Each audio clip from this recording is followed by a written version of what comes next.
by my side. Something and get it all, yeah.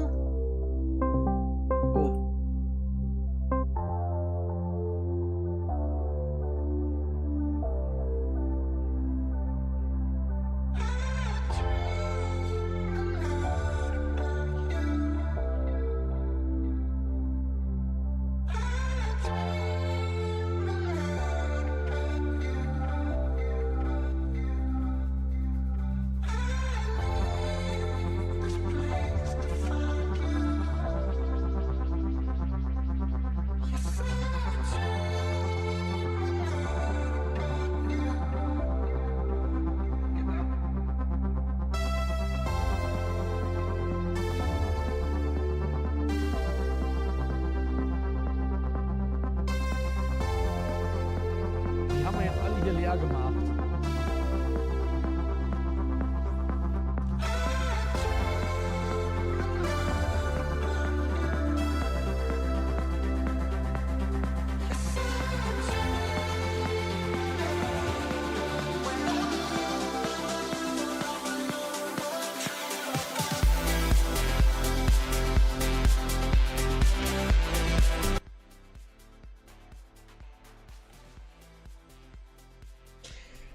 Tja, Chat, was würde ich sagen?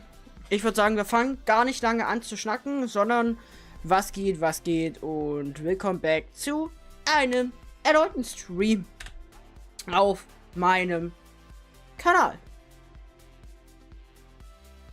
Nice, es lädt.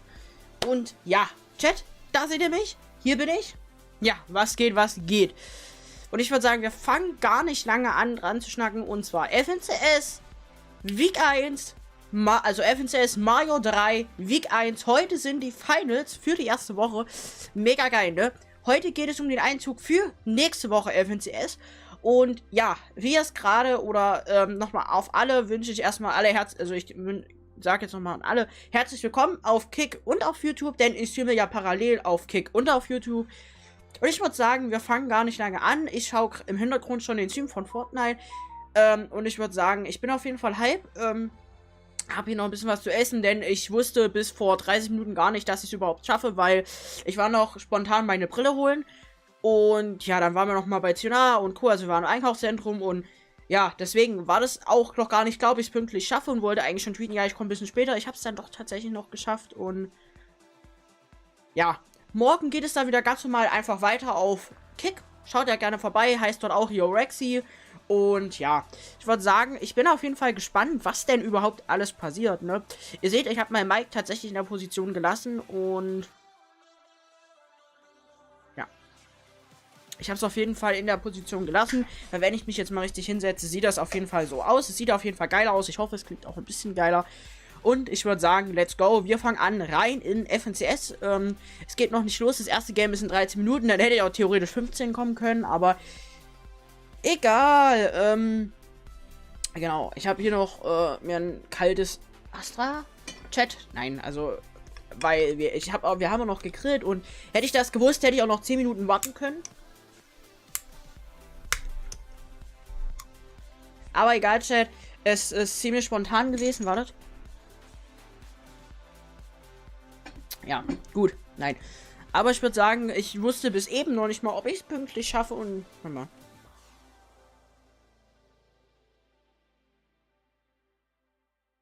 Ja, ist gleich viel besser, nein. Aber wie gesagt, das war so... Mein Tag heute war absolut kacke, weil ich... Ja, das war alles so... Warte mal.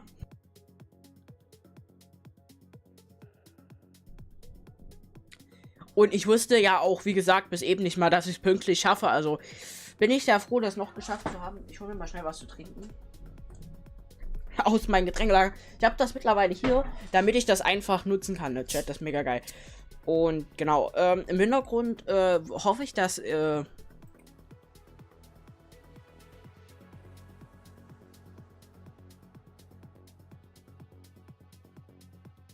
ja online.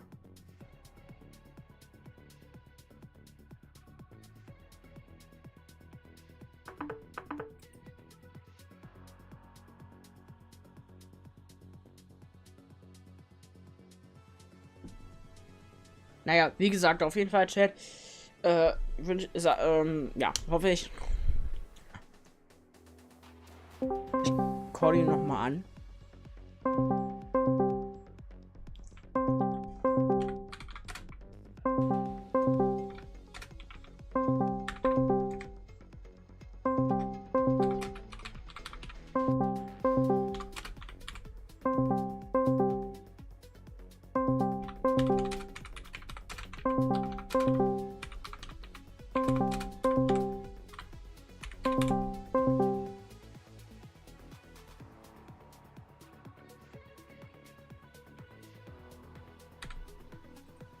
Ruf mich einfach zurück. Bam. Ich habe nur ganz kurz eine Nachricht. So, ich würde sagen, Chat, ich bin auf jeden Fall hype. Hätte ich das gewusst, hätte ich auch noch in Ruhe essen können. Ja, das Mic ist nicht gerade, Chat. Das triggert mich, weil ich muss das Mic gerade machen.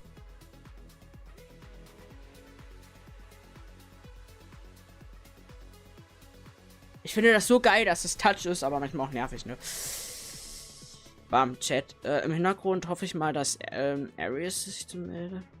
It with some augments just to make that a little bit quicker. Yeah, Soren's friend. Egal, Chat, das juckt mich hier und Scheiß, was der gerade labert.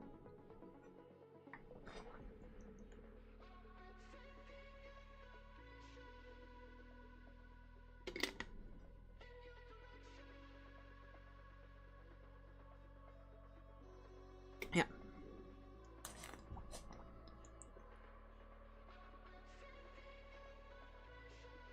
Naja, Chat. So. In der Zwischenzeit hier esse ich noch ein bisschen was hier. Richtig. Ja. Weiß ich scheiße krümelt wieder.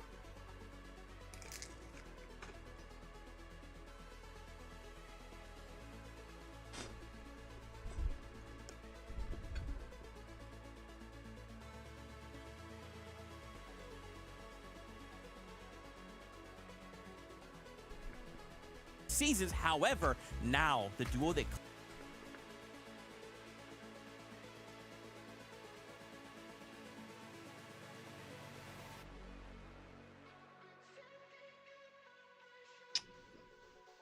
Sorry.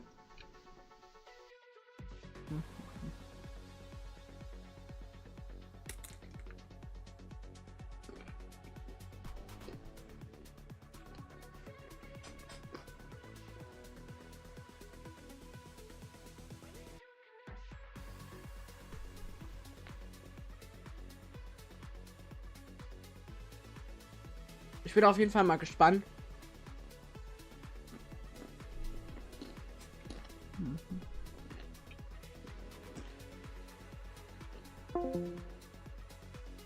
Oh, was passiert?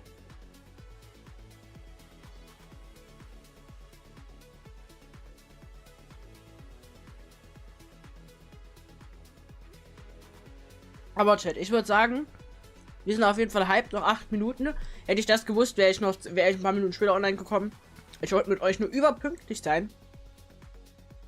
Das Geile ist, wenn wir Fortnite einfach zu schauen, das ist mega entspannt, weil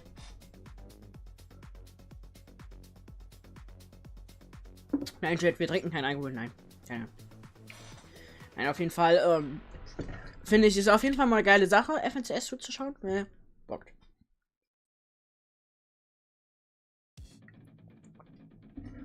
Aber Chat, heute war nicht so mein Tag irgendwie. Keine Ahnung. Ich bin heute nicht so auf einer Ebene.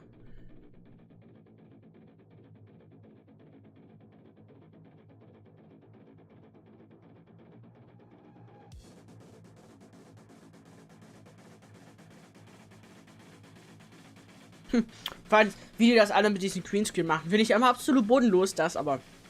Warte mal, ich will mal schauen. That's awesome. Hey, so what have you guys done to prepare for today? Was ich kacke finde, dass ich es nicht auf Deutsch streame.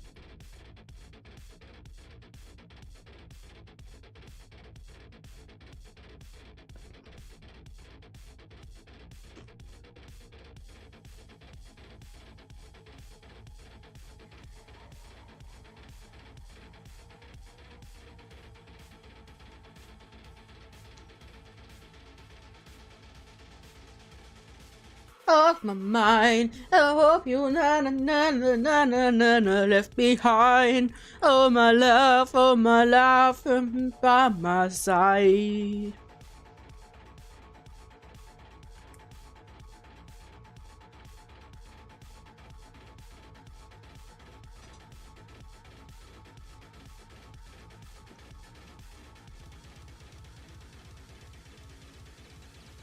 Das ekligste beim Grillen finde ich mal, wenn man das isst und an Tastatur.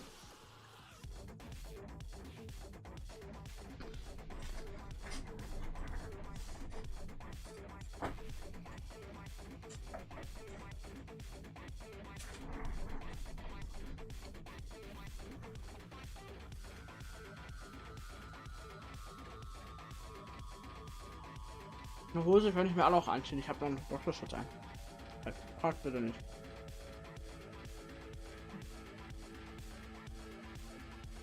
Das mache ich aber ganz kurz, weil manchmal mal Cam raus. Ja. Ihr seht mich sofort wieder, okay? Oh my love, and by my side. Oh yeah.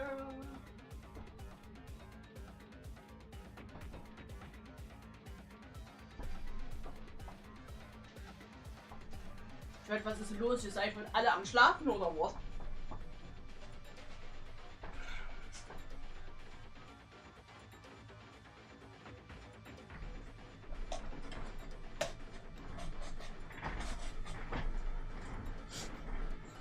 Oh my love.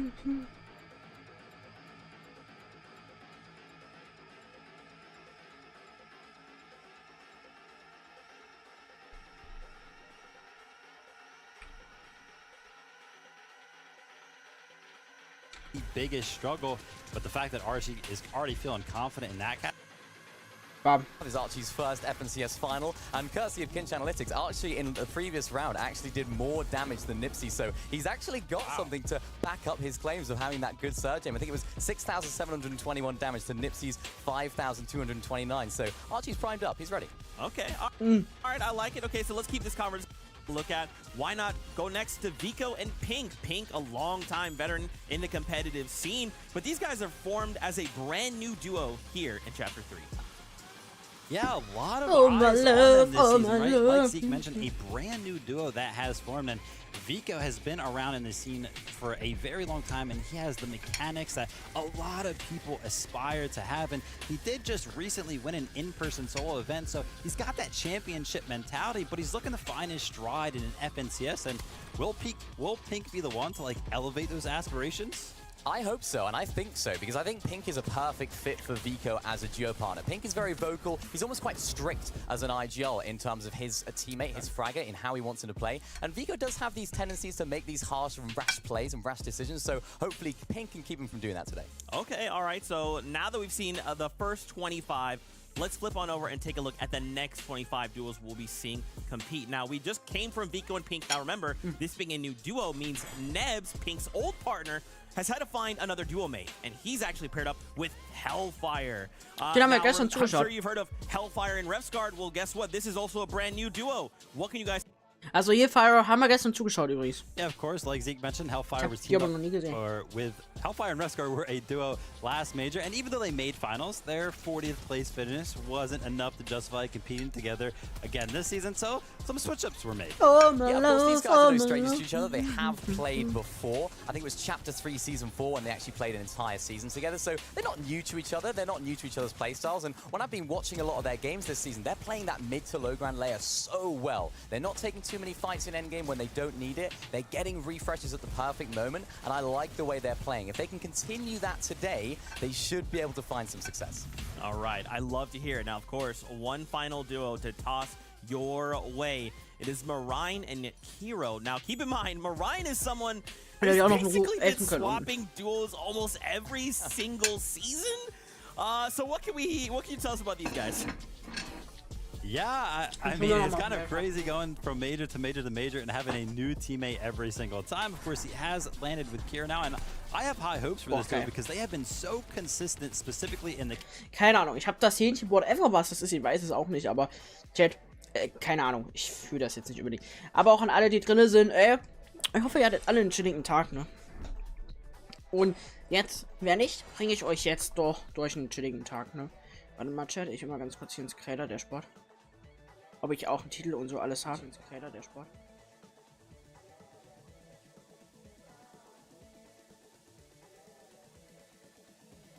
Ach oh. Siphon. Oh my love, and you by my side. Something to get it. Oh yeah.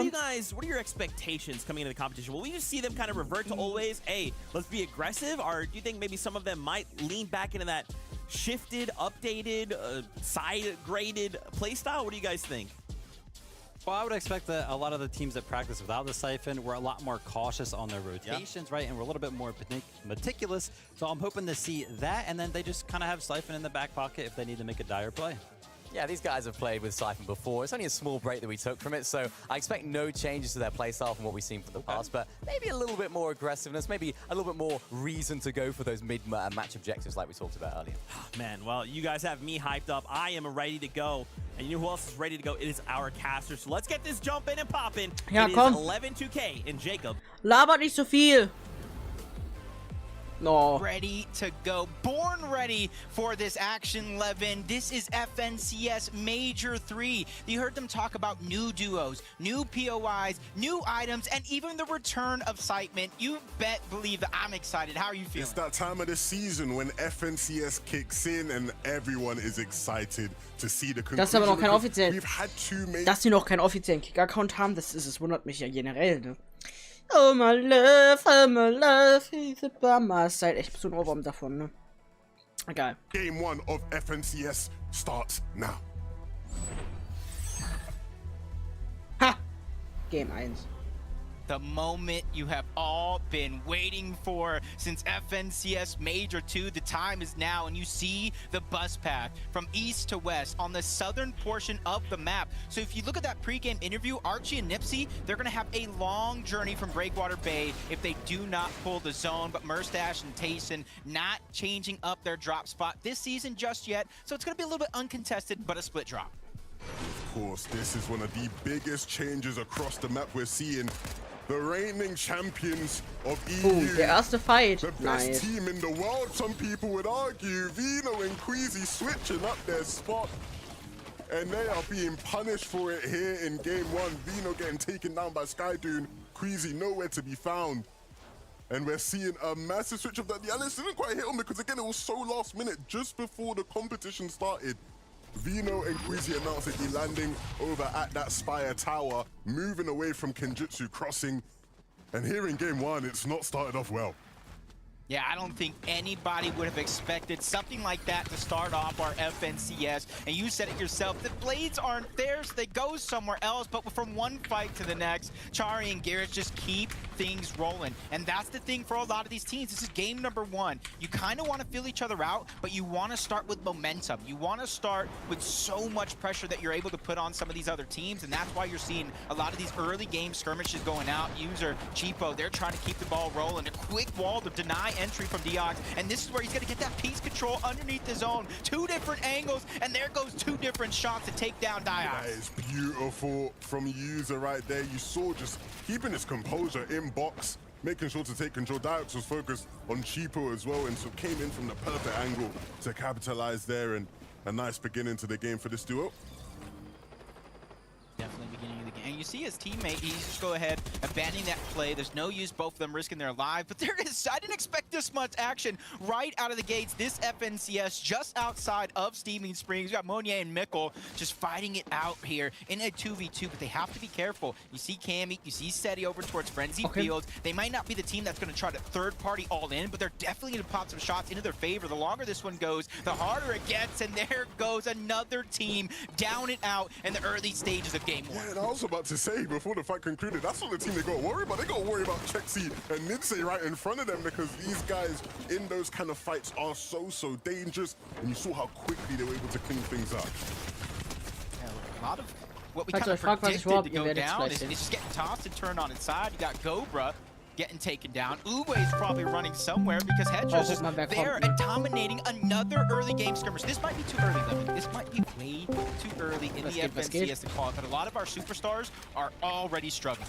Yeah, look, it's Was been geht? a long season so far, right? There's been plenty of competitions between the start of this season and the Warum ist denn das FNCS jetzt so laut? beginning, so Fortnite, people warum kind of macht ihr feel euch so for laut? things, but even then, right, Macht it's euch jetzt like, mal nicht so wichtig, you wir look machen's at mal the leider, names, lobby, very leiser. familiar names to the EU region, but Ach, Chat, das habe ich euch noch gar nicht almost feels erzählt, wir like hatten there's a heute new era upon us in Stromausfall. terms of just Das ist who bodenlos, the ne? main players are, a bit more parity around. Vor allem kam das bei uns heute so richtig random, But dieser like you said, Stromausfall. it is still too soon to say. It is the first game, players feeling each other out. And I think Heute as we've seen Finals, in ne? every other FNCS Ja, ja. season ever.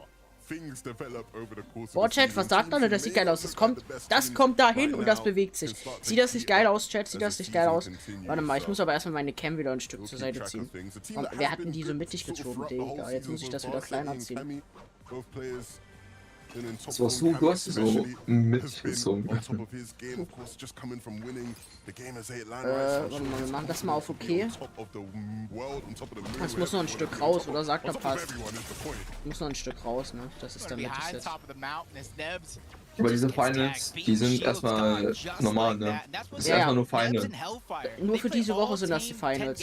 Also so noch Eigentlich nur nicht für die die... Grand Finals. Das ist nur für die Grand Finals. Qualification. Boah, ich hab so nicht ganz Movie. True Fruits. Achso, freust du dich schon auf morgen? Was morgen? Na, Cash Cup. Oh ja. Ja, ich hab das, was ich gekauft habe, wieder storniert. Weil? Bringt mir nichts, weil es ist schon etwas älter. Okay, Ich hab wirklich mit Reason A geschrieben, ne? Mit Reason A, der Nest Pro. Echt jetzt? Mhm. Ist auch bei mir. Was sagt der Chat? Sieht das geil aus? Ne, sieht irgendwie creepy aus, ne? Warte mal, wir müssen das noch ein Stück nach oben ziehen. Was sagt er? Sieht creepy aus, ne? Aber es gab noch mal andere FNCS, ne? Mal gab's Trio FNCS, dann gab's mal wieder... Ja, es ist keiner. Also da bin ich tatsächlich raus, aber ja. Solo FNCS, was für... Ja, aber das geht dann ja nicht so lange. Chat, sieht das jetzt geiler aus, ne? Hä? Das muss immer noch ein Stück zurück. Also. Chat, ja, so ein Ding ist das. Es sieht creepy aus, aber es erfüllt seinen Zweck. Ich dir sagen, was Reason A geschrieben hat. Was? Er hat geschrieben, ja, du bekommst dein Geld, schönes Wochenende noch. Das hat er doch aber niemals geschrieben. Doch, das war er. Hat er selber geschrieben. Ja. Ey, das ist ja krass. Weil der hat ja kein Unternehmer oder so, der ist 17, also... Stimmt, der ist ja noch keine 18. Nee, das ist 17 nicht. Der ist 17 geboren sogar. Oder ist er sogar geboren, wann ich geboren bin. Haha. Check, ich werde auch nicht, ich werde nächstes Jahr 18, Chat. Ja. Und ich werd nächstes Jahr 19. Ja, das ist auch schön. Here we go. So, Chat. So ein Ding ist das und so machen wir das. Das sieht irgendwie creepy aus, aber passt, ne? FNCS Mario 3 Week 1 Finals. Passt.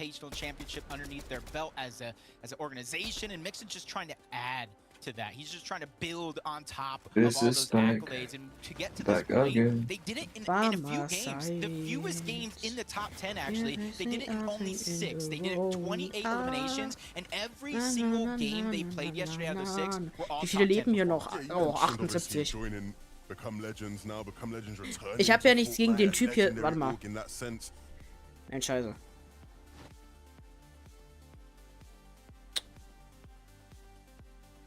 Oh, so, bam. Ich habe ja nichts gegen diesen Typ, der da labert, aber der labert mir viel zu viel. Kann der das nicht... Ja, es ist sein Job, aber Chat, versteht ihr, was ich meine? Ich finde, der ist so nervig, ne? Das Doofe ist... Ja, mach am besten alleine. Ja, ich glaube, das wäre auch smart, aber das ist auch wild. Ich finde das halt, wenn Fortnite direkt streamt, ist es ja total geil, aber der labert mir viel zu viel. Interesting, Jacob, because with Queasy and Venom. Weil es eine Sache, was ich auch nicht verstehe. Es ist ja Europa, das ist ja, FNCS ist ja nur Europa heute, jetzt das Finale. Warum streamt man das dann bitte nicht auf Deutsch? Wer ist denn Erster? Bis jetzt noch keiner, das ist, Mode. also das ist gerade die erste Runde. Ja. Das hat ja erst angefangen. Ja, es war so klar, dass Vico sich callt. Ja, Veno war klar. Und Mani sowieso. Hm. Something in the road. Ah. Aber Chat, man kann. Es gibt doch auch so eine Topbar, die sich immer so von rechts nach links bewegt. Also nicht den Text, sondern die komplette Topbar, wo dann Latest Follower steht und das von rechts nach links. Sowas finde ich auch mega geil. Ich weiß aber nicht, wie das geht und vor allem, wo man das machen kann. Das ist ja bodenlos. Das habe ich aber auch auf Kick schon gesehen. Und ich will so gerne wissen, wie das geht.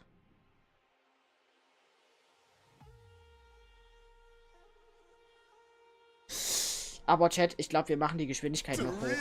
Weil das ist ein bisschen langsam. And a large amount of damage there. Vico's down, as we saw. So it's going to be up to Moran and Pink now to scrap it out for the remainder. Pink trying to focus on healing up in the meantime. And look who it is. Anytime there's a fight in this frenzy fields area, you can guarantee City and Cameo are going to be somewhere lurking. Is this going to be a third-party situation for them, or are they going to let the fight play out? Right now, it looks like they'll let it play out. Moran and Pink now going at it head-to-head again.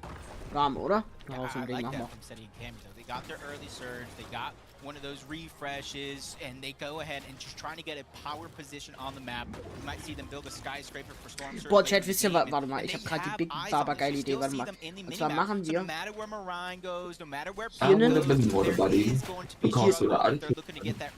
hier kommt ein Strich hin und wartet, hier kommt ein Strich hin. Das ist das nicht die geilste Idee, die es in ganz Deutschland gibt? Nein, wahrscheinlich nicht. Bam. Jetzt sieht das doch richtig professionell aus.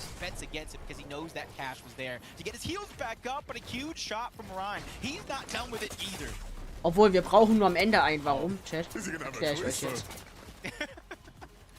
Weil dann ist es ja nämlich Strich, ne? Das ist... Ha, Chat, so ein Ding. Dann machen wir mal Untertitel mal wieder aus. Ah, bam. Jetzt ist der Lukas happy. Jetzt ist der Rexy happy.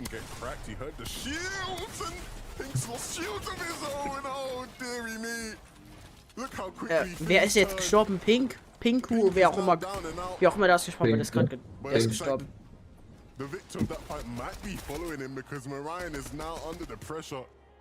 Okay, sein Teammate lebt noch mit 8 Punkten. Understand the situation. They know there's a player who's just finished off the fight that they can jump on, and there's another team here as well as Diox and Cade.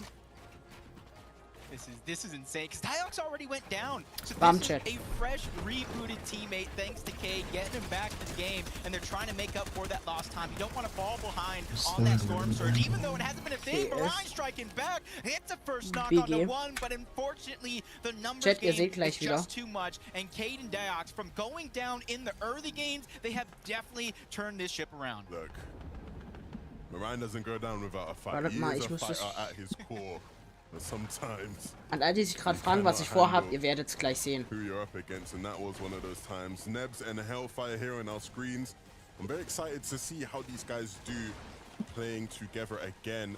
So, aber wir müssen das noch ein Tickchen normaler machen. Ach so, oder? Not only have they experienced playing with each other, the best seasons of these guys' careers came playing with each other. Right, there was once a time in EU where Nebs was considered one of the best players in the region, and it was a season where him and Hellfire were dominating, and they were so aggressive, and in every single fight you saw them taking, you expected them to win. If they can get back to that kind of form, it would be very, very beneficial for them. Here we have Robab and Axels on our screens, and they're looking very, very good. So, bam, jetzt machen wir hier noch einen Text rein. FNCS.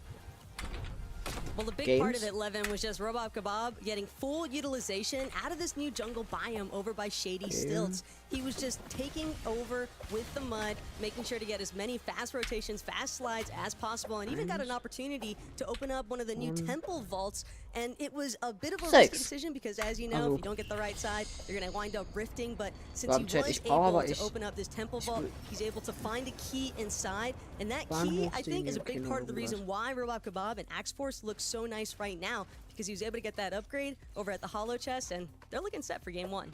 Very much Taco. That's a team that's really liking the new areas of the map. We're gonna have Taco filling us in with updates all throughout the day. But right now, Sieht das nicht wild aus? in a bit of trouble. Das kommt jetzt nämlich hier rein. Fighting for it, and right now Malibuka not on the nice end of the fight. Thomas Was ist mit Malibuka? And he might just do that. Had Mappy caught under his stare but couldn't quite connect as he was phasing through the ramps. And the fight will continue. Oh, so close, but a perfect wall placed from Thomas. And now we'll connect to a shot that really starts to put some pressure on Mappy. Will iDrop come in to save him in time? I can just imagine Mappy just going through all that struggle. I need help. There's one on me. I need help. And iDrop is just sitting there, just capturing the point. That's 15 points that they were able to grab during that distraction while Thomas AD was trying to headhunt his opponent. But now the tables have turned. 2v1 situation. Great shot on the Thomas, backing him up more and more into the corner. You see Mappy trying to go in a different direction, cut off any point for him to be able to escape. And he beat him to the punch. They have finally cut him off. Now Thomas is going to have to think outside of the box. What is he going to do? And he continues to try to backtrack. There's going to be a lot of resources being expended from Thomas AD, trying to stay alive, and it's all for nothing because iDrop gets to the box and der labert mir hier die Ohren voll. Ich mach das gleich hier selber. Ja, macht selber. Ich glaube, das wäre tatsächlich auch mal, aber mal. And we knew we expected Thomas and Malibuka to be one of the main teams. So, und die Geschwindigkeit ballern wir hier noch auf 10. Damit einheitliches Schließen sogar. Chat, was haltet ihr davon? Das sieht schon geil aus, ne? Aber wir machen hier wieder unseren Big Baba. Dann machen wir hier nämlich noch den Strich, dann sieht das nämlich richtig seriös aus. Chat. So, good to see those guys doing well. I've seen Mr. Savage deal do well as well. Oh, Mr. Savage. Increasingly getting better for every season. Wouldn't be a global championship without them there, but they have to earn that spot. Anas by himself. Sieht doch geil aus, ne? A lot of people are looking at Scrap as like the rookie. Anas taking a huge chance, a huge risk playing with someone like Scrap. What can you tell us about Scrap that some people might not know, in which Anas is putting it all on the line? Ich finde die Farbe jetzt nicht geil. The one thing I'll say instantly is that people are right to be almost surprised by how good these guys are doing, right? Strapped is, like you said, very much considered a rookie, someone who, you know, was given an opportunity to play with one of the Danish legends in Anas, and you very much sort of look at it and go, I don't know how this is going to go. Anas's performances this year haven't been quite up to Anas level. And then you have Straps, almost a newbie, but these guys have been doing very, very well. And the fact that they're even here in the weekly final suggests that there is plenty more to come from this team. Of course, game 1 clearly not going up to the greatest start with Straps being down, but I think we're going to be seeing a lot more from those guys over the course of this season. Aber ich zocke später. Okay, ja. Hab noch so viel Zeit zum Zocken, Digga. Especially with this new jungle biome, there's a lot of different mountains, there's a lot of different things as you tries to leave it, including Rift Island if it's right above it. Luckily for them, they have multiple ways to kind of rotate off, whether it's a launch pad or quickly go down underneath and use the mud. You heard Taco talking about it with Robob. You heard our analyst before the game. It's a huge tool in terms of rotation this season due to the lack of mobility. You combine that with a couple augments, some slap splashes, and you will be able to zoom across the map, but you have to be careful. It does leave you susceptible to some shots. Oh, Scrap is down again. Those are the shots. Can Anas get the reboot? Yet again, there's questions we're asking ourselves. Jalen and Tweet, let me tell you, I am so impressed by how they're performing season after season as well. I was actually watching Boop's stream yesterday, and he made a bold prediction in his chat. Did Jalen and Tweet win the game? And guess what? They pulled off a huge victory. Their chemistry is actually insane. They're the ones going up against Xander and Lunex right now. But the thing about Jalen and Twy that makes them such an interesting duo to watch is the fact that, like, everybody thought last season was like a one-hit wonder type of situation, at least for Jalen, right? Where people sort of look at Jalen and go, come on, Jalen, no way he's going to come back, right? No way he's going to make it to another FNCS final, right? Surely not. And so I think very much Jalen has that chip on his shoulder. Twy, we know, is a very talented player who has only continued to show us what he's capable of. Still very much needs to learn and needs to improve his game, mature in his game a bit, right? Can sometimes be a bit over-eager for fights and looking to overextend in certain situations, but a duo that very much is formidable, and they've made it here, and so that deserves a bit of credit. This team right here, we're talking about Mustache and Tayson. They're a team that they missed a game during last week's FNCS, the first 3 weeks. They missed one game. They still finished in the top 5 while every other team had those 6 games. There's so many opportunities to get points. Yeah, the thing about this game is Tayson actually just tweeted that his internet cut out. So Mustache is playing this one solo. Yeah, he's having some technical issues, Tayson, but I'm sure we'll see him. Hopefully he can get the internet up and running in time for game number 2. In the meantime, we're just going to have to see what Mustache can cook up as a solo. The fact that he's gotten this deep into the game as a solo, again, is definitely good news for him, but we'll see how far he can go. Archie and Nipsey, the milkman, on our screens here, talked in the interview at the start of the show about how they've not really had much time to prep because this duo literally formed an hour before FNCS started. And it did not stop them from making it all the way here. Like you said, an investment. He's had to pay Nipsey to play with him. That's very rare. You don't see that happen often. And imagine if he can come place in the top 50 after series points, win all of that money back in the FNCS Grand Finals.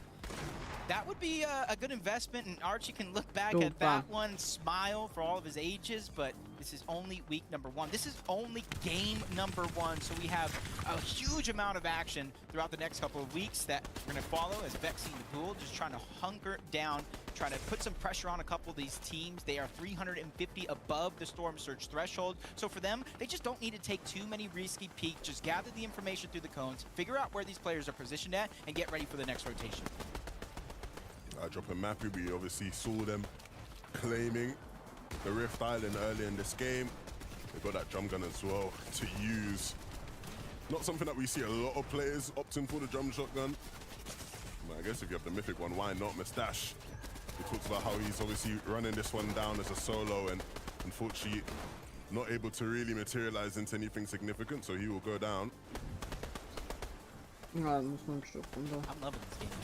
A lot of those players that may not be looked at in the same light as people like Mr. Savage, Vino, they are standing up big. They're putting some respects on their name, and that's what I love about Fortnite. Always there are seasons where these players just rise to the occasion and really put on a show for us as another knock's going to be achieved. They do get Warum passt das so, most of it on that side of the map, so they can bide their time, figure out what that next play is going to be before they make some massive moves. And Nebs, he does have some time, but not as much as everybody else. He's one of the teams, and I say team very loosely because he is a solo that's trying to rotate, and you see the augments, you see the slap splash, you see the mud, and what it's able to do to these teams that lack rotation. But Nebs might be in the wrong box. There's a player there. He quickly escapes, disengages, and keeps his journey alive. Nebs needs to get to cooking right now because this is not going to be an easy zone to traverse as a solo, and of course, the amount of material investment he's had to use just to get up to this point. Yeah, you can see why he's looking for opportunities to get limbs, because they will very much come in handy. This is great because he even has the mythic slap splashes. Get an extra 10 seconds on his sprint.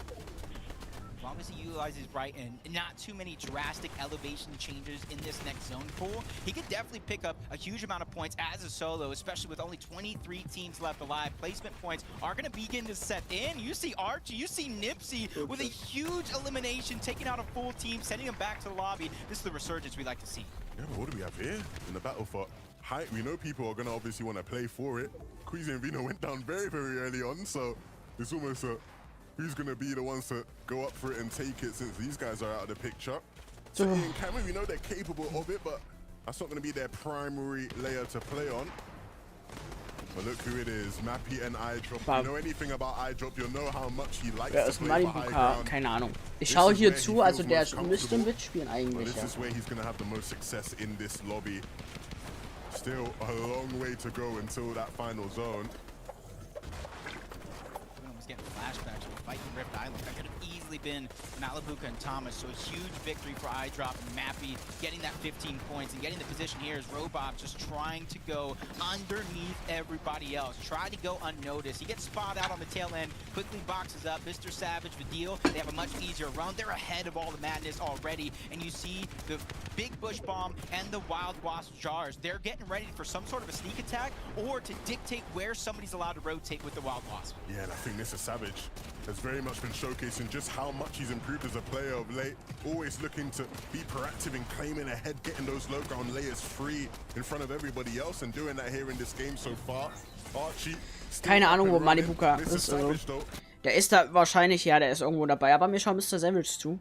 Varial ist down. On a solo masterclass if he can. A bush bomb being used there just to provide an extra bit of cover, some solace for the moment. That's going to be really good for him because so many players as well going down in the feed as he sort of camps and hides out there. We'll see who he runs into. He's going to be Nebs. But unfortunately for Nebs, he's not going to stand a chance, but he will deliver a lovely little flopper there for Mr. Savage to use now.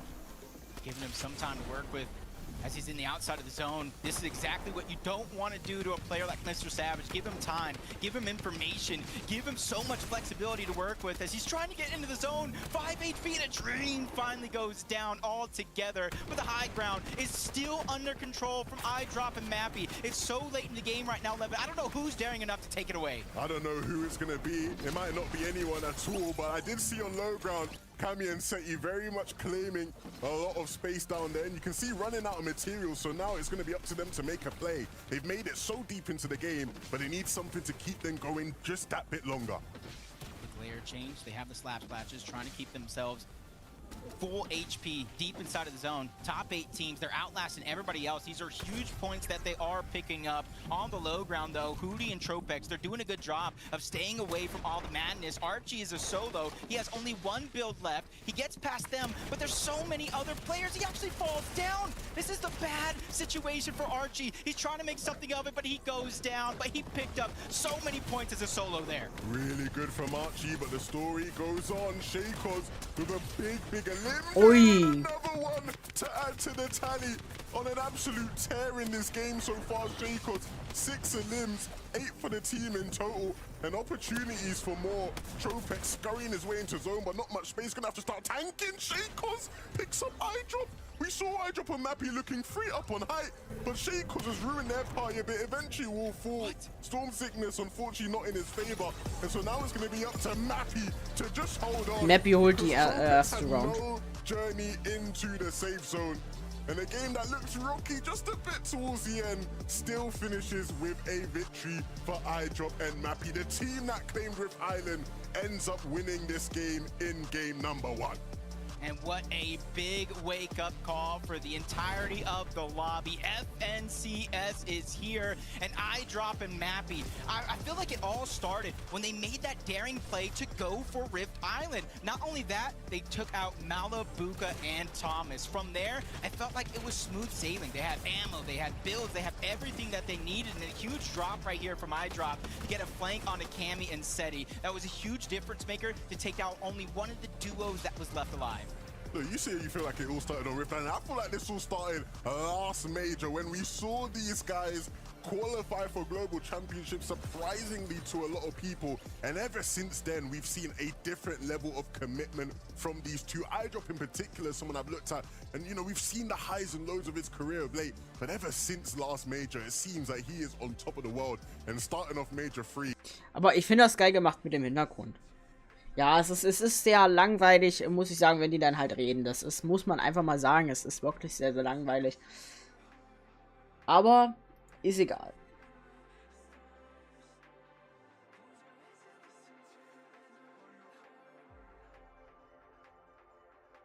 Ja.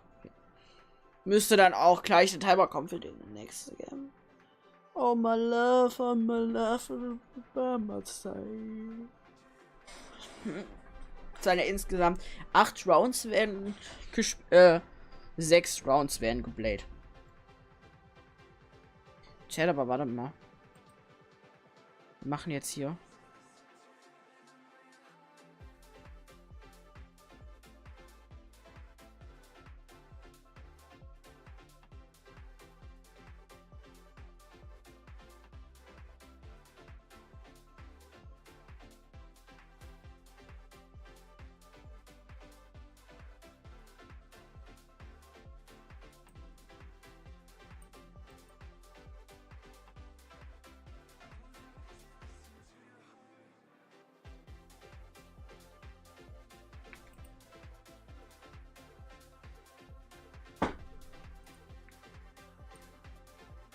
So, oder?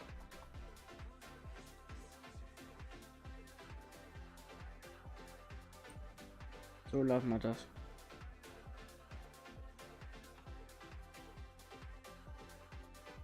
Warte mal, wir gucken mal weiter die Highlights. Right, we talked about how they were going to be a pivotal part for a lot of these duos to actually make some of these rotations. Well, when you don't really have to rotate that far away from your drop spot, you don't have to use them, right? So they had them for the late game, which played a big part of their success. Look at that there, using that mythic drum shotgun. He actually ran out of ammo here. You see the running out of that medium bullets. He had to use that mythic to drop down, and he did a very, very good job, eye drop right there, trying to clean out the rest of the lobby as much as he could while Mappy stayed up above. They didn't actually have any heals for the heal off, so it wouldn't have gone down to that because they would have gone down, but fantastic job from this team to have almost, you could argue, the perfect start and the perfect game going into this tournament. And then just like utilizing those resources, right?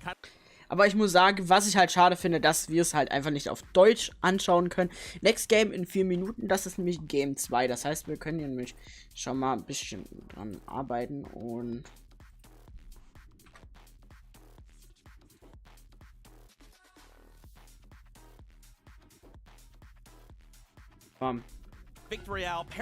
Ja, hier sieht man als erstes auf erste ist Mappy. Ja, Varial ist hier leider noch nicht mit dabei. Wo ist aber Malibuka, Chat? Wo ist Malibuka? Victory Royale eliminations and now these mid-match objectives, Vivid. I mean, we could see these guys skyrocket if they continue to do this. Yeah, huge out of them, so we're going to have to pay attention to who's actually able to claim Rift Island throughout the day. But a team that we saw actually play out into the storm, who also is very, very close in drop spot-wise to where that zone ended, it's going to be Cammy and Sete. I mean, we saw them hanging out in the storm. They were throwing splashes like crazy to stay alive and make that play. Yeah, we saw them going into this end game with 3 eliminations, and we were saying in the back, we were like, this is quite uncommon for them to get these eliminations. Das Highlight müsste noch ein Stück runter, aber dann sieht es perfekt aus. Drop spot, but I think they just ran out of material. Sete Very, very good recently as of late at getting those end game schade. refreshes, being a little bit more aggressive, and you can see right there, it didn't quite work out. They both had 0 materials, and that's where they needed some of those end game refreshes to come in because they didn't get any. It feels like a lot of these duos, right, feeling that pressure of now Siphon being back in, no mobility. How do we make these micro adjustments, right? And it seems like impacts are what we're going to need more of if we want to get those refreshes going. Now, heading on down to second place, Sky and Shake remember, they got landed on by Queasy and Veno, who last minute, by the way, decided Genjutsu Crossing, nah, we're good. We're just going to go ahead and go over the Secluded Spire. And yet, they still come out here in second place after game 1. Yeah, they came out in second place because I'm looking towards that elimination column. I mean, putting up 9 of them during that game right there, that is a huge number. It's also a statement, right? Like, first of all, obviously getting those eliminations off spawn is big for them in terms of confidence, right? Because when Queasy and Veno, the best duo arguably on the EU region, decides to land at your drop slot, you're like, whoa, now we're in for it, and they came out on top of this game. Also ich muss sagen, die machen ihren Job echt gut, die labern nämlich viel, aber ich finde es halt einfach nervig, sag ich. Ja, aber für mich ist es halt cool, die zuzuschauen, weil dann kannst du vielleicht immer drauf reagieren und so, das finde ich zum Beispiel geiler. Ja, aber auf jeden Fall hoffe ich, ihr hattet alle... Ja, aber das Lustige ist heute zum Stromausfallen, ne? Ich bin halt aufgestanden zum Mittag, hab halt Mittag gegessen, alles ganz normal, wie immer, ne? Bin hoch, wollte ganz entspannt Netflix schauen, auf einmal geht mein Fernseher aus, ich dachte mir so, okay, naja, mach's wieder an, hä, geht nicht. Kein Internet. Ich denke mir so, okay. Wollte es reinziehen, kein Strom. Licht an, auch kein Strom. Ich dachte mir so, Digga, WTF. Oh, wann jetzt hatten wir fast eine Stunde keinen Strom. Das ist ja so bodenlos. Vielleicht aber auch random. Naja, keine Ahnung, was war. And it is quite uncharacteristic to see one of them alive. They're usually both together, hip to hip, fighting out on that low ground layer. So hopefully they'll be able to get back to their winning ways later on. Yeah, and I mean, if they're both alive, this is a little bit of a different game, right? Overall, how are you guys feeling after game number 1? I feel like it's kind of what I expected, but I feel like there's kind of more to come, but I'm not exactly sure what it is I'm missing. What do you think, Vivid? Well, there's two things that I was happy to see. I was happy to see pop-off plays kind of happen on the back foot of, Siphon being re-enabled. Let's not forget a little bit of an adjustment period for these professional players to kind of get used to. And then the second thing was, hey, listen, Archie, after game number 1 on the leaderboard, is top 10. So that's, you know what I mean? And he was a live solo clutching it up. So I'm excited to see that. Maybe a vacation in Spain is what we all need. Yeah, maybe so. They had 4 eliminations going to the end game. They're playing so good. And let's see if they can keep that ball rolling. Well, a lot of duos have to do the same thing, but it's that time. Game 2 is ready, so 11, Jacob, on back over to you guys. So ready for game number 2, 11. Game number 1 was absolutely amazing. You're seeing the effects of the lack of mobility. You're seeing what happens when teams go for too much early on in the game. There's one thing I really want to note on is if you take note of that capture point, even with the vault. Was ich aber geil finde, ist das mit dem Background, dass es halt genau passt. Also, dass das und das halt wirklich genau passt. Ne? Das ist geil gemacht. The impact of those bonus points. Yeah, for sure. We knew it was going to be super important. It's why we're going to see it be so heavily contested throughout the day. I think the main thing after game 1 for me is I believe in Archie supremacy. I'm backing the Milkman all the way. I want to see Archie finish the day in first place. That would be one of the best things you've ever seen in any FNCS or in any region. I feel like that is what everybody right now is rooting for. Can he continue that pace? We'll find out now because game 2 starts right now.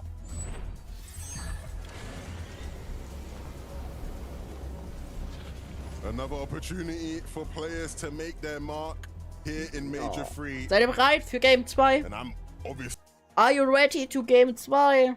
at that spire towards the east of the map because we obviously saw some big names going down off spawn last game, Queasy and Venom, and so we'll see whether or not that repeats or whether they decide, look, I don't know what we were playing at, let's just go back to Kenjutsu Crossing. Of course, there'll be other fights across the map we have to watch out for. No, it looks like they are going for it again. Here at the Spire, Shakos and Skydune again in the lead in this fight. A 2v1, it looks like they've already picked up Vino. And so can Queasy do the spectacular? Yep, he's doing all he can to try to just run around, go unnoticed, loot up what is ever left of that actual Spire. He's going to have 200 effective shield and HP, but he's going up against 2 dangerous players that already have a 1-0 lead in the off-spawn battle. And you see Shakos making the smart play, take away the high ground, force him low and low into the ground, but it does look like Queasy for now has disengaged, but there's still so many teams in his path of survival. It's going to be a huge question mark if he can make a reboot happen. Yeah, it's going to be a tough thing for Queasy to achieve, but something that we know about Queasy is that he is one of the smarter players in the game. There's nothing too difficult for Queasy, you think. But it becomes a question, right? 2 games off spawn that haven't quite gone their way. So, aber jetzt Chat, jetzt bin ich ready. Was macht denn jetzt mein PC? We're used to seeing them comfortable in their element, not having problems. Players scared to. Oh, wir sind minus 10 Skydune and Sekunden. Shakos Sorry. taking all their energy and using it to have good games, right? We saw them deep in that last game. Shakos was going crazy with the shots he was hitting. And so it could be something that actually ends up being better for them having Queasy and Vino land on them, which isn't something we typically say about most teams or players.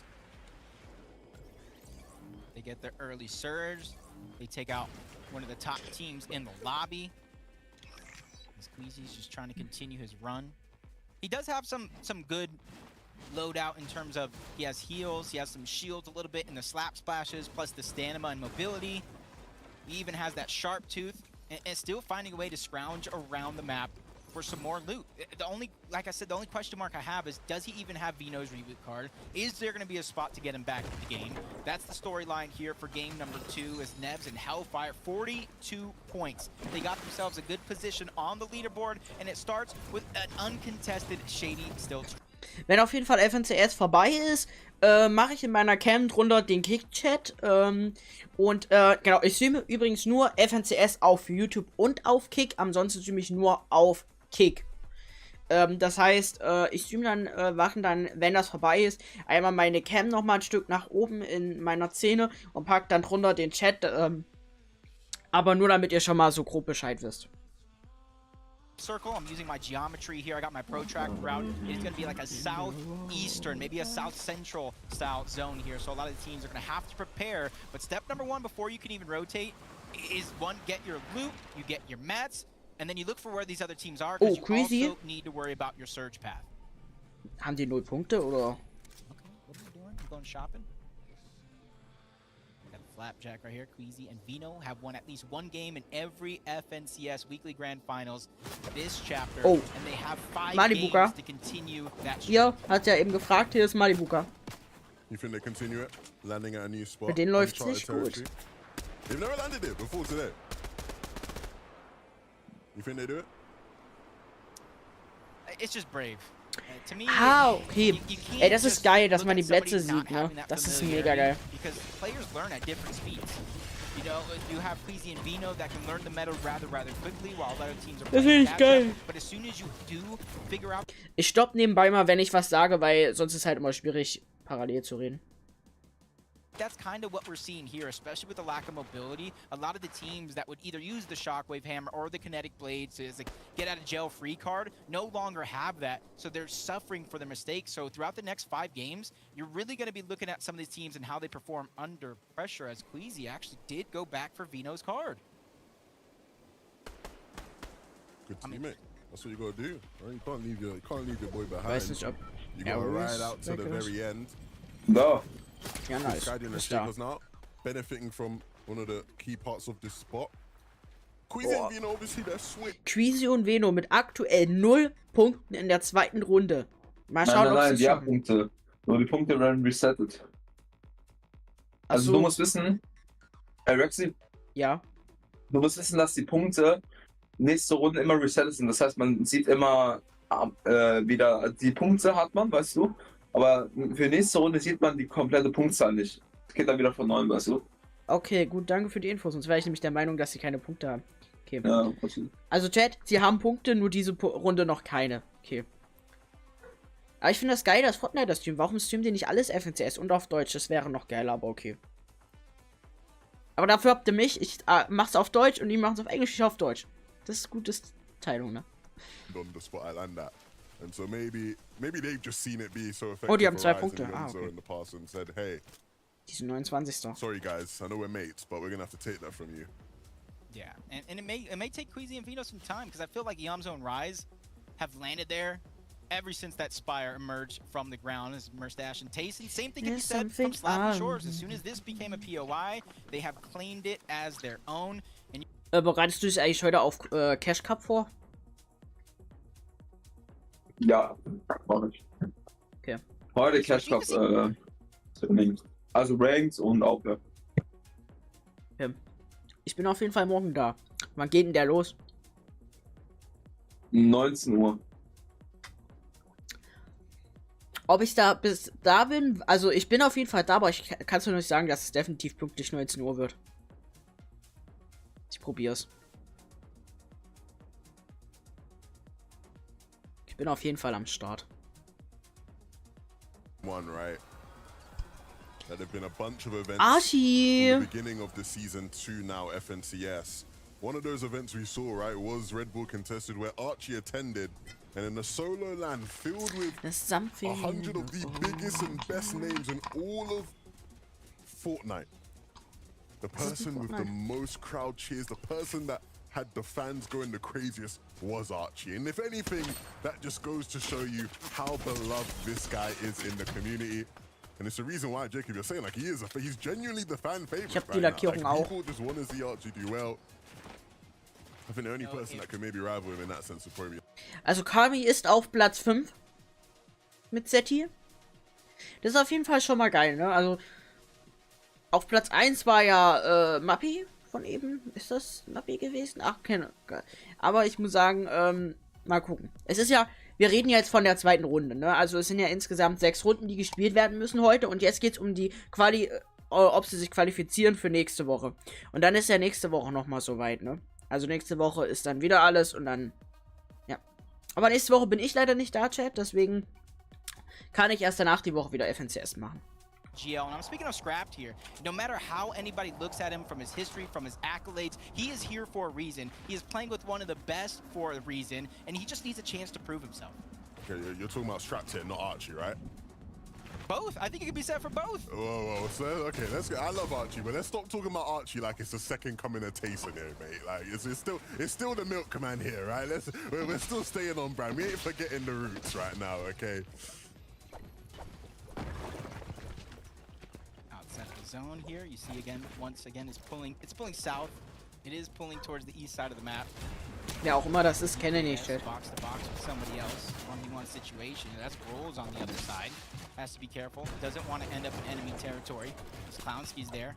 Right with him, hip to hip. That's going to be the secret for a lot of these fights, especially with a third party rolling in. And you see they haven't dropped down to that layer just yet. They don't want to become the focus. They want to let all that damage go to DKS as they put pressure from another angle. And you're seeing it right before our very eyes. From the bottom ground pressure from Clownski and Rose, from the third party from the outside.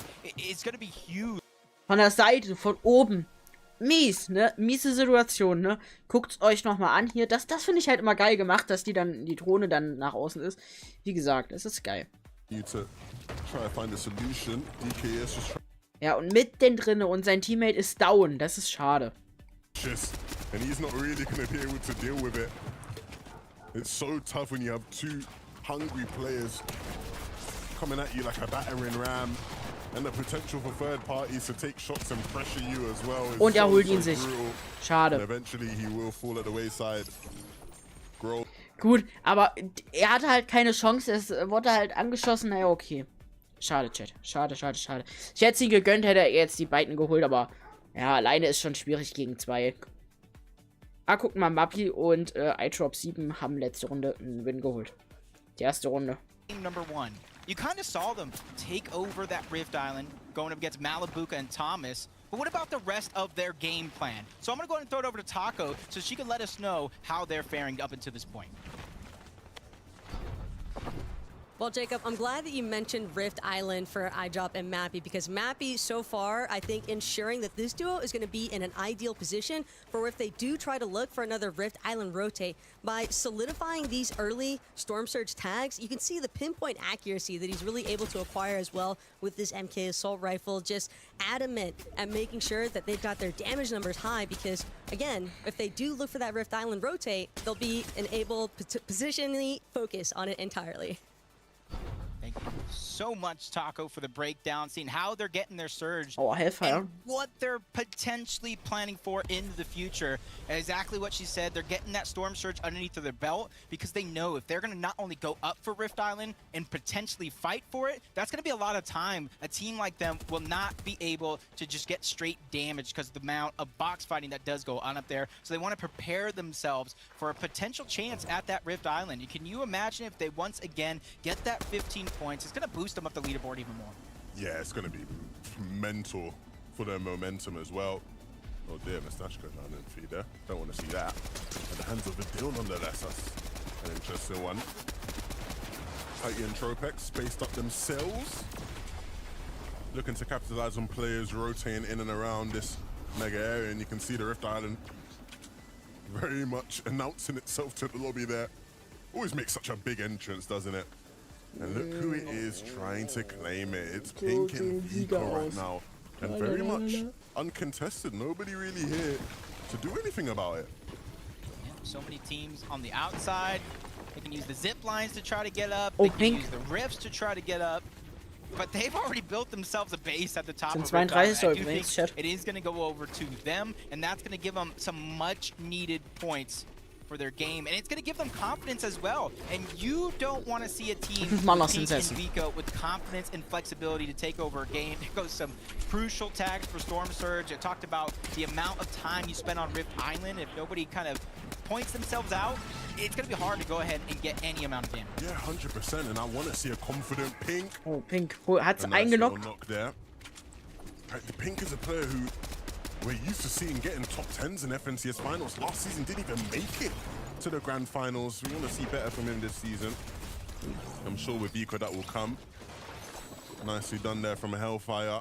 Oh, war real. Mit einem Kill. Sure, we're going to be following Und their die haben story, acht- right? That's the other das sind half of Top that story, right? 12. Where Pink 12. obviously sind sie, didn't Chat. make it to FNCS finals 12. last season. Mit Obviously, 38 with Punkten Nebs, in that der means Runde Nebs jetzt. didn't make it either, and so a chance at redemption for both those players here in Major number 3.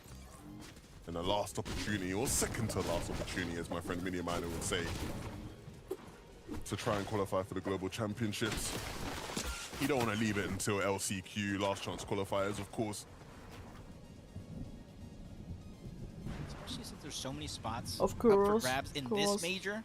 You want to grab one of those now. You want to sit Ja, on the ganz sidelines, watch that last chance major, take note at some of these teams, grab your drop spot while you can. You don't want to be the last teams to go on the lower side of the format Sorry. from that last chance major.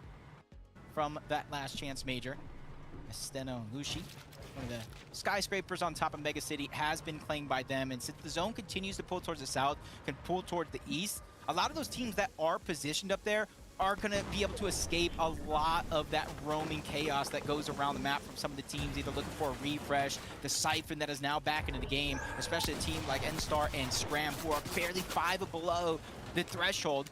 Bouncing above, Rolls and Klowski are the team on the other side, and they definitely have a little bit more to work with based off what we've seen early on in the game. Scram, just patiently waiting and setting himself up here. You can see QB trying to take a different angle, and their patience is going to run thin as Surge starts to tick over towards them. A lot more urgency now.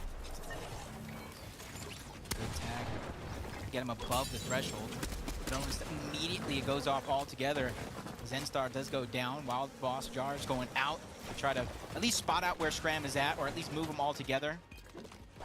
Delay his ability to heal in a situation like this, but once again the zone has a drastic pull towards the south, so he may have survived now, but his work is not over just yet, because you see Krols and Krowski, they're continuously going to look back. They don't want to let that free elimination go to anybody else. Yeah, and to be fair, as much as they've done well to ward off QB and Scram, you look at this zone, Digga, wir wollen das natürlich in the white line their way to zone, so they're not necessarily setting themselves up for the 0,0 haben. best sort of end to the game, just with how many players are going to be congested on that side. And yeah, just to enforce, so that if you didn't realize, our boys Pink and Vico were the ones that claimed that island. Oh, I thought we were about to see an absolute masterclass from Archie. Fortunately though, Nipsey is there to pick up the pieces, and so this duo's fight will go on. Oh dear, okay. Archie going down, Storm taking him out. If he can get out of this, it's not over. Rift Island is just outside the zone. They have good heals. If Nipsey can survive this, he has a chance. He has potential to bring Archie back.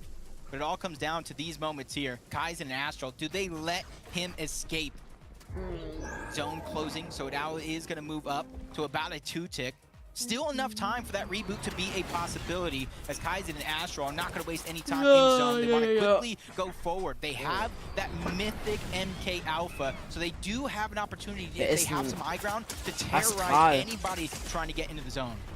Just like that. Oh, Kaizen. Yeah, that is rough. 1 HP Ist auf jeden Fall and da a umgegangen. dream that has quickly turned into a nightmare. And the Für die same läuft boys do a Für die läuft's diese Runde leider nicht ganz so gut, Chat. Ja, mit leider nur 4 Punkten diese Runde ist nicht gut, aber sie sind Top 12. Oder nee, Top 20, gell? Schade. Ich bin mir nicht mal ganz sicher.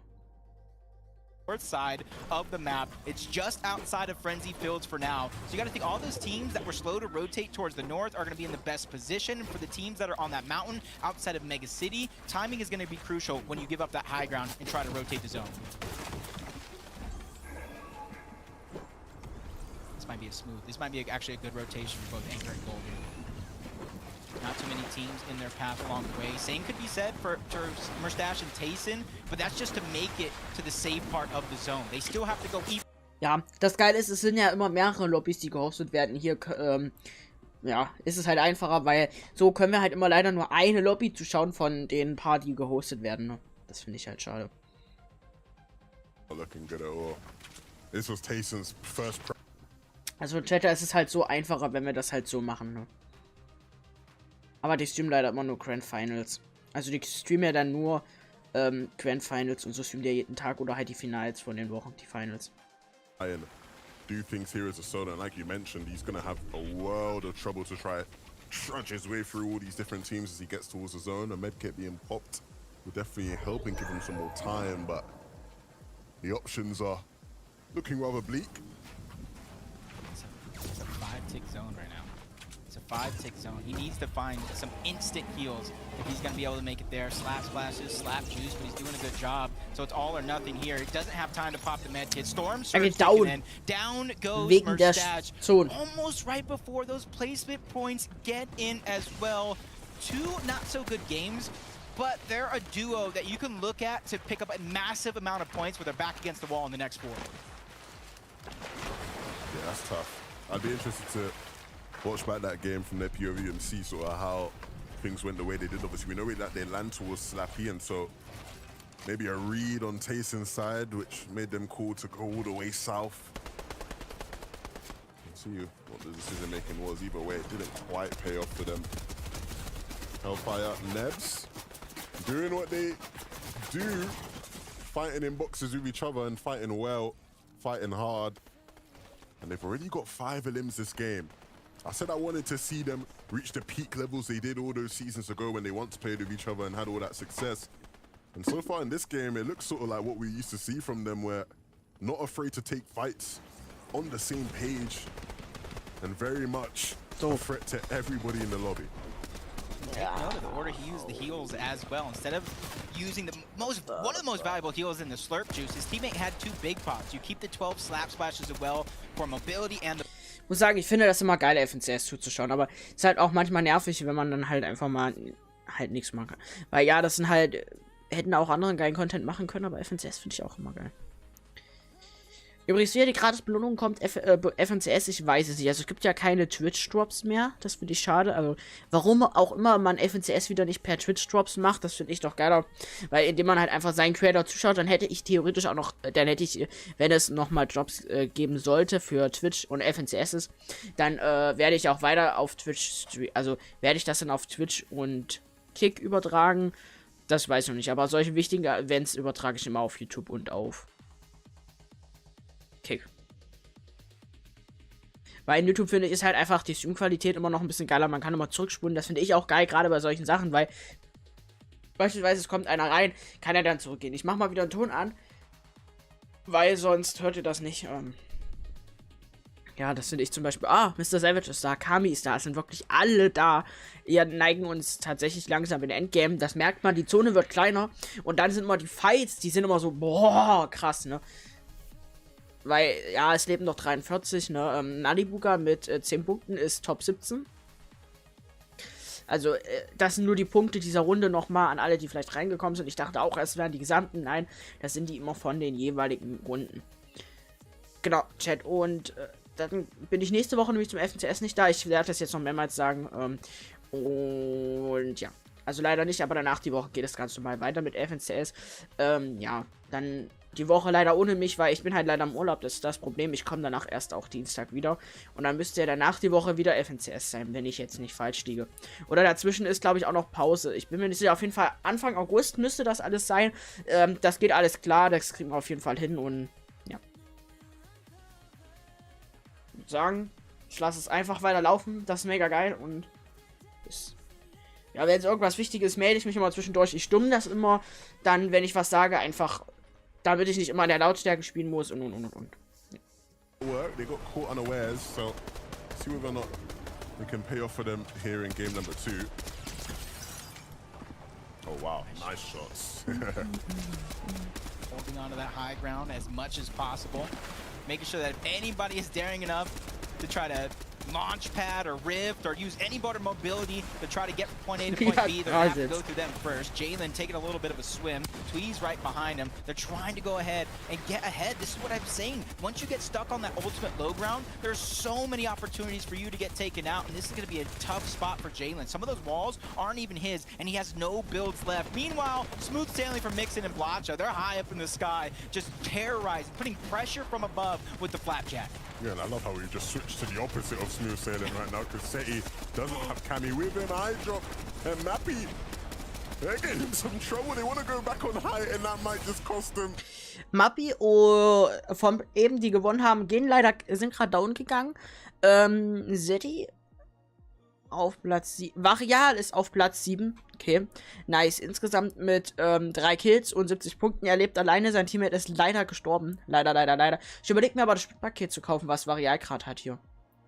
Also mit Zündkerzen-Spezialisten und so. Bin ich am Stronger, mir das zu holen, Chat? Ich weiß es noch nicht, aber ja, dann lass es auf jeden Fall mal laufen. Game number 1 and what it did to their placement on that leaderboard. Yeah, the deal's such an instinctive fragger. Always sniffing out the danger and looking to try and take out players who he senses are vulnerable. Robab and Axe Force, they're still in this one as a duo, and you can see them just rotating on this right side of the zone, keeping their angles limited, but still very much on the lookout for opportunities to take fights. And Malabuka and Thomas were waiting for them to open up, and so a bit of a jump scare for that duo. Opened up that floor and just see 2 shots fired at you from a bush. Those are the ones that are hardest to hit when you can't even see your opponent. It's Malabuka Thomas, no builds. Bist du eigentlich noch da, Arias?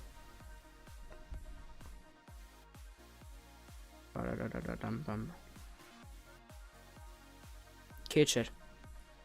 Wie viele leben noch? 9. Okay. Oh, 9, ne? Aber ich muss sagen, ich finde FNCS ist immer spannend, ne? Mein Traum ist es natürlich auch, Chat, und ich glaube, das hört man vielleicht auch raus. Ich will da auch eines Tages mal mitspielen. Also, das ist so mein Traum, irgendeines Tages mal mitspielen, aber natürlich jetzt nicht die nächsten FNCS. Also, ja, 1-2 Jahren eventuell. Aber das zu Steam ist auch geil. Ich würde mich auf jeden Fall auch mal freuen, und ich glaube, das ist auch das Ziel von Arias, mal da mitspielen zu dürfen. Burn Arias heißt übrigens. Auf Twitch, auf Kick, schaut da gerne mal vorbei. Macht ihr nichts verkehrt, lasst doch gerne mal einen Sub bei ihn da. Nein, okay, aber ist auch ein richtiger sympathischer Typ. Ja. Varial gewinnt die zweite Runde FNCS. Chat, ist das nicht wild? Warte mal, wir gucken uns das an. Deep into the moving zones, managed to win the game, but he does it. Wow, what a game. Yeah, that was a huge Holy solo shit. play there to end it all. And he took so Holy much damage shit. at one point before this fight. He did a good job of not only getting the refresh, he got the resources for the heals in terms of med miss and that slap juice to keep him on prime high ground. And there he didn't even have to fire a shot at the end. He just blocked his opponent's path to take the game. And this is the Nice, sie holen sich die zweite Runde, holen sie nach Hause. Varial war solo. Mr. Savage ist vorher gestorben. Er holt trotzdem alle, als ob es keinen Morgen gäbe. Macht er das. Und das war geil. Das muss man wirklich mal sagen. Das hat er richtig, richtig cool gemacht. Ja, er ist an Zone gestorben. Muss man, ja, aber wie gesagt, das ist auf jeden Fall sehr, sehr, sehr, sehr krass gewesen. Und genau. Ich würde sagen, ich gehe jetzt auch mal ganz kurz auf die Toilette.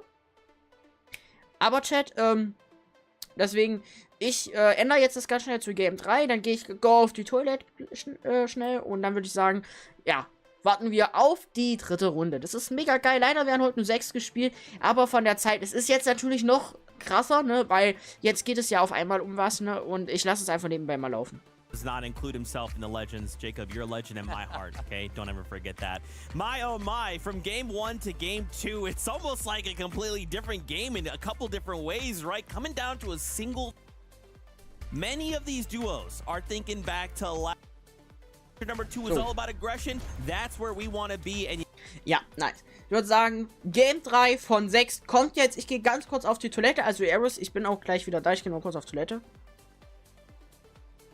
Und ich würde sagen, bis gleich. Qualifying for Ja, bis dahin. Bis gleich. Also, ich würde dann... Und genau, ich gehe ganz kurz auf Toilette. Bis gleich. the deal playing. Genau. Auch an alle, die noch reingekommen sind. Und zwar werden heute insgesamt 6 Runden gespielt. Wir gucken uns jetzt gleich die dritte erst an. Also wir haben jetzt 2 schon gesehen. Die dritte gucken wir uns gleich an. Und es geht aber trotzdem bis 22 Uhr. Aber es wird halt anstrengender. Jeder weiß, um was es geht. Jeder will der Beste sein. Das ist natürlich extrem, extrem krass, weil natürlich jeder will es sein. Jeder will der Beste sein. Und deswegen. Aber ich würde sagen, bis gleich. the only person in the zone there to take out Hellfire at the end. A lot of experience, right, over on Vidil and Mr. Savage. How long they've been playing together, how much time they've put into the game, refining themselves, really sharpening themselves, saying, hey, look, if we're going to go to globals, now is that opportunity for us. Because of that, they will pick up the victory royale. My, oh my, so many eliminations as well paired with that. I mean, 8 eliminations, a victory royale, a solo clutch. I have to see the standings. I have to see how things have changed from game number 1 to game number 2. With so many questions, let's answer a few of those. Nebs and Hellfire, I would like to point out, these guys, though they didn't win, they came second place, which again, the damage is done. You let me get to second place, you done messed up. But paired up with 12 eliminations, Vivid, suddenly these guys are hot on the heels of Vidil and Mr. Savage. Yeah, and they're in first place right now because of Nebs' solo clutch in game number 1, and now it was left to Hellfire to actually do the same exact thing in game number 2, and he did a great job of doing that. But, you know, Minnie, you mentioned it last game, this team is usually together when it comes to the end game, and for a majority of it, they actually were.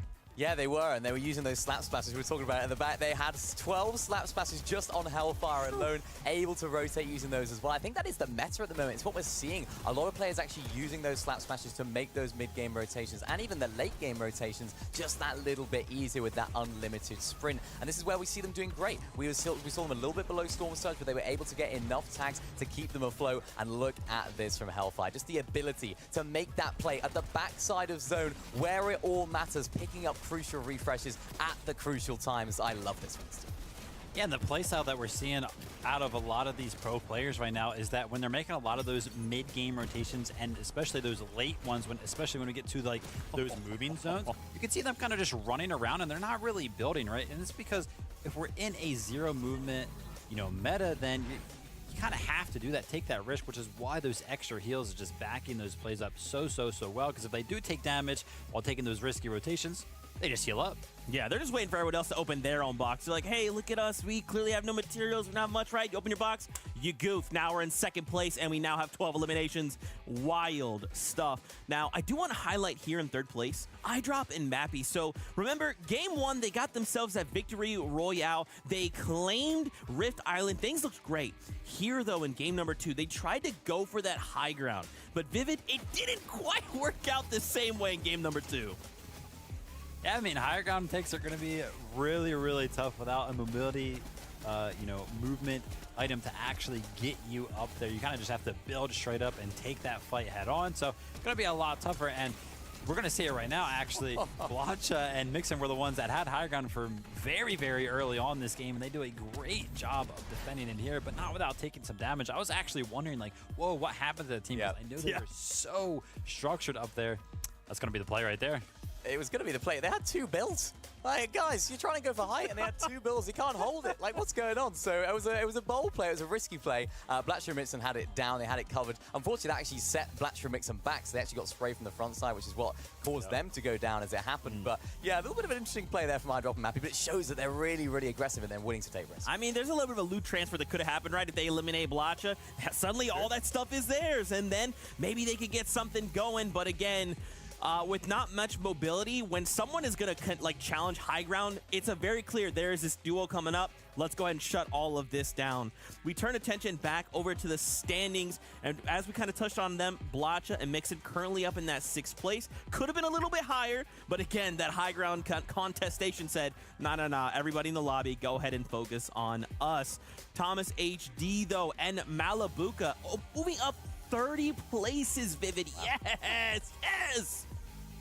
Yeah, I mean, a game number 2, solid one to actually get them back up into the top 20.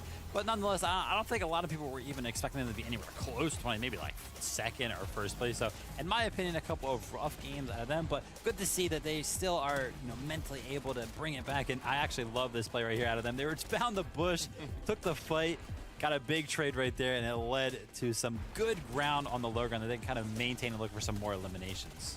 Yeah, as you mentioned, Vivid, a little bit of a surprise they are this low down, but they were supposed to be contested, aren't they? They're supposed to be contested off spawn, and we've seen them perform when they are contested, but also uncontested. I think they've been contested so much recently that they kind of got used to that early Storm Surge tags they can gather. Yeah. Now they're uncontested, they're finding it a little bit more difficult to get those tags at the beginning of the game, and that's why they're struggling. Yeah, they have to make that shift, right? There has to be a little bit of a change of what is our now surge strategy, right? And look, with Siphon back on, let's just go crazy. I'm down for it. You know, I want to see that. You want to see that. Let's just do more of that. But speaking of things we want to see, of course, it's more games.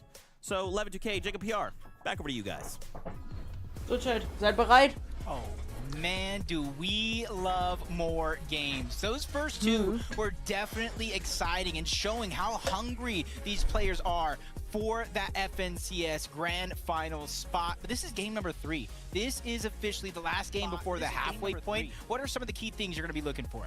I want to see some of the best players in the world continue to keep cooking up absolute 5-star courses, right? We saw a master Gut. from those boys, but Vidil, the solo clutch we've just seen from it. Ja, die Leute sind natürlich hungrig, wie sie immer so schön sagen. Aber das ist, finde ich, auch ganz normal. Ne? Es ist FNCS, es ist hier kein Cup. Ja gut, Cup ist es ja schon, aber ja, es ist jetzt hier keine normale Runde. Die sind natürlich alle hungrig. Sie wollen natürlich alle die Besten sein. Es gibt aber immer nur ein bestes Team. Nein, aber die wollen natürlich alle sein. Was mich halt triggert, dass sie unterschiedliche Headsets aufhaben, das finde ich ja absolut eklig, ne? Aber ich würde sagen, wir gehen rein in Game 3. Absolutely wonderful stuff. Let's see who is going to be our leaders after this game. Game number 3. We've had a couple games now to figure out what's sort of going on, who's in some decent form and who still needs to warm up a bit. So. A couple teams still have a chance to pick up the pace here. And when I was thinking about that flashback is just the lack of mobility, and it's just showing that the mistakes are costing some teams, but not even only those mistakes, it's how good these players are playing their original drop spots. But right out of the gate, we're going to see it fresh. Vino, he has Drum Shock, and he has the MK Alpha, and immediately gets dropped by Skydune. This is huge. What are we witnessing here? Right before our very eyes. Gets the edit once again. 1v2. Skydune takes down Queasy as well. Wow. What have we just seen? What have we just seen? 3 games in a row now. Skydune and Shakos have rocked Queasy and Vino's world, but this one might be the most impressive one. Skydune completely catches Vino with his pants down. And when it comes time to clutch up to save his team's hopes, he does just that. Wow. I feel like everybody wanted to see it. You guys got what you want. Ui, sorry. Sorry, guys. Nein, aber auch, ja, ich weiß, ich finde, das Anfang, die ersten paar Fights sind immer so. Ich weiß, aber ihr müsst euch ja vorstellen, da sind 100 Leute, die landen oft außerhalb, deswegen. Und ja, die ersten Minuten ist natürlich immer langweilig, ist aber bei jedem Spiel so, das ist ja generell so, deswegen. Es ist immer total geil, ich finde, Valorant ist immer ein bisschen, obwohl Valorant ist halt, ja, Valorant ist halt ein anderes Game, also Valorant spielt man halt safer, das ist halt, ja, egal. Da finde ich cool, Fortnite, ja, ansonsten die ersten Minuten natürlich, wenn da noch alle leben, das ist natürlich schon langweilig, ja, was ich schade finde, dass ich halt nicht stoppen kann, das finde ich halt schade. Mit 120 Punkten. Krass. Sind die Erster. Headfire und Naps sind die Ersten, nice. Also ich würde sagen, wir gehen weiter in Trommelwirbel. Nein, also ist ja hier Game 3 von 6. Also die Hälfte haben wir, wenn wir das gemacht haben, schon uns angeguckt. Ich muss sagen, es sind bis jetzt richtig geile Sachen gewesen. Also Varial ist auf jeden Fall dabei. Reason habe ich irgendwie bis jetzt noch nicht gesehen. Ich weiß nicht, hat er sich überhaupt qualifiziert? Ich war mir nämlich nicht ganz sicher. Ich glaube, er hat sich nämlich nicht qualifiziert. Ich würde sagen, wir gucken uns jetzt den Fight weiter an. To the distance, you saw Skill just floating by, but it doesn't look like he's going to try to third party this. So Wanya and Nico are going to have the best chances to clean this one up in an instant. Get their eliminations, get their surge. And if you look at their points right now, this was a much needed start to their game. Much needed might be an understatement, right? It was the only option for them, really, because you can't go into game number 4 having 3 bad first games, right? You know, you want to at least have something to show off at the halfway point.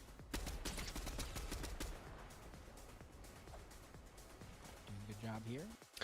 Auch an alle, die gerade vielleicht dazugekommen sind, ja. Ich muss sagen, ich finde, also ich muss sagen, ich habe ja, ich streame ja auch erst seit ein paar FNCS, streame ich ja wirklich FNCS. Ich hab das damals schon mal gemacht, aber das lief dann nicht so gut und deswegen, ich muss sagen, ich finde das aber echt eine geile Sache, weil das bockt auf jeden Fall, sowas zu machen, ne? Ja. Ich finde FNCS immer auch, finde ich, sowas Cooles. Also, ich stream eigentlich wirklich nur FNCS und vielleicht ein Solo-Cash-Cup, ja auch nicht, warte mal. My favorite player is because of his name. Robot. Nein, aber, genau, ansonsten muss ich sagen, ich, bin jetzt auch nicht, ich streame auch nicht alles, ich streame auch nicht jeden Fortnite-Cup, ne? Ich streame ja wirklich nur FNCS und auch ein paar einzelne, aber in den meisten Fällen streame ich wirklich, also ich streame auch morgen Solo Cash Cup, aber ja, ich finde FNCS immer als Event vielleicht cool und deswegen streame ich das ja auch, weil es ein cooles und vor allem auch ein wichtiges Event ist. Mein Content bezieht sich auf Fortnite, deswegen, genau. Morgen ist dann auch der letzte Stream für, also ich streame morgen nochmal, das ist der letzte Stream dann für FNCS, vorm Urlaub. Nach dem Urlaub machen wir nochmal ein Overlay-Paket für Burn Areas. Er hatte sich noch mal eins gewünscht, aber diesmal in Spanisch, in Spanisch-Version. Und dann dachte ich mir so, na okay, kann man das ja noch mal machen. Deswegen, aber das Ganze findet ihr, wie gesagt, einfach auf Kick, findet ihr noch mal den Content. Ich werde das auch aufnehmen, parallel. Und, ja, wir werden das dann auch cutten. Das ist auch so mein Ziel, dass man das dann cuttet, weil ja, das soll natürlich ein Video sein. Ich will nämlich einen Zweitkanal aufmachen, wo es wirklich genau um solchen Content geht, um Streaming-Content. Also, wie stelle ich ein Mikrofon aus? Wie trenne ich mein Audio? Wie richte ich OBS ein? Wie kann ich streamen? Wie verbinde ich OBS mit meiner Streaming-Plattform? Wie plane ich einen Stream auf YouTube? Wie streame ich auf YouTube? Wie füge ich Overlays ein? Alles sowas, da wird es nochmal Videos geben. Vor allem auch, wo findet man überhaupt Overlays? Müssen Overlays immer Geld kosten? Da geht es natürlich auch noch ein bisschen drauf. Da gehen wir auch noch drauf ein, weil es müssen Overlays nur mal so nicht immer Geld kosten. Es gibt viele kostenlose Alternativen. Ja, natürlich sind die einen sind besser, die anderen sind schlechter, aber es gibt viele Alternativen und da möchte ich mit euch dann auch nochmal gemeinsam drauf eingehen und ja. Weil Overlays, ihr kennt es ja alle, es ist ja immer so ein Thema, viele sagen, müsste Geld kosten, viele sagen, nein, muss nicht Geld kosten. Und es gibt auch viele kostenlose, geile Alternativen, also kann ich ja wirklich nur ans Herz legen, sowas auch wirklich mal nachzuschauen. Ich weiß, es passt zwar nicht rein, aber es muss ja nicht immer unbedingt ein Overlay man muss sich doch nicht immer ein Overlay kaufen für eine Menge Stange Geld. Es gibt viele Anbieter, die euch sowas kostenlos anbieten, ne? Fun Founder ist zum Beispiel einer, da habe ich zum Beispiel auch lange ein Overlay und das Overlay ist clean. Das ist ein einfaches, cleanes Overlay.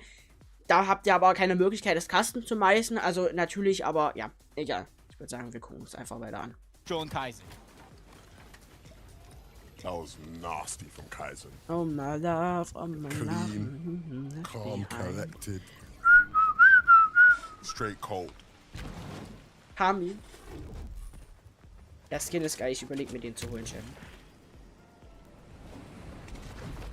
Cammy and City here on our screens. Das ist immer auch nicht voll. Yeah, I read that stat in my head otherwise. Like, it's saying, you know, 44 players, half of the lobby, nearly half of the lobby is returning teams, right? But in my head, I read it as there are 56 newcomers in this lobby that did not make the grand finals that have a chance to really hold and have control over their own fate. I like that.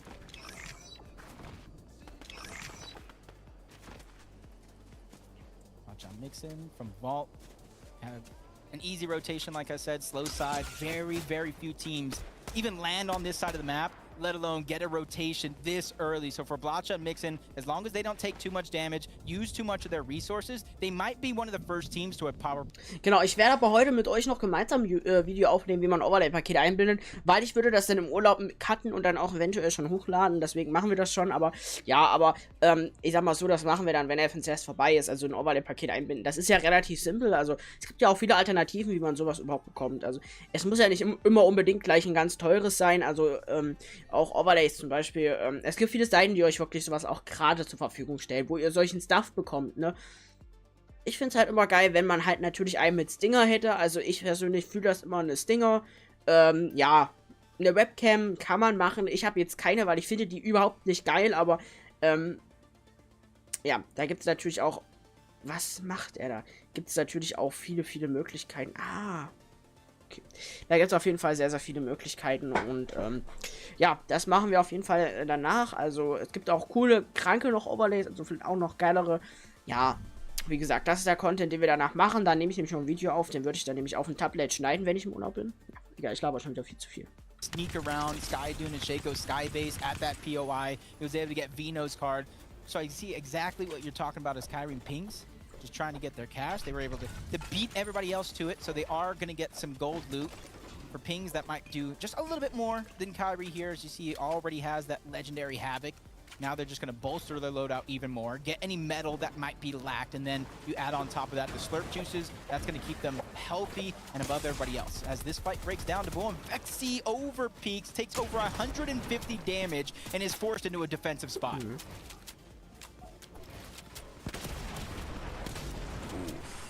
Weil wir da warten, zeige ich euch zum Beispiel meine Seite, wo man so geilen Stuff auch gratis bekommt. Doesn't connect, but that's fine because it looks like they'll still be able to claim the cash. Gotta be careful though, because Sky Jump. Ja, es gibt nämlich echt viele geile Alternativen. Finde ich auch vor allem immer cool. Also zum Beispiel, wer wie ich regelmäßig oder öfters mal ein Overlays ändert, ne? Kann man machen, ne? Es gibt viele Anbieter. Ja, natürlich selber eins designen zu lassen oder vor allem auch selber eins zu machen, ist natürlich immer geil, weil wenn man sich selber eins macht oder eins machen lässt, ist natürlich auch, dürft ihr halt nicht vergessen, das ist für euch angemessen. Es ist nur eures Overlay, das könnt ihr machen oder machen lassen, wie ihr das selber wollt. Ihr seid da nicht vorgegeben auf die Gratis-Alternativen. Ja, gratis habt ihr zwar ein cooles Overlay, klar, natürlich als Anfänger komplett clean.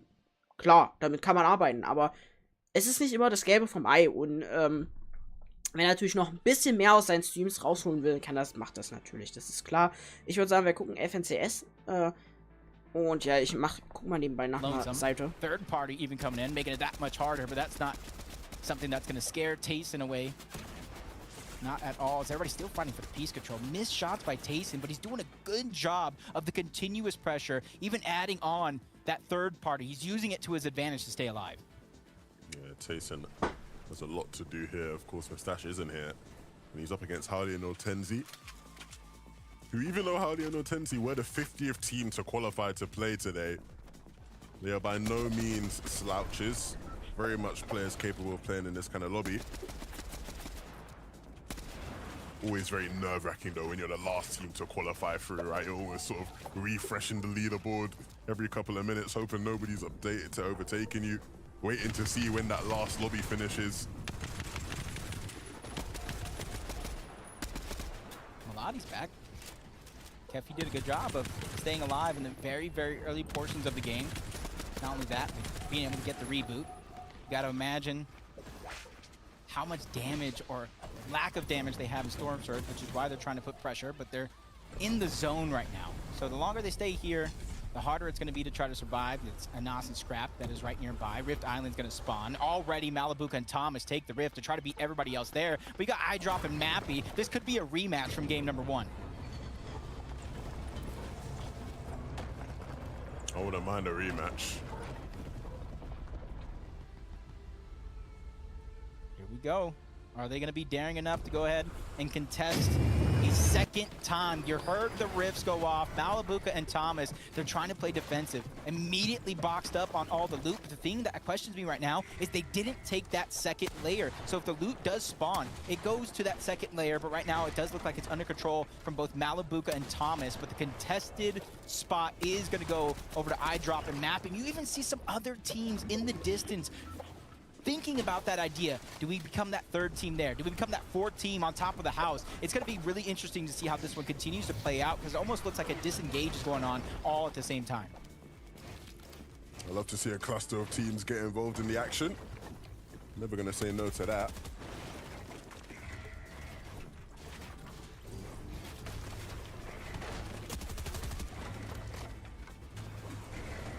See Archie in the feed, trying to keep things going. They're getting it little by little, but right now it's going to be contested by a whole nother team. That's Xander on the other side, along with Lunex. Nobody wants to let these 15 points go for easy, especially since the start of the game, I talked about it. This is the last game before that halfway point. Where you're on the leaderboard matters so much if you're looking to take first, but a quick box. Thomas almost gets a huge shot, but Lunex doing a good job of narrowly escaping what could have been a tragedy.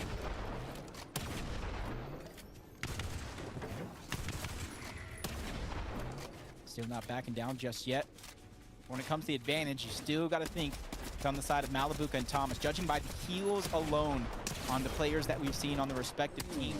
Look at the mini-map. How many teams are hunkering in that position to possibly try to take over a third party once this one's done? Thomas doing a good job of taking control of every single piece in his path and continuously pushing that duo back. Thomas is such a fun player to watch. You just know he's going to hit a bunch of crucial shots whenever he's in a fight, and he's going to need to do it now because Malabuka needs some time to heal. Taking a new angle, trying to come in from above, and he's not afraid to just knock on that door and wait for them to open up. Back to the capture point. Mappy and Eyedrop still nearby on top of the house. Building themselves one of them skyscrapers that you're talking about. As the loot has finally been claimed. You got to imagine it's Thomas and Malabuka, but this fight was going down so long. It's hard to say for certain who got credit, but you got to think it was the guy pushing everybody else off of Rift Island itself. Yeah.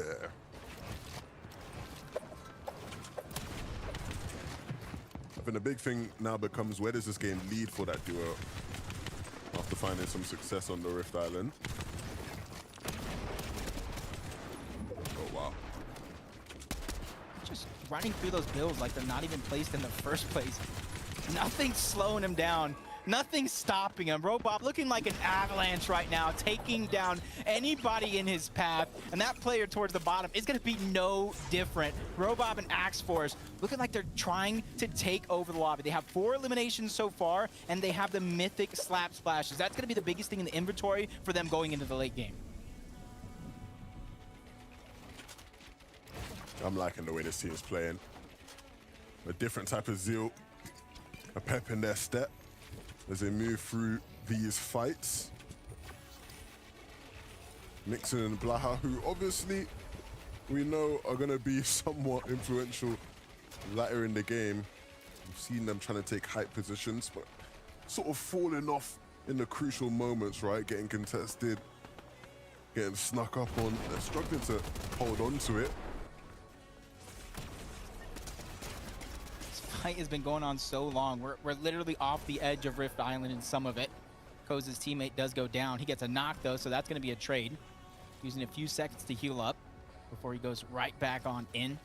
Whether he goes for the reboot card or the elimination is going to be an interesting decision as he hears Xander quickly running away. He knows the revive isn't going off just yet, so he has a couple more seconds to work with, and he's making that save. Ja, ich habe übrigens gerade 3 Overlays gefunden, also ich habe mehrere, ja, ich habe natürlich geguckt, was mir zum Beispiel gefällt. Ich zeige euch dann später, weil den Content würde ich gerne dann noch hochladen, wenn ich dann im Urlaub bin, damit auch irgendwie was Geiles kommt. Wir erstellen nachher noch einen Kanal, damit ihr dann natürlich auch alle ein Abo da lassen könnt, damit ihr dann natürlich Bescheid wisst.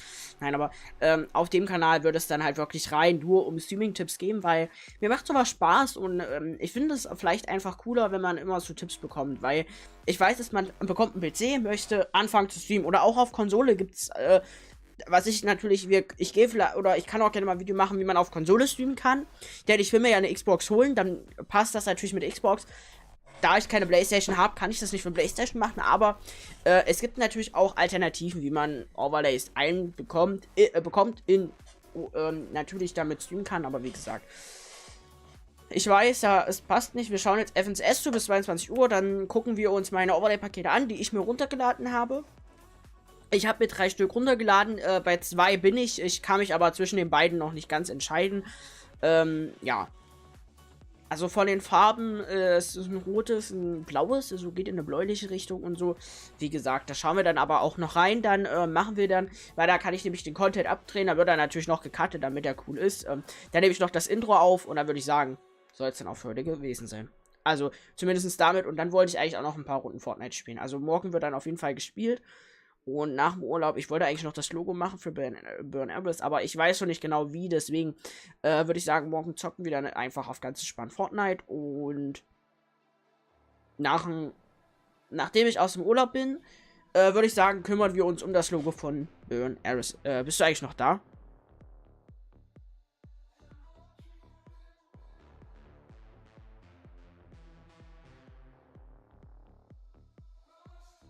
Gotta time yourself running in. Tough. Gonna use the ridges and use the rivers as best as you can to try and close that distance. That will probably be your best bet. And it's gonna be like really telling, because in this situation, if you're a team like Malibuca and Thomas, you simply just Ja, aber es gibt natürlich viele coole Overlays und wie gesagt, also was man da natürlich von Overlays sich holt, das ist natürlich egal. Das Geile ist bei diesen Overlays, es ist alles dabei. Es sind Panels, es sind Alerts dabei. Wir haben Intermission Screens, also Start, Ending, Pause. Wir haben deine Just Chatting Scene mit Cam, ohne Cam. Wir haben eigentlich out of the box eigentlich alles dabei, was man dabei haben muss. Ne? Wir haben auch Alerts dabei. Das finde ich cool, weil ich finde natürlich, Alerts sind cool. Wenn die natürlich in dem Overlay-Design gehalten ist, auch cool. Ich habe die ja zum Beispiel mit dem Bild. Ob man die natürlich verwendet oder nicht, muss jeder für sich selber wissen. Problem ist, bei Kick ist aktuell nicht möglich, zum Beispiel Alerts zu verwenden, die dann halt, wo du halt einstellen kannst, dass der Text verzögert kommt. Das ist aktuell bei Kick nicht möglich, das einzustellen.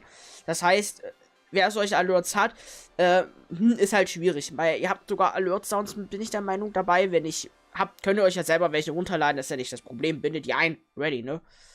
Aber, ich find's geil. Game 2, First Story, oh ja. Achso, zweites Game, okay, hat, Areal gewonnen. Oh, Mr. Savage und Varial mit 123 Points. Sind übrigens gerade auf Platz 1. Wenn die heute auf Platz 1 sind, würde ich den natürlich gönnen. Ich würde es aber auch jeden anderen gönnen. Es ist halt, ich bin da halt, ich habe da kein, ja, ich bin da jetzt kein Fan von allen. Ich finde, Varial ist auch ein echt, also ich schau den ab und an gerne mal auf Twitch, gerne mal zu. Es ist halt das Problem, ich kenne, also, ja, ich gucke auch, wenn ich selber immer mal in die Rounds reingucke, ich gucke halt die Leute, oh, er geht down, oh, das Team geht down, schade. Ich finde es halt schade, ich kenne halt aktuell nicht viele, das ist halt das Problem, da ich ja erst in diese Szene rein bin, ich streame ja noch nicht lange FNCS, deswegen. Aber auf jeden Fall, genau, und alle, die übrigens interessiert, wie man sich ein Overlay-Paket einbindet, ich habe das schon öfters mal im Stream gemacht, ich habe da aber noch nie ein YouTube-Video daraus gemacht, ich weiß, das mache ich jetzt. Und ich will jetzt nochmal ausführlicher drauf eingehen und ja. the unlimited standable for a longer duration than anything else. And you can see their priority as well, where they're choosing to move through this zone. They're sort of using this mountain as some extra cover. Fire, bro, up above. You know how dangerous fire, bro, can be? I did. I'm lucky I'm not in his region. I probably wouldn't even queue up the same time as him. Das Geile ist bei den Paketen, die ich euch jetzt zeige, die Seite habt mehrere. Also die gibt es natürlich auch Premium, also die ihr bezahlen müsst, aber auch kostenlose. Und ich finde, ja, kostenlos, die sind natürlich nicht immer die besten, aber ich finde, für einen Stream reicht das. Und ich zum Beispiel selber bin ja schon auch etwas kleinerer, oder etwas kleiner, aber ich bin ja etwas schon größer. Ich finde das auch immer vollkommen okay, weil, ja, man bezahlt natürlich für so ein Overlay natürlich eine Menge Geld, wer natürlich ein geiles haben will. Wer natürlich sagt, ja, er möchte eins haben. Und natürlich, wer sich selber irgendwann sagt, er will sich selber eins machen lassen oder sogar selber ein personalisiertes machen, ist natürlich geil. Aber generell bin ich auch dieser Freund. Ich switche gerne mal meine Overlays, weil ich finde ein Overlay, immer mal ein anderes Overlay, gibt auch ein neues Design im Stream. Das finde ich immer mal geil, wenn man mal die wechselt. Und dann ist natürlich mal die Frage, kauft man sich eins oder halt kostenlos. Und auch kostenlos bieten euch viele richtig geile Overlays. Und zum Beispiel, das, was ich hatte, war auch kostenlos. Ich weiß tatsächlich gar nicht mehr die Seite, was ich hatte mit diesem Starting. Und das ist krass animiert, ne? Das ist mega geil, das ist krass, das kann man einbinden, ist kostenlos. Hatte alles dabei. Alerts sind hier, glaube ich, nicht dabei. Ne, die Alerts waren nicht dabei. Habe ich jetzt aber auch nicht gebraucht. Also, ja. Ihr könnt natürlich auch euch auch eigene Alerts erstellen. Da gibt es natürlich richtig viele Möglichkeiten, indem ihr euch zum Beispiel aus einem Stream irgendwas, ein geiles Highlight rauskattet und halt den Text runter anzeigen lasst. Ist möglich, ne? Das ist immer noch möglich. Kann man machen. So hat man natürlich personalisierte Alerts, ne? Das ist geil. Wie man natürlich an Clips kommt, das ist vielleicht auch nochmal eine Frage, kann ich euch dann auch nochmal zeigen. Ich will halt Clips nehmen, zum Beispiel von Kick oder von Twitch und YouTube, weil da kann man natürlich mit Eclipse GG, an alle, die das noch nicht kennen, ist auch nochmal ein Tipp, könnt ihr natürlich euch so Clips erstellen lassen. Das heißt, es ist eine AI, die euren Stream nach jeweiligen Games raussucht. Und die klippt das dann automatisch in kurze Clips, die ihr auf YouTube hochladen könnt. Ihr habt die Möglichkeit, aber auch hier das natürlich wieder zu cutten und anzupassen. Das könnt ihr natürlich, wie ihr wollt. Aber ich würde mal eingeben. Cost them so much, but now it's Cammy's time to try to make up for it. Finds that first elimination onto Thomas HD, leaving Malibuka by himself as well. Into the top 11 we go, and Cammy, he has some time. If he can get that slurp juice, Zone is pulling back. He could be healthy in an instant as Malibuka out of shields. Now he's looking down, out of builds as well. Trying to catch somebody off guard to get that refresh. There's so many players stuck down there, Oi. but he's not going to slide down that mountain because it's not time. Cammy is doing everything he can to pick up these points. I feel like we've seen this in so many of these games. The zone sliding across a mountain, forcing people beneath just to try and fight it out to survive. And so many people getting caught out as a result. Hati Wurde geholt. now having to drop down only 3 builds and now just a 2 and a shotgun shot needed, but it won't connect. Cammy though, still trying to stay alive in this one and needs that shot. And so he'll hit it. That's what Cammy does. And he needs to start going on a rampage. That was instantaneous with the slurp juice. It's like he read the play a mile away to keep himself healthy. Pete, once again, popping the slurp juice as well. Doesn't really have anything on the med miss as he's trying to go ahead and save as many of these resources as possible. Goes down even one more layer from Vokes and DKS to try to stay alive, but the inevitable is about to happen. He ends up in a 2v1. He goes down, but at least he gets a... Ich zeige euch das jetzt nochmal. Ich lade mir dann nochmal ein Overlay-Paket runter für das Video, entpackt das, damit ich euch nochmal zeige, wie ihr das entpacken könnt, weil ihr könnt das auch mit WinRAR einpacken, das ist dasselbe. Ihr könnt es aber auch, ZIP-Dateien könnt ihr direkt in Windows selber einpacken. Dieses Tool gibt es. Und ja, es geht ja nur darum, dass ihr die Datei einpackt. Das kann ich euch ja dann zeigen, ja. And now setting up to try and win this final 2v2. You can already see with the weapons and the loadout that they just switched around, Robob is going to put the pressure. Was geht? Axforce, the heisted breacher, is going to be the one trying to go in, stop that heal off. First shot's going to be fired. A massive blow from Axforce as he continues to back down his opponent. He's doing everything by himself in this situation, but finally he goes down. That is not the best because now... 170 Punkte. Ja. Heftig. Ja, ja. Das sind auch Erster.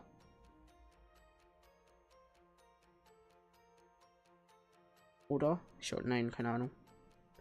Team 1, Team 2. Hilfe. Chat. Sowas finde ich geil. Nice. Er holt den Win nach Hause. Guckt euch den Replay an. A nice victory royale to pick up a game here at the halfway point. Robab and Axforce doing the business. Smooth sailing throughout the game. At different points we saw them, we tracked their journey, and they looked good. But I didn't know they were looking this good. Picking up the win is very, very nice for them here. Yeah.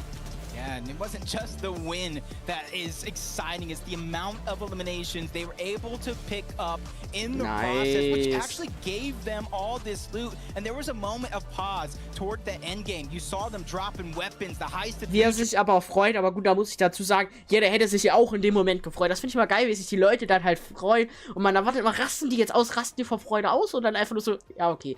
Nein, das finde ich aber immer geil, ne? So, in der Zwischenzeit, wie er hier labert, zeige ich euch, wie ihr das runterladet. Ich habe mir die runtergeladen, ich zeige euch dann gleich die Webseite. Hier seht ihr das. Hier habt ihr zum Beispiel Astra. Hier geht ihr drauf und geht dann hier einfach auf alle extrahieren. Drückt dann immer noch Enter, dann wird das einmal stattfinden. Dann seht ihr im Hintergrund die Geschwindigkeit. Dann könnt ihr das einmal dann später löschen. Das zeige ich euch aber auch noch. Weil diese ZIP-Dateien braucht ihr nie wieder. Weil das sind einfach nur, ihr habt die ja entpackt. Ich gehe gleich nochmal auf die Overlays ein bisschen drauf ein. Wir gucken die uns jetzt mal ganz kurz quickly an in der Zeit. Okay, ich dachte, steht schon mal eine Zeit. Also ladet ihr euch runter und dann habt ihr hier irgendwo, sollten dann natürlich diese ZIP-Dateien, könnt ihr löschen. Diese ZIP-Dateien sind Schwachsinn, Chat. Die braucht ihr nie wieder in eurem Leben. Wartet mal, ich muss nebenbei, ich lösche aber hier mal ein bisschen,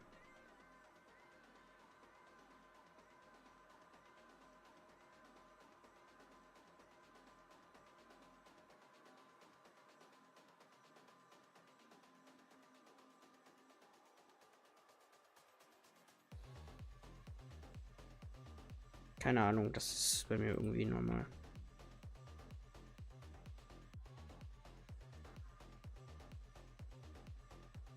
So, Chat. So, und zwar, ne? Wenn ihr die jetzt runtergepackt habt, geht ihr einfach auf S3, geht auf Installation.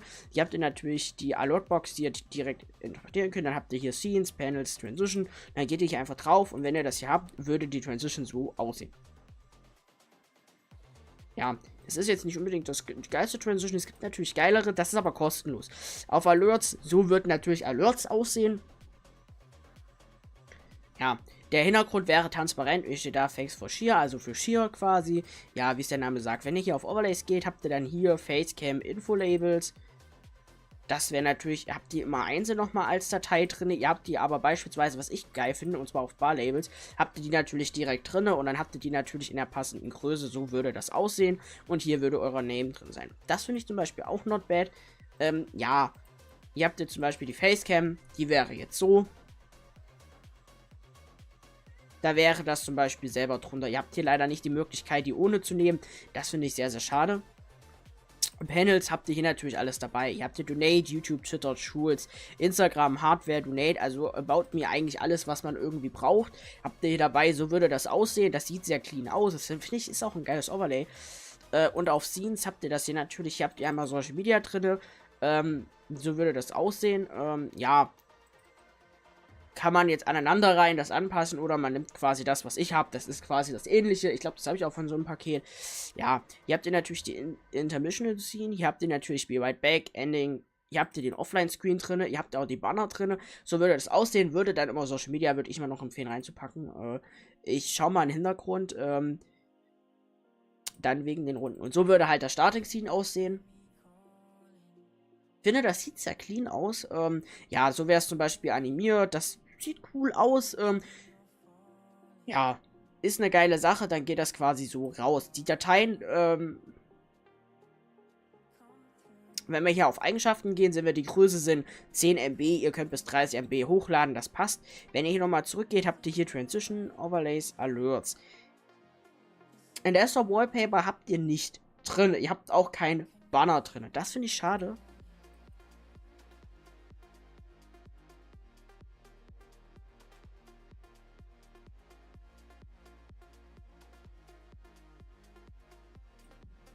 Transition, Scenes, Panels, Alerts.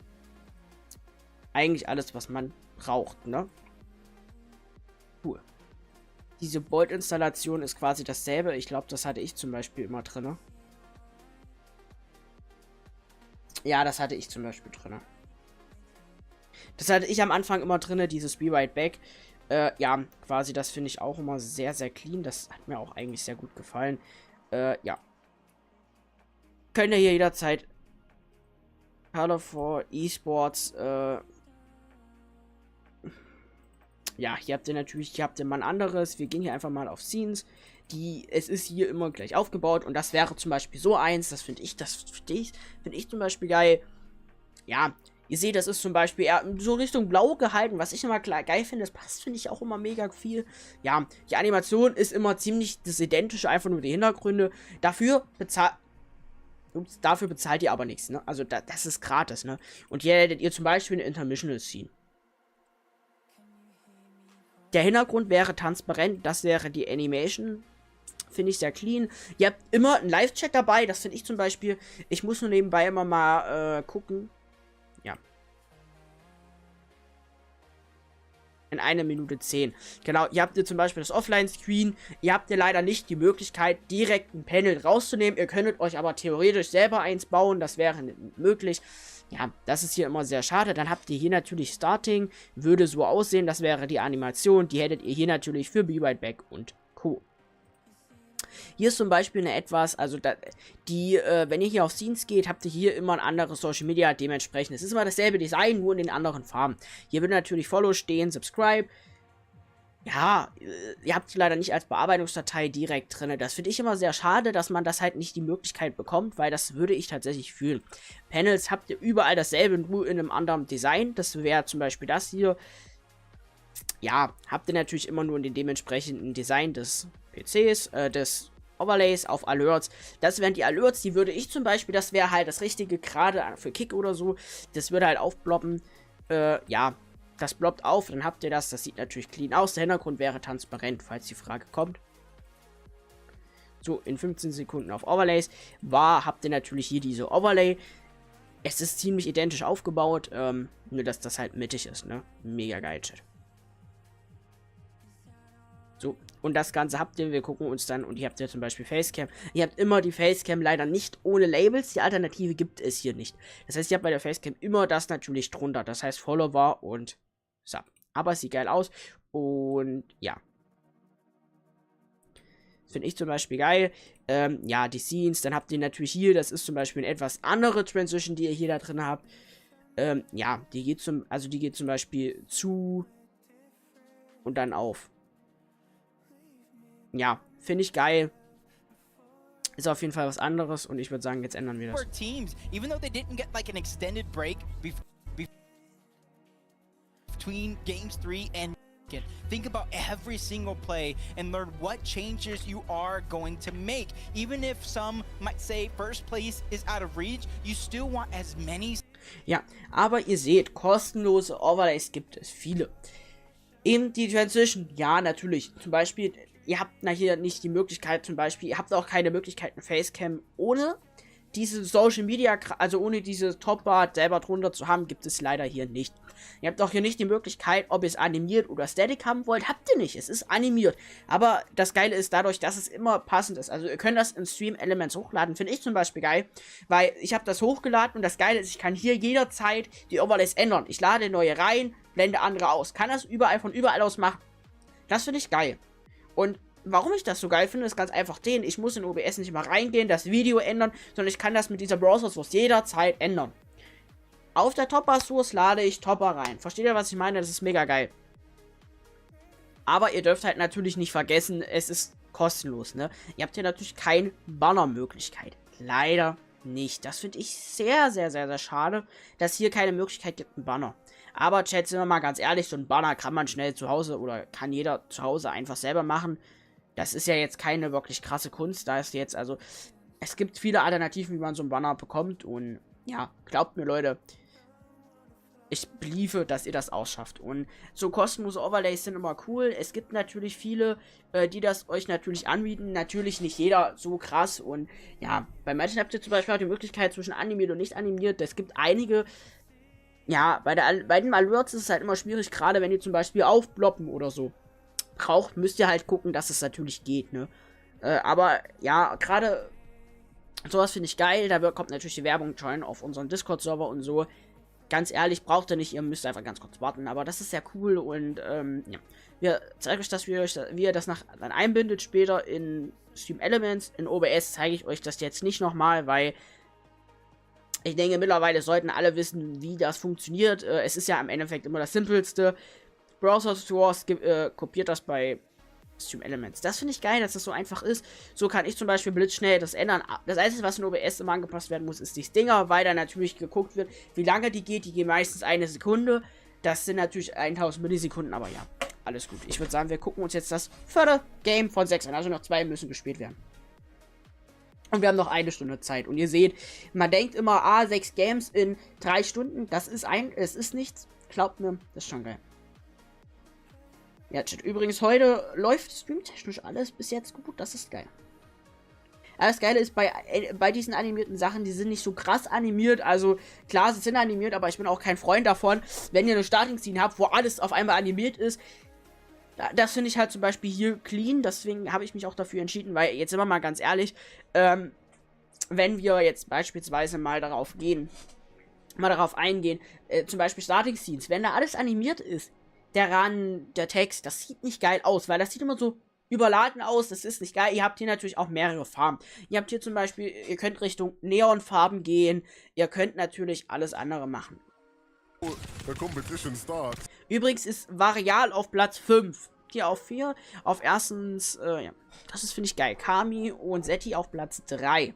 Finde ich geil übrigens, genau, aber sowas ist immer geil. Und Leute, es muss nicht immer Geld kosten und geil sein, ne? Also es gibt viele Sachen, die gibt's auch gratis. Ihr seht's. Es gibt natürlich auch noch andere, bei manchen zum Beispiel bei Funfaun, da kann ich euch auch nur empfehlen, könnt ihr mal bei YouTube eingeben. Da gibt es zum Beispiel dieses 5-Farben-Overlay in grün, lila und alles. Das ist geil, das ist auch animiert. Das Problem ist, die sind halt zu groß, um die in Stream Elements einzubinden. Das finde ich halt immer schade. Ja, muss man dann halt immer gucken, will man sowas. Gerade zum Beispiel so ein Intermission-Scene habe ich auch immer sehr gerne, wo man eine Cam hat, wo man Chat hat. Zum Beispiel, wenn ich auf ein Video reacte, mache ich das sehr gerne, außer jetzt bei FNCS, weil ich will euch natürlich das volle Erlebnis bieten. Deswegen mache ich das nicht. Aber zum Beispiel, ja, ihr könnt aber theoretisch, die Storage, die ich habe, könntet ihr ändern, das ist klar. Aber bei sowas bin ich immer kein Freund davon, weil, was ich immer fühle, wenn Bearbeitungsdateien drin sind, also PDS-Dateien, weil die könnt ihr einfach im Photosia online einfach machen. Und könnt ihr natürlich so einbinden. Das ist natürlich geil. Da habt ihr natürlich noch mehr Alternativen. Aber ja, ihr dürft halt nicht vergessen, es ist gratis, ne? Und ihr bekommt das Recht, das zu verwenden. Das finde ich halt immer geil, ne? Ihr könnt natürlich auch noch andere Overlays verwenden. Aber sagen wir mal ganz ehrlich, es gibt viele coole, was ich immer schade finde, wenn man natürlich keine Panels dabei hat. Und auch Banner. Das finde ich immer so, da hätte ich mir das immer gewünscht, dass man das drin hat, weil ich finde, das ist immer das Wichtigste, weil ein Starting-Tune, wie Right Back-Tune, ja, okay. Aber natürlich, wenn man sich selber das macht, finde ich auch geil, weil dann kann man das so anpassen, wie jeder selber möchte. Ja, ich weiß übrigens immer noch nicht, was ich für einen nehme, also wir haben hier noch eins, ich fand ja das erste auch nicht schlecht, ne. Aber egal, ich würde sagen, wir gucken weiter. Wir gucken uns dann noch das dritte Paket an, entscheiden uns dann tatsächlich für eins. Because that could be the same bit of information that does you in the end, as we got a little pickaxe battle going down between Gears and Scram. N-Star coming up and finishing it off, but it was just a trade between the two that didn't really have any weapons. And Chari gets that final elimination as he gets the piece control underneath his own. And that's the thing, sometimes when you get that inventory, you get that loadout, it's about just immediately bull rushing one player. Even when you do that, especially in this lobby, it's not easy, right?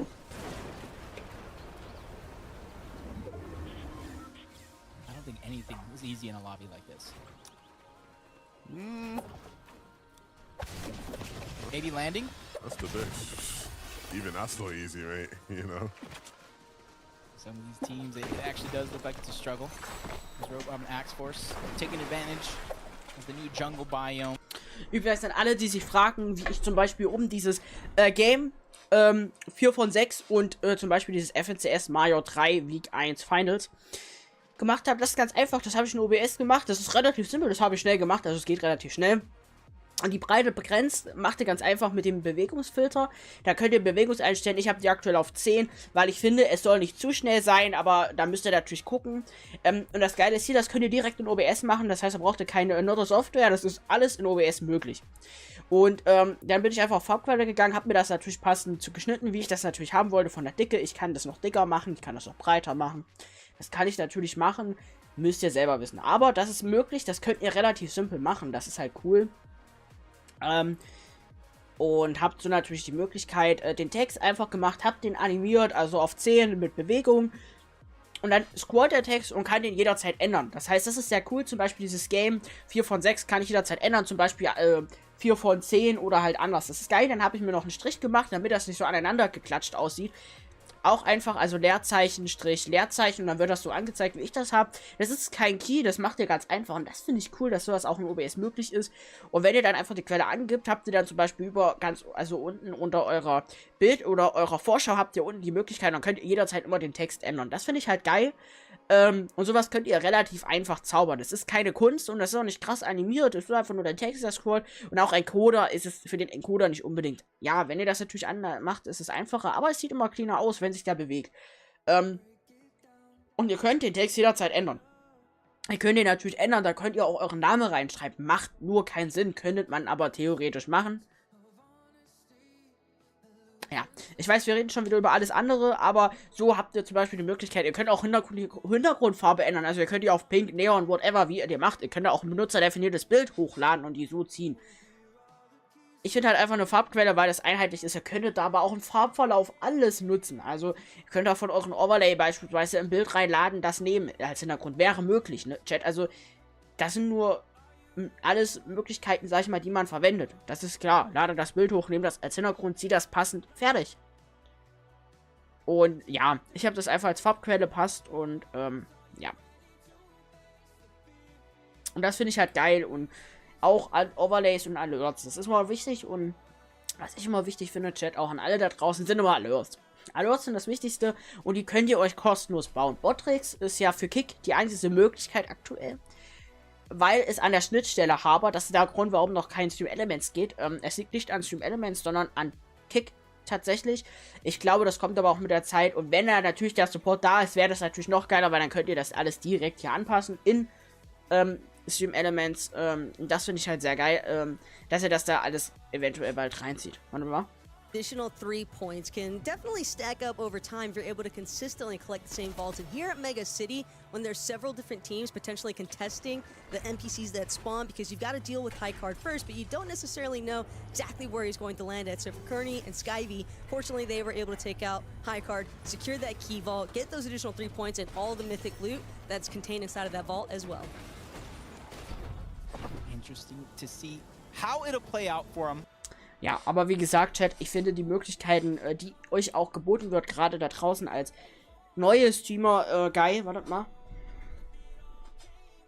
Weil es muss ja nicht immer unbedingt ein teures Overlay sein und ihr müsst euch das nicht mal kaufen. Es gibt viele kostenlose Sachen und es sind auch viele Professionelle dabei. Ja, natürlich, wer länger streamt und sagt, er will noch professioneller sein, natürlich macht euch selber eins, lasst euch eins machen, klar, weil sowas Personelles sieht immer geiler aus, ja, zum Beispiel Nizon 1489 hat ja auch ein animiertes Overlay, der hat ja auch ein eigenes tatsächlich, aber wer natürlich sagt, er möchte trotzdem eins haben, aber will einfach das bezahlen und nicht unbedingt immer Personal, ja, natürlich gibt es viele Anbieter, die das machen, natürlich ist es preisaufwärts von 10 natürlich bis hoch, natürlich hier teurer, desto besser immer, aber ja, ich empfehle immer, wenn ihr das sagt, dann lasst es bitte immer so groß machen, dass es in Stream Elements reinpasst. Also maximal 30 MB. Bei mir zum Beispiel ist es da, ich habe einmal das voll animiert und dann habe ich zum Beispiel auch nochmal diese leichtere Qualität für Stream Elements direkt. Ist da. Also ich ja zum Beispiel habe ja auch einen aktuellen Guides, das ist ein Colorful, heißt das. Gibt es bei Funfounder zu kaufen. Ja, kostet, glaube 10 Euro oder so. Ich habe es mir damals kostenlos geholt, deswegen kann ich es nutzen. An alle, die es damals kostenlos geholt haben, geht einfach auf ihre E-Mail-Adresse, geht dann rauf und dann könntet ihr euch auch die aktuelle Version runterladen. Finde ich geil. War damals kostenlos, da waren nur Screens dabei. Jetzt kostet es Geld und ist mehr dabei. Das heißt, wartet und dann habt ihr auch irgendwann die Möglichkeit, sowas kostenlos zu nutzen, ne? Und es ist komplett egal. Also ihr könnt das jetzt natürlich nicht nochmal kostenlos kaufen, sondern ihr müsst euch das kaufen, aber ihr habt ja den Link in der E-Mail. Teams make that early play for it, but it's the consistent eye drop and Mappy that always seem to find themselves high in the sky trying to claim those points as their own.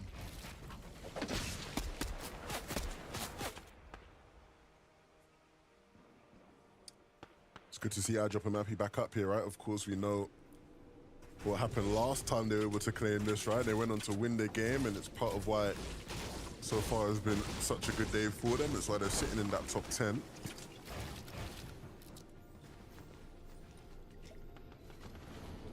Team is thinking about contesting. It's interesting, right? Because this Either game, that or they're probably saving the rift for later. well, this game is like a lot It more is smart, quiet up here on the Rift Island, right? Whereas Das ist mega smart, was die machen, ne? Aber wie gesagt, die Animation, ihr könnt die noch schneller machen. Wer jetzt sagt, mir ist die zu langsam, der macht die schneller, könnt ihr natürlich alles machen, wie ihr wollt, ne? Ich finde sowas geil, dass euch direkt in OBS die Möglichkeit geboten ist, sowas zu machen. teams trying to fight them up there. Just makes their job that much easier. Vico and Pink trying to do that same thing. Es wird aber auch noch ein Video kommen zum Thema, wie ihr Multistreaming machen könnt. Also beispielsweise, wie ich ja gerade auf Kick und auf YouTube. Und das Ganze einfach zum Beispiel auch, wer Solo-PC streamt wie ich, hat ja oft das Problem, dass er, wenn er zockt und streamt, natürlich braucht er ja dann die Leistung, ne? Klar. Aber wer zum Beispiel auf 2 Plattformen streamt, über OBS selber, braucht er auch die doppelte Leistung. Und zwar wird das ja dann zweimal encodiert. Der Vorteil ist hier, könnt ihr zum Beispiel auch noch die Bitrate ändern. Also ich könnte auf YouTube in einer 9500 Bitrate senden. Der Nachteil ist aber sehr schnell. Wer schlechtes Internet hat, braucht ihr den doppelten Upload. Klar, weil ihr habt 2 Streams und ihr braucht die doppelte Leistung für euren Encoder. Und das finde ich ist sehr, sehr, sehr, sehr schnell, kann das lecken. Oder ihr nutzt zum Beispiel Restream, was ich aktuell nutze. Das heißt, ihr sendet nicht direkt auf die Plattform, sondern auf Restream und Restream sendet das zu der Connection. Also ihr verbindet eure Plattform und die senden das dahin. Das ist geil. Ihr könnt auch, wenn ihr streamt, also ihr startet in OBS den Stream und könnt beispielsweise sagen, Ihr macht so einen Probestream, ihr nehmt einfach die Connection raus, dann sendet ihr zu Restream, aber nicht an die Plattform. Und dann könnt ihr natürlich sagen, ich streame heute auf nur Kick, dann mache ich einfach YouTube raus oder halt auch andersrum. Das ist möglich und ihr habt, wie ich zum Beispiel, auch die Möglichkeit, den Chat auch zusammengefasst einzubinden. Das heißt, wer sagt, naja, er möchte da auch was streamen, will aber einen YouTube-Chat einbinden, ja, dann macht das so. Relativ simpel. Und das Geile ist, dann habt ihr einen zusammengemixten Chat, somit können die Leute natürlich sehen, auf was reagiert ihr. Und natürlich von allen anderen. Achso. Uh-oh. That's not good. I drop Mappy, get taken down, trying to contest. So somebody possibly granted 15 points. But if they at least got that Rift Island before going down, at least they got 15 points for their efforts. Ja, Und was ich euch auch immer als Tipp geben kann, bitte benennt eure Quellen sinnvoll, was ihr natürlich habt. Weil wenn ihr da beispielsweise einfach nur Medienquelle nehmt, wisst ihr später niemals, was ist denn diese Medienquelle und müsst da mal draufdrücken, damit es aber noch einfacher geht. Übrigens gehen die down. Wartet mal. interesting. That's almost exactly what I was talking about. If you don't expect that high-stit breacher to just rip through the builds, because even though it does do less damage to fully place builds, if you're in a current fight, placing builds in that instant, it rips through every single one. Aber wie gesagt, auf jeden Fall wichtig, benennt ihr so, weil wenn ihr die später zum Beispiel Chat unter Cam, habe ich zum Beispiel den Chat, der unter meiner Cam ist, genannt. Damit ich natürlich später weiß, was habe ich denn da überhaupt gemacht? Weil ich muss ja wissen, was ich denn da mache, was ich gemacht habe. Und so habt ihr natürlich die Möglichkeit, macht das. Das ist sehr, sehr wichtig. Glaubt mir, Chat. Das ist das A und O. Genauso ist es die 10. Benennt die so, was da drin ist. Wenn ihr den nämlich nur Szene 3 habt, wisst ihr niemals, was in der Szene 3 ist. Zum Beispiel nennt die Starting, nennt die Be Right Back und Ending. Wenn ihr da nämlich drauf switcht, wisst ihr immer, was ist das denn für eine Szene? Was passiert da?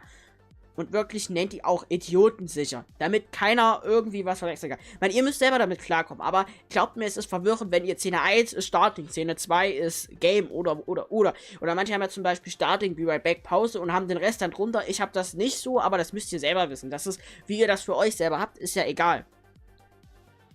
Ich zum Beispiel steuere die hinten mit meinem Numpad, also mit meinen Zahlen 1, 4. Also bei mir ist beispielsweise die 7 Starting.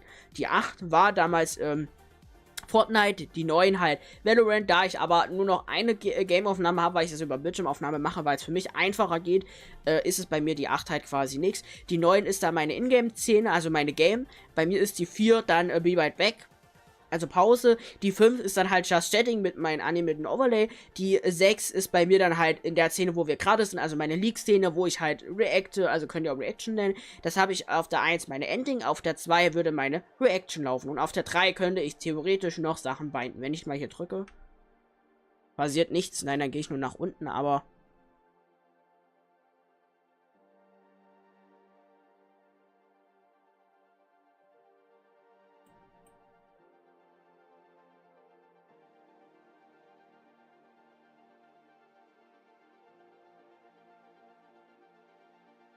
Situation's just not good.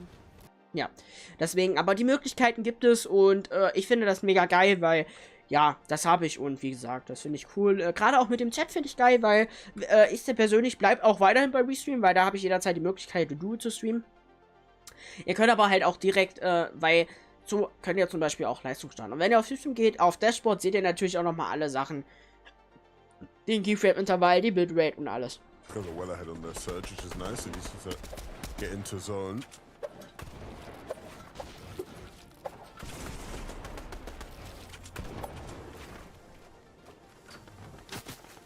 At least they don't have to worry about Storm Surge. They can take their time.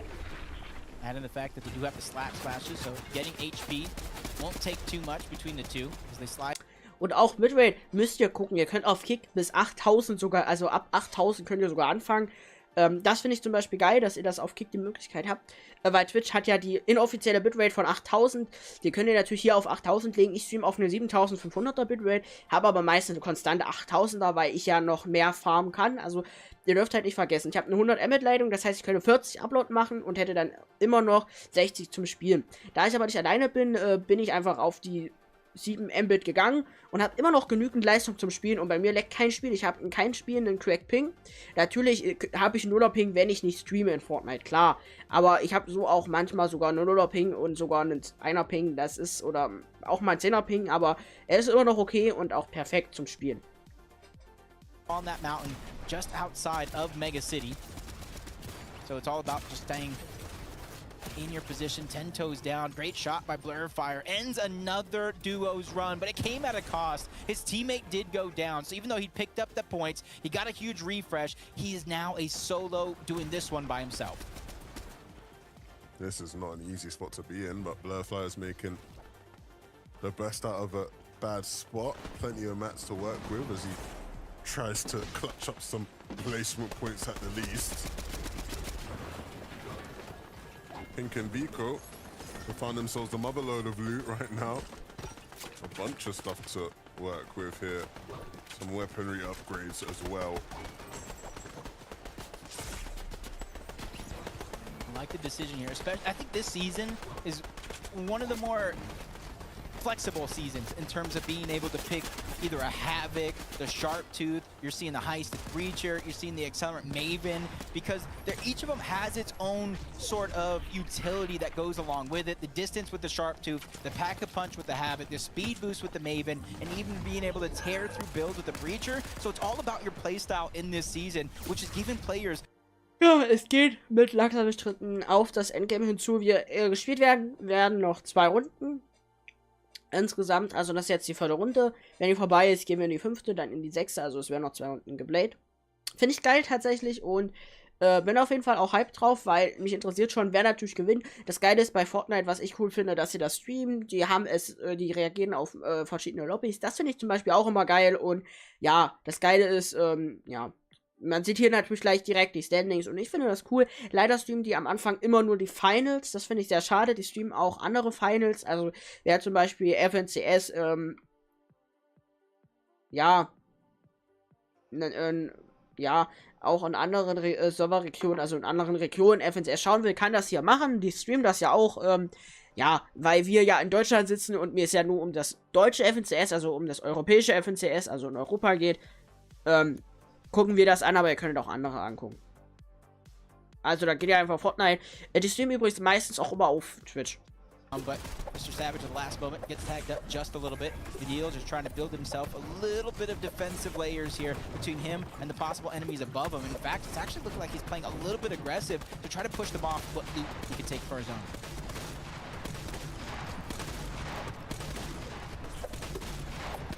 Mr. Savage. A lot of eyes will be on them, already doing so well today. And looking to try and continue that streak, remain in the top 5, and maybe even push their way higher than that. Not too far behind in terms of points to do so. Kiri and Ping have an interesting journey left in this game, right? They're gonna have to try and find a refresh at some point, you think, with the material situation on Kiri. But just using this time they have right now to focus on getting their HB back up into a decent spot. Fanayan and Moneymaker are going to get chopped out here if they're not careful. They're literally connected by just one thing. And so dropping down to reconnect and strengthen their base. But if they're not careful, someone's going to look to come for it once again. Phenomenal awareness to see that one coming and try to connect once again. Stash and Taste, and they made their rotation towards the slow side of the zone, but it's so... Ja, Chat. Aber ich finde, Dreckvieh. Ja.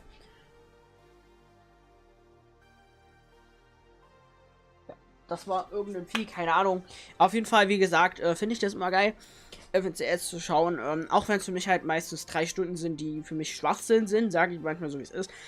Gespielt werden jetzt noch insgesamt, also, das ist natürlich hier Verzögerung drin, das heißt, die Runden sind schon gelaufen, tatsächlich. Das heißt, nach 22 Uhr gucken wir uns auch noch die Runde an. Ich würde sagen, wir gehen dann aber in, entweder gucken wir in Fortnite-Tracker rein oder in Fortnite auf jeden Fall. Also, das ist dann für diese Woche das letzte FNCS heute. Nächste Woche ist wieder. Aber wie gesagt, ich bin da leider nicht da. Leute, tut mir leid. Und dann weiß ich nicht, ob danach die Woche ist. Das ist auf jeden Fall, glaube ich, wieder FNCS. Da bin ich aber definitiv da. Ich bin nur nächste Woche nicht da. Ist ziemlich doof gelaufen. Aber egal, Chat. So ist es halt leider. Und, ja. Moment as he takes a beam, trying to edit out. He needs to find a couple of seconds to stabilize himself here in this position. But nobody wants to let that one go for free in this lobby. Such a tough spot for Tayson to be in. And he's been in difficult situations before, but a long time since he's had to solo clutch on a no movement meta like this one. Drop down into that box for a moment. Now gonna get the time to medkit. Gonna use that timing to try and lurk in the back of the zone and get a refresh if he can. DKS and Vox. They don't have to worry about that though. Still a duo in this game. It's Pink and Vico up above as well. So still many big names left in this one, but DKS is the one to eventually pick Tayson up. This could be the game for Pink and Vico on the high ground because nobody has a chance to even look up. Najim was trying to do it earlier on in the game, but the tables have definitely turned. Robab now becomes the focus. DKS down low towards the low ground with Vox is trying to go ahead and be one of the first team through a lot of these builds. You don't want to fall behind all the chaos as Robab is being experienced that as he gets flanked from behind, taken down altogether as DKS and Vox are just trying to keep themselves intact. They're one of the only duos left in this lobby. Won't be the back-to-back wins for Robab, but still a formidable game. Cammy almost costing themselves there with a wasp, but I see the intention behind it. Now gonna get wasped out himself. They're gonna need to start making a move on it. It's gonna be tough, but so much fighting happening. One tile above them, Pink and Vico. Just gonna watch it all unfold. They don't need to do anything too rash. Die sind auf jeden Fall beide gut. Kami auch. Ja, wir neigen uns tatsächlich jetzt ins Endgame. In das, ja, 4. Endgame, würde ich sagen, für heute. Gucken wir rein. Mal gucken, wer diese Runde gewinnt. Varian ist gerade down gegangen. Picked up an iron. And so now it's going to be up to them to try and clean up DKS and Vox's. Pink and Vico will try to squeeze them into a difficult spot as well. Yeah, Vico doing a good job. He's Oh, going holt in sich erst front of Lauf. everybody else, Nice. causing them to take a misstep Vico overall. Vico with und a Pink surprise attack gewinnt onto es. both Cammy. Nice. Vico und Pink gewinnen die 4. Runde für heute. Control from 10th zone onward. I don't think that's a steal. I think they... Wir gucken uns noch das Replay an und dann würde ich sagen, gucken wir uns das letzte Paket an, entscheiden uns dann für 1 und ja. See them in those sort of positions, but it was a tough spot to be in, with them being the ones having to take the fight against Vox, right? It was always going to be a very tough spot to be in. Either way, Pink and Vico, they ain't complaining at all. Such a huge win for this duo. Whenever you're a newly formed duo, going into the final major of the year, you're really starting to feel that pressure. But these guys aren't letting it get to them, they're not letting it affect them. They're doing their best to stay in this one. And a nice win to solidify what is a very strong duo. Cool, nice, ne? Cool. Ich würde sagen, wir gehen dann jetzt hier einfach mal rein und gucken uns auch das nächste Overlay-Paket an. Und zwar, einfach hier auf YouTube. Und zwar ist es dieses E-Sport. Wo ist es? Findet ihr es? Ah, E-Sport. Das ist das.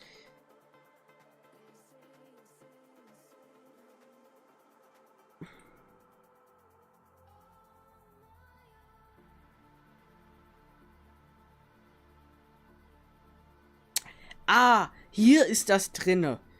Ah, ja, hier ist ein Banner drinne. Das ist nice. Blindscreen ist drinne und Panels sind hier drinne.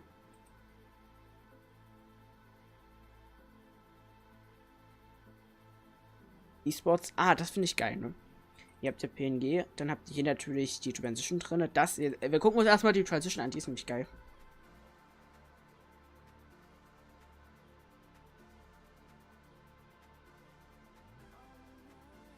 Nice. Ich finde die geil. So sieht die Transition aus. Wenn wir dann hier nochmal drauf gehen unter Scenes. Ja. Ihr habt ja natürlich das Social Media. Das ist hier wie immer alles gleich angeordnet. Nur diesmal ist es halt in weiß. Das ist sogar animiert, Chat.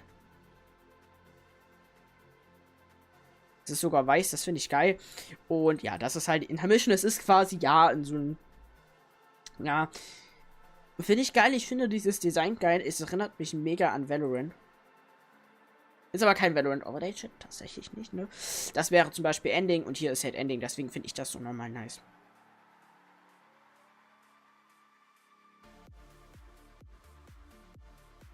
Das ist auf jeden Fall nice, ne? Hier habt ihr natürlich Offline, hier habt ihr Stream, hier habt ihr natürlich Be Right Back. Ja, das ist natürlich bei Starting identisch, also da brauchen wir jetzt natürlich nicht länger drüber reden, das ist hier natürlich identisch.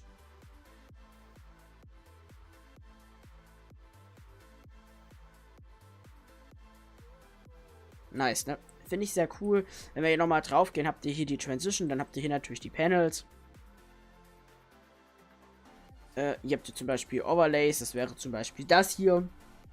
Würde so aussehen. Das würde natürlich hier ein Vollbild sein. Da würde hier natürlich euer Name reinkommen und dann hättet ihr hier Latest Sub, Latest Follower, Latest Subscriber, Latest Tier.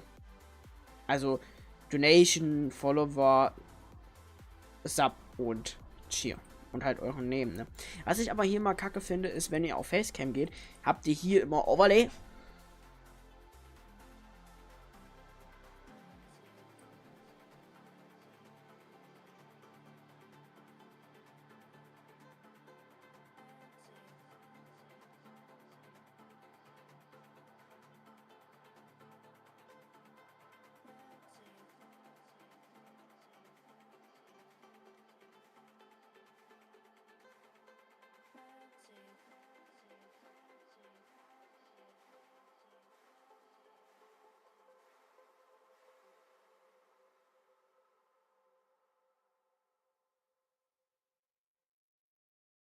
Ja, nur, was ich halt nicht verstehe, warum bei Facecam nochmal Bar-Labels drin ist.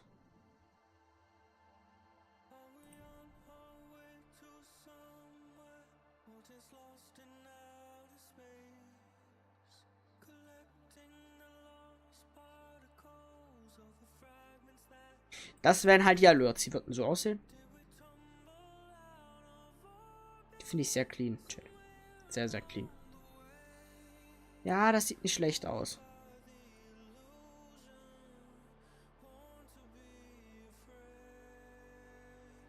Ihr habt ja dieses...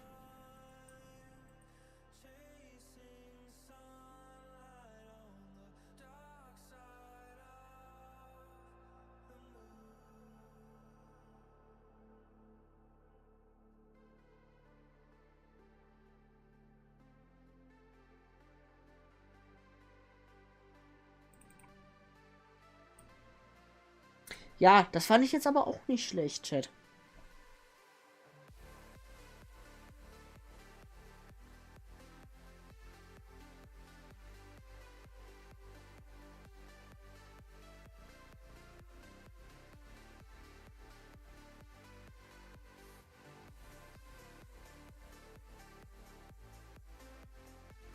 Das aber halt auch nicht, ne?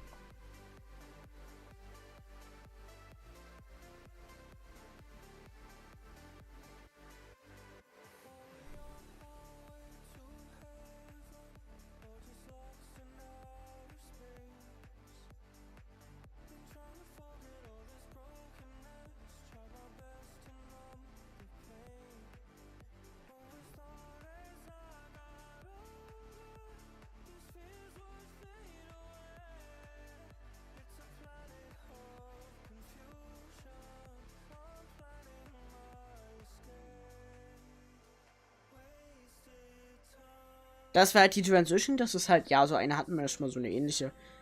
Ja, weiß ich jetzt nicht, sieht nicht mehr ganz so nice aus, aber das finde ich, sieht nicht schlecht aus, ne? Aber ja, dieses E-Sport finde ich glaube, das wird's auf jeden Fall, weil, ich sag, guck mal, wenn wir auf Scenes gehen, das sieht schon geil aus, ne?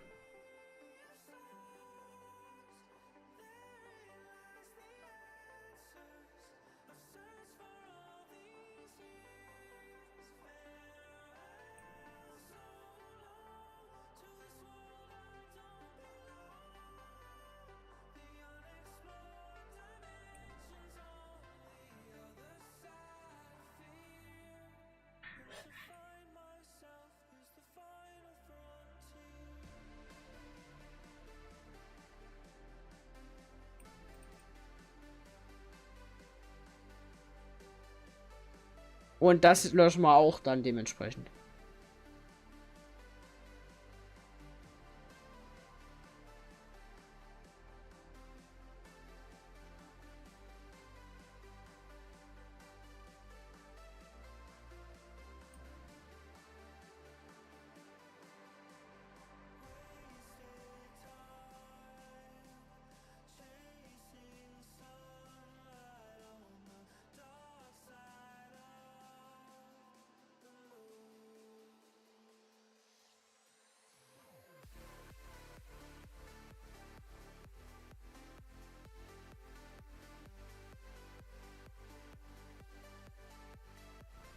Geht es in die nächste Round? Chat, es geht in die nächste Round. Und zwar in die 5.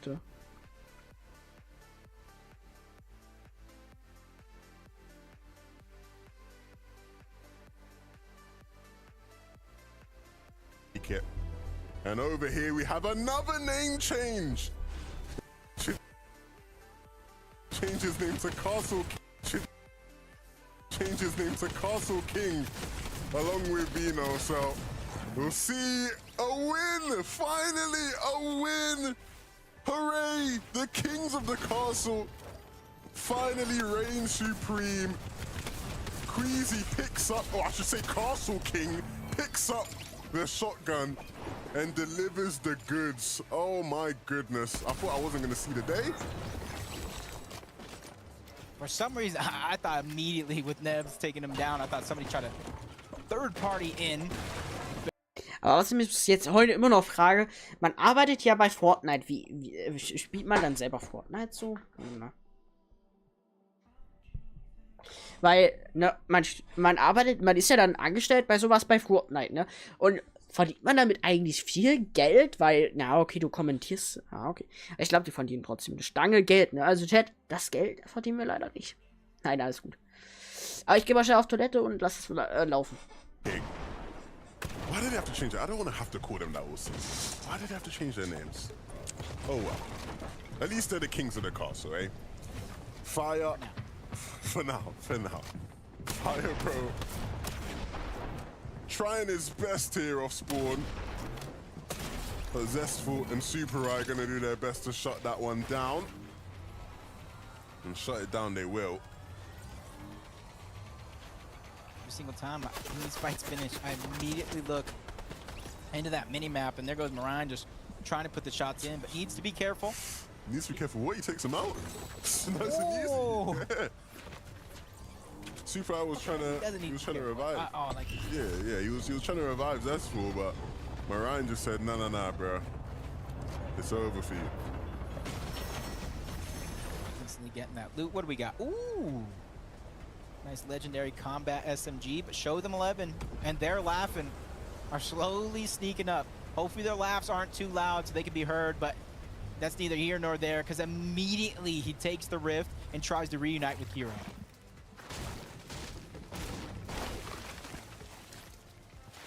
It's a smart play, not overstaying your welcome in any sense of the word. Just take what you bought and just immediately disengage.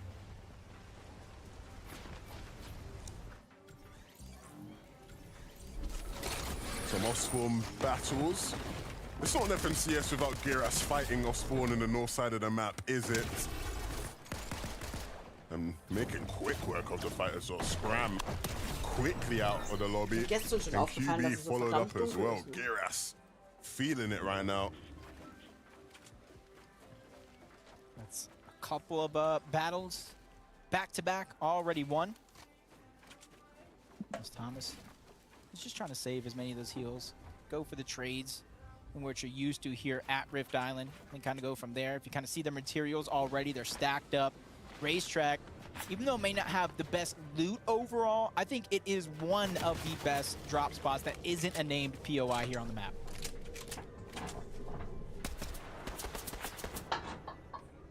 Yapko and Paco slowly but surely closing in on Uwe and Go. Zugeben, Chat. 82 points so far. Now's the time. Das vorletzte Game für das FNCS-Finale Mayo 3 in der ersten Woche, Chat. Es sind ja mehrere Wochen, also an alle, die das noch nicht verstehen. Es gibt ja pro Woche immer die Möglichkeit, es gibt ja dann immer Anfang, dann müssen sie für die nächste Runde qualifizieren und dann wieder Finale quasi. Und das Ganze befindet sich ja immer jede Woche. Und das Ziel irgendwann von allen, sich für die Grand Final zu qualifizieren, dann werden sie eingeladen und spielen dann dort halt, ja, wie wir es kennen, also Poker und alles Mögliche. Und ja, das ist FNCS quasi. Und heute ist nicht das Finale komplett, sondern nur für diese Woche. Weil FNCS findet immer mehrere Wochen statt. When those opportunities naturally present themselves, that's when they begin to come online and get active in these lobbies. Yeah, that's typical Cammy and Seti, to be fair. Pink and Vico here landing at the pink split. And they're getting cut off a bit. Need to be a bit careful. You see them just being a bit alert. Pink likes to go over to that area to loot up, but he won't have the opportunity to do that here in this game. Looking at the board, after these last couple games, a huge amount of where Vidil and Mr. Savage are currently positioned on the leaderboard really goes back to that clutch from Vidil. Right now, they haven't been having the best performance as a team, but that doesn't scare me away just yet from this team, because that just means they haven't had their pop-off moment yet. And this players, or this full team, both Mr. Savage and Vidil, have so much potential to pop off as a full team. They're just getting warmed up as individuals.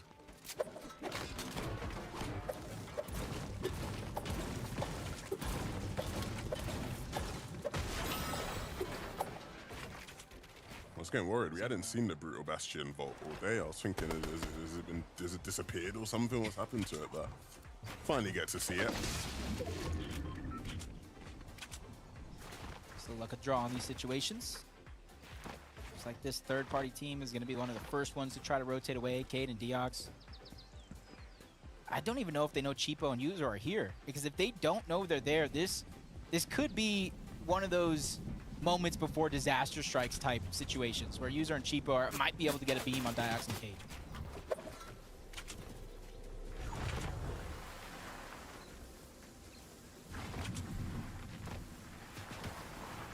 They're risking a lot to try to go for this, because if you look, even though it's only one tick very, very early on, they don't have any heals, at least on the side of Cheapo. He has 2 different ARs, he has 2 different heals in both big pots and minis, then he has a shotgun. So the longer they take in the storm, the harder it is going to be for them not only survive, but win the fight overall. Yeah, but we've seen them very much open to sticking in the storm in these kind of fights before, so I won't be feeling too much pressure. They'll be comfortable, if anything.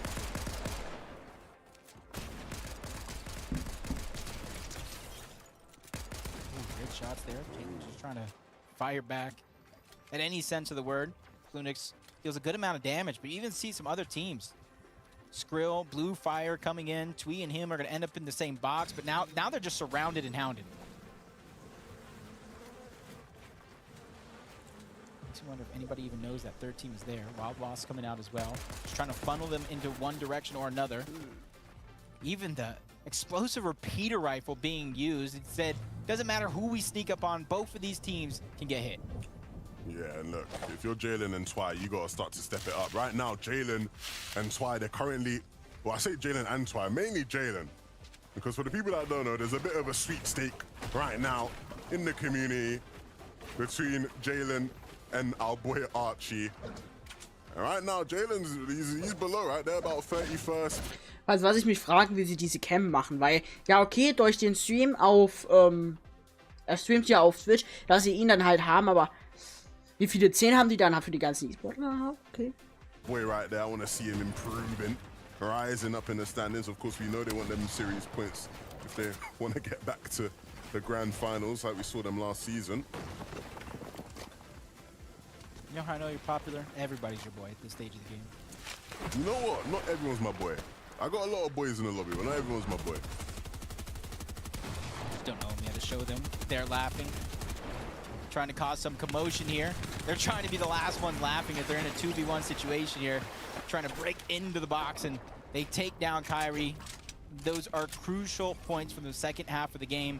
This is game number 5. You only have these last 2 moments here to pick up these series points and get to the top of the leaderboard before time is over. So that's why we're jumping and seeing all these crucial fights going down. So even though they did disengage, Volko and Artis are just trying to make sure they're as safe as can be at this edge of the zone, because in theory, the zone will continue to pull towards the east side of the map.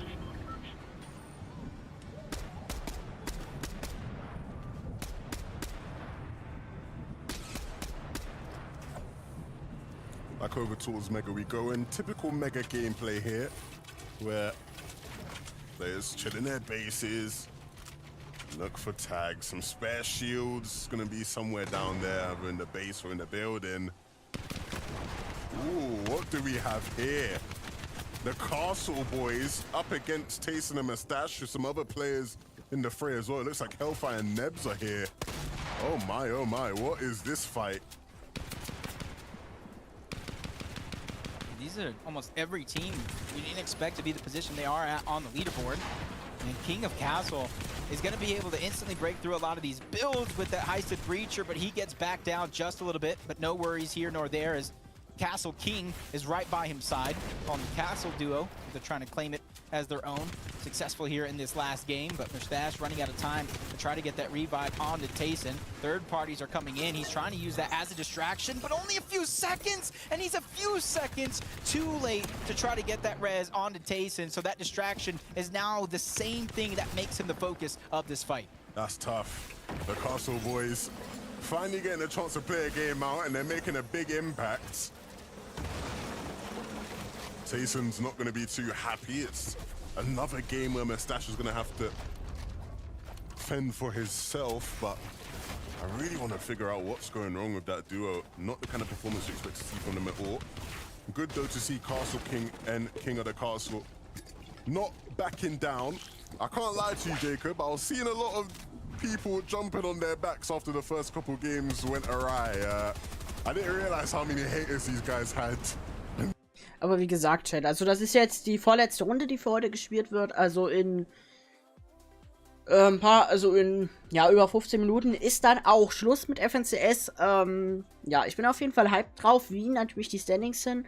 Das sind jetzt die Runden, die gespielt worden sind. Also die sind jetzt, das ist quasi die Wiederholung, die wir uns anschauen. Ist aber auch richtig so, dass wir es machen, weil, ich sag mal ganz ehrlich, weil sonst könnten ja die Creator sich untereinander streamen snipen. Versteht ihr, was ich meine, ne? Weil jeder will ja natürlich das Beste sein. Jeder will der Beste sein, jeder nutzt sowas. Und das finde ich natürlich dann unfair. So ist es halt geil, dass es die Wiederholung ist und ja. Finde ich geil. Ich bin auf jeden Fall gespannt, wie es ausgeht. Und freue mich dann auf nächste Woche. Ich gucke das selber. Leider, wie gesagt, kann ich das nicht streamen. Ich werde das jetzt am Ende dann auch nochmal sagen. Und nach FNCS zeige ich euch, wie man ein Overlay einblendet. Nehmt ein Video noch dazu auf. Cuttet das kommt nämlich dann, wenn ich im Urlaub bin. Motivation. As Moneymaker and Fnage were already on top of Rift Island, they spotted another team taking the Rift, trying to contest them. He did a good amount of damage on the side of Moneymaker, but he immediately goes to reunite with his teammates because there is a huge strength in numbers, and these castles are just all over the map trying to take over, and now they got the 3 points from the vault this game, and they're going for 15 more on Rift Island alone. Big stuff here. But we actually got Taco, who's got a bit of an update for us, so fill us in, Taco. What's up? Well, we're actually going to be following up a little bit from where we touched on earlier. We saw Romob and Axe Force utilizing that jungle biome so excellently, but what's really interesting is the rotation path that they're actually opting for from their initial draw spot. They're going towards that east side and just really taking full advantage of, we saw the height takes already for the Swarm Surge tags, but the fact that they're using so many of these slurp plants to just keep these rotations so aggressively on the outskirts of shady stilts, it just is part of the reason why I think we see their elimination count being so high, because their positioning is just phenomenal.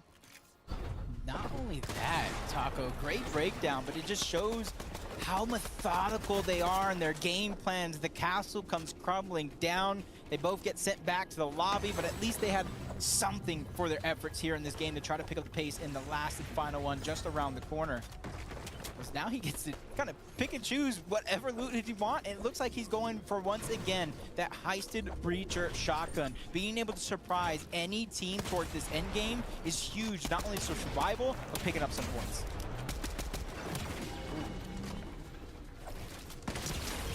First shot was big. Second one was bigger. So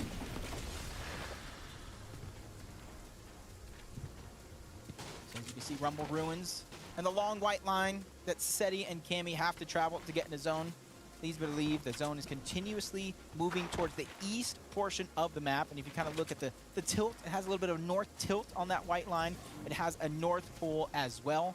So a lot of the teams are going to be looking for whatever rotation they can, and that's why you see Seti and Cammy immediately going for the mud, trying to make sure that there's nobody else nearby before they just beeline it to zone. They don't want to be one of the last teams there. Because of the lack of mobility, it could make you the focus of the lobby. Not it could, it will make you the focus of the lobby. You never want to be that.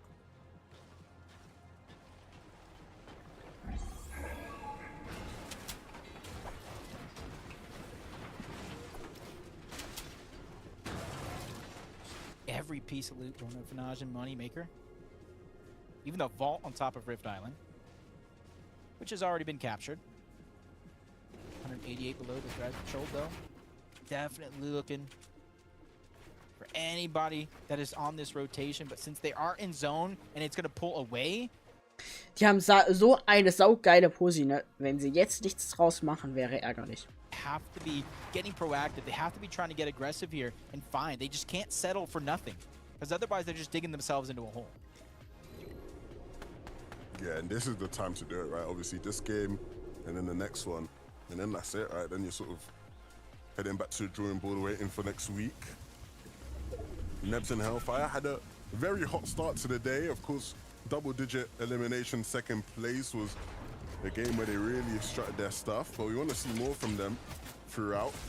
Norksy in the midst of a battle here on the island, and Moneymaker's trying to do the best he can. A cone above his head. Was geht? Nice to try find some control, but viel isn't bei actually dir. able to replace the ramp and get the shot through. So Auch nicht viel, ich zock mark jetzt to vor. nothing, Mach das nice. but still picks it up. Erstmal meine Routine. Nicely done, Moneymaker. Picture perfect, and you're seeing how smoothly he's moving in and out of these builds thanks to that breacher. Basically one Oh, or two look. shot, majority of them. Now they're on the hunt for that last player as I drop and Mappy Das pick ist up so. the elimination on Kannst dir gar nicht sagen. Diox, and you even see Archie still in the game along with Guck mal Dipsy selber. doing a good job, and I think everybody's just happy with how this performance on the day has been going. Archie's still up. X-Force That's ist my G. erster I Platz. love that. Look. Ey, Before Corny the ist auf serious der crunch time 5, comes, yeah. Kanye I'll 3, never, I don't know if we'll ever get another chance to Vico. really highlight this, but I Toy remember PC, last season, yeah, 13. Livchi, Digga, Livchi ist so gut, Digga. Kannst echt. and Vino and Archie won. Ja, And Match und everybody Latte said ist rum. Vino's just Ja, carried ist rum. Archie, you know, Vino's the best. How's he carried Archie to a win in a tournament with money on the line? All I'm saying is right now, Archie's so outplacing Vino in an yes, FNCS Archie, weekly yeah. final. It's not every day you get to say that, so who carried who is the real question we got going on now, innit? That's gonna be all over. That's probably gonna be all over at the end of this one. The Oh, truth die gehen down. Oh, of course, Die it's sind leider sad down when it gegangen. goes down, man. It was fun while it lasted, Levin. Contra Archie und sein Teammate. Manipuka lebt, also zumindest sein Teammate lebt noch. I'm talking trash for him. And he's not backing up. It's all good though. It's always good to see Archie out here. And of course, I am just playing around. Edit, muss gelernt sein, Junge. Wer ist denn bitte Mick Son 75? Ich bin so gut, ich bin so gut, Mann. Nice. They still have one Und ich hab immer an Ja, dich ich bin geliebt. leicht müde, ne? Ich bin leicht more müde. going into Wann bist du denn gestern ins Bett? Ja, 2 Uhr oder so. Und wann bist du aufgestanden heute? Wir sind einfach geleftet nach einem Game. Verstehe ich nicht. Ach, der weiß schon warum. close to below that damage threshold in a lobby this stacked. Yeah, it's really starting to get to that crunch time, right? We're going to have to see players like Nefrizzi and Lusher start to get a bit more desperate. Looking to outheal for now. But really got to start thinking about Ey, aber how irgendwie and where schreibt you can Reason deal gar any nicht. sort of damage to get Also yourself up above er that hat gesagt, threshold. ich schicke dir das Geld gleich zurück und das war I wanna 14 leave it Uhr. up to the luck of the lobby. Oh. Anscheinend, aber der macht das schon. Rotation. Sehr seriös. Also, wer ist unseriös, dann ja, also Look ein for relativ damage when it seriös. comes to the storm surge. Plus, they want to look for that fallen loot. Their loadout Ich werde auf jeden rather Fall morgen empty in noch this was zeigen. Ich hoffe, situation. dass ich jetzt nicht so Spotting oder so. any teams that might be falling behind. Even looking up for that rift because storm surge. Wir hoffen einfach mal, dass es funktioniert.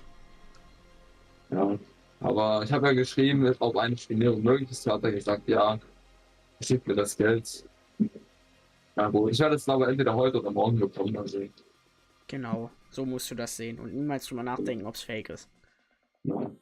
Weil ich habe mir so eine Masterclass angesehen, ist einfach viel von, also es ist halt sehr vieles alt, weil was ich noch kenne. Und das bringt mir nichts. Ja, das ist auch Warum richtig. schießt du mich jetzt schon an, ne? So that will be the end for them. Kami lebt noch, Seti lebt Can you noch. imagine being that team that's just boxed up and you just Okay, der Typ ist looking echt up? bad. Oh, it's raining loot. It's raining loot, and that could be the refresh that makes the difference in Nico somebody's wurde game. getötet. Probably should try to heal right before going, but chances need to be made this Lishi, close to the keine end. Ahnung. 6 eliminations Steno. for Steno and Lucy. Ja, We see that they're Lushi, still das below war, the er dance ist so gut, ne, threshold, das so Typ. trying to put that pressure right below. They know at least one team is down there. They know so many more all around. Looks like they're toying with the idea to pop the first of many slurp juices between the two before falling down low. They're trying to finish what they started, but it does look that duo might have escaped. They rotated very, very early on, so Steno and Lucy dropped down into nothing. It's going to be tough. Of course, you hit a wasp as well. Causing havoc. Steno and Lush gonna try and move through the zone, but so many eyes on them. Damals They're sonst, committing aber their mats if heute they really nicht. want to get in. But even then, even committing your mats, getting in is so difficult right now. And once they're there, what they're gonna have to show for it down below, lower materials, lower HP. They need a lifeline and fast players running beneath them. You see the desperation, just trying to force their way in. Almost Oh, accidentally box Steno geht down. Didn't even realize. DKS was beneath him. There was a chance to get the shot off, and he just ran straight past. Sein Teammate auch Panic gleich. setting in, chaos all across the board, and it's only a matter of time you've got to think for Lushi until he gets taken out completely.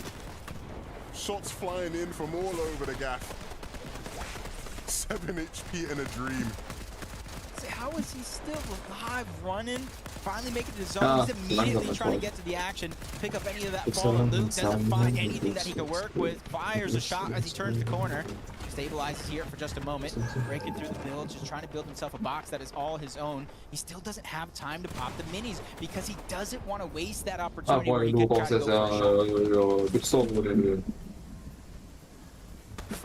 From somebody that's just going through so many different stretches to a team high up in the sky, eye drop and Mappy.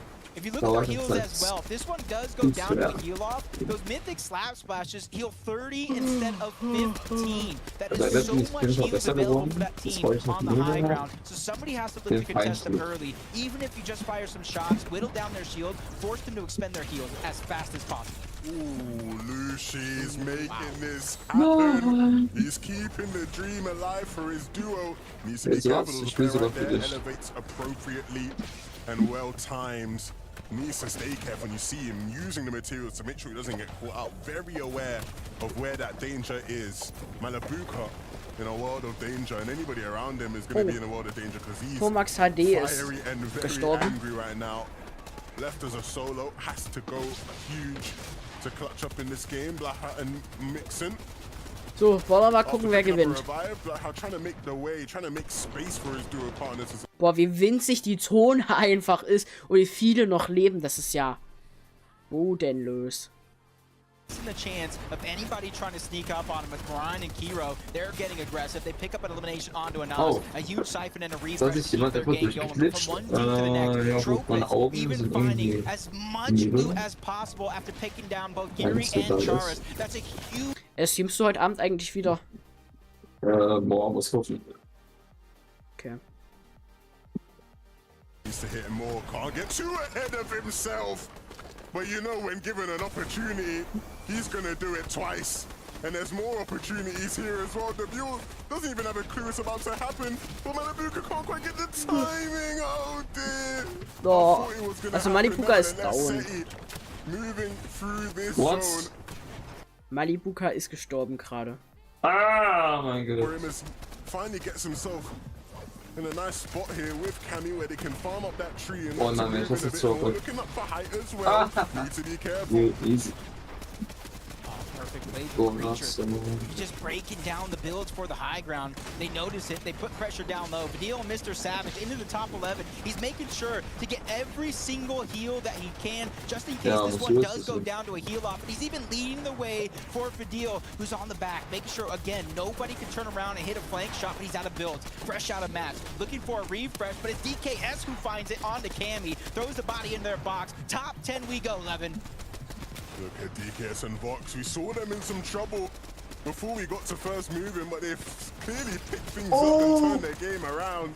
Mr. Savage and Vidil, Das war we saw their efforts to try claim low ground earlier. Shit, oh. And after running out of mats, they're now resulting to using their shotguns, and it Shit, won't be oh, ich hab ihn so enough to genommen, keep them in Rexy. the game. Rexy. DKS and Vox may have gotten hurt in all that battle though. Because now Rexy. DKS is left Jo. as a solo. Hab ihn genommen.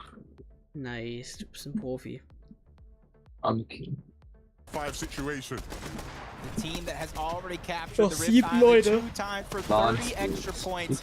They already have a huge victory on the day, and they're looking for a second one. They have full control, but DKS has a solo. This is his chance to stagger himself outside. Slurp juice being popped, but 1 splash left, so he's looking at every single player that was taken down before him to see if there's any heals that he can use. His eye drop, Mappy still taking control. They drop down, another elimination, but he turns, he burns, take down eye drop. Fanazin trying to put the game on his shoulders, but there's still so many heals going down towards the high ground, and it comes down to this. Ja, das wussten wir aber schon alle. Boah, ich freu mich so auf den Solo-Cash genug. Das ist so geil, Mann. Ich muss, aber ich hab schon einen Plan, soll ich dir sagen? Jo, hau raus. Und zwar werde ich in Team Springs landen, weil ich brauche diese Offspawn-Kills. Also heißt die Kills. Also Offspawn heißt, dass die Leute bei mir landen, weißt du? Das ist Offspawn. Ja. He's trying to figure out how much time he has left, but it's all out. He is fresh out of time, but he's at Das schaffst du, du wirst das gewinnen. Where are people finding every single piece of these heals to try to heal off? But Oh nein, es sind 2 Solos. Holy shit. Really proving to be the difference Wer wird maker gewinnen? in this heal off towards the end, but he's down just to the med miss and Mappy a couple advantages which he won't be able to use. und Kamei. Und Mappy gewinnt. Nice. Die 5. Runde gewinnt Mappy.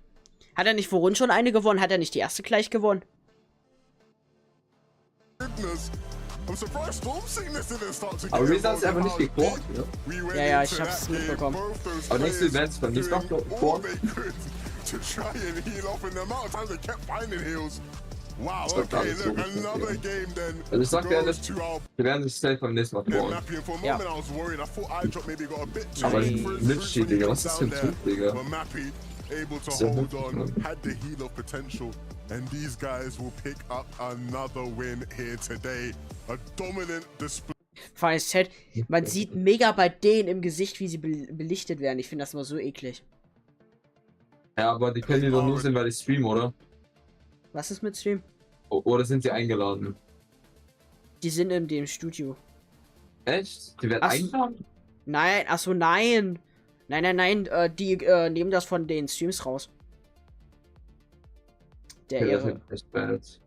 Ich dachte, du meinst die beiden, die das moderieren. Nein. Aber Chat, ich finde das so geil gemacht mit diesem Hintergrund. Könnt ihr mir sagen, was ihr wollt? Ich finde das geil. Keine Ahnung, wer die eigentlich sind hier. Ja, er freut sich einfach. Aber ihr könnt das so sehen, weil meine Facecam im Weg ist, wie er sich gerade einfach gefreut hat, Mann. Mann. Sag ich doch, die haben heute 2 Wins geholt. Mein Gedächtnis ist gut, Chat. Noch 5 Minuten. For a while. In 5 Minuten ist das letzte Game für heute, Chat. Seid ihr ready? Ab jetzt ist ja eh keine Lobby mehr, die gehostet wird. Es geht ja nur bis 22 Uhr, warte. Bam, so, bam. And So, bam. Im Hintergrund lassen wir das laufen. Die letzte Runde gucken wir uns jetzt gleich an. Und dann gehen wir rein in die Standings. Ja, und dann war's das heute schon wieder mit FNCS, ne? Krank. Ja, und dann kommen die Grand Finals. Aber erstmal ruhig, ja? Ja, genau. Erstmal ruhig. Da kommen ja noch 2, 3 Qualifier, die man noch hat.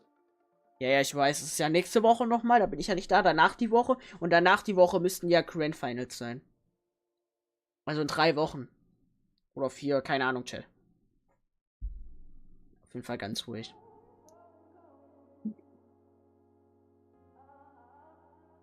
Standings. Wir gehen mal rein. Of course, we're playing for series points after the day. Wherever duel ends up, we'll put points on another leaderboard. But right now, Robob, Kabab, Axe Force, we've seen... Varial und Mr. Savage ist auf dem 8. Platz. Ah, die haben sich gecallt? Ah, das ist schon. Ja, okay, Mariano ist selbst. Ja.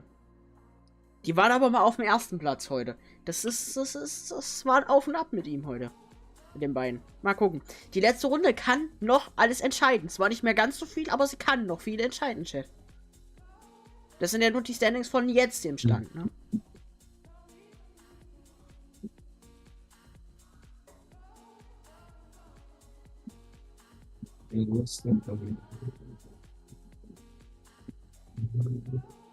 Ja. Sind auf jeden Fall geile Highlights diese Runde, Chat. Mega geile Highlights.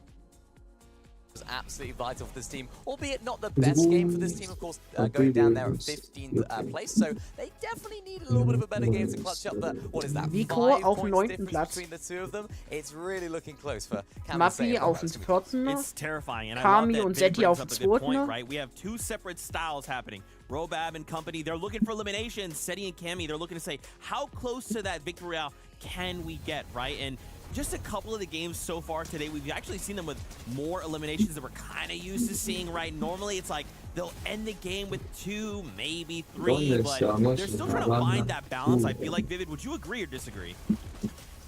Oh yeah, 100%, right? And that's what Fortnite's all about, especially when it comes to, gathering up points. Now we just have the mid-match objectives that also need a little bit of extra balancing to make sure you go ahead and get a couple of those. But speaking about balance, right? Kami and Seti, they've had some great solo clutches on the day, and I really feel like they found their stride in that mid-ground layer. Die beiden haben almost einfach every dasselbe single game. Headset. Yeah, they're doing a great job, and even making their materials and their utility last into the end game. And then when they need that refresh, they're actually fighting on the backside of zone. When everyone else is struggling to find their way into zone because of the less or the no mobility that's in the game right now.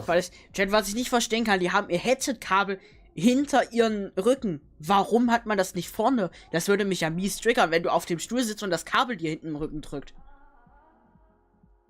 Digga, was sind das denn für Leute? Ja.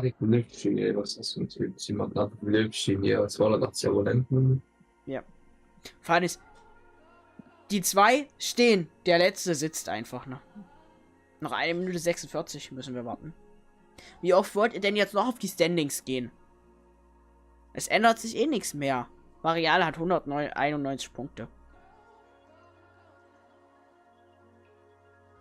Ein Win.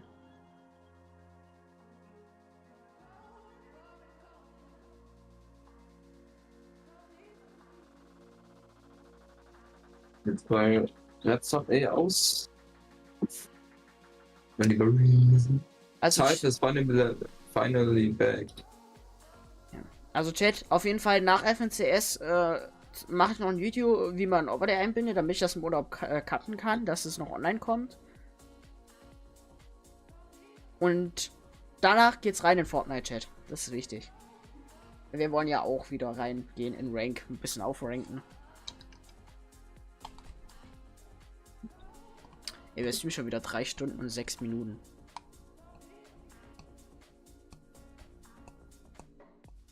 Reason ist so gut, ja, aber es tut mir leid, Reason, ja, aber deine Masterclass ist nicht so gut.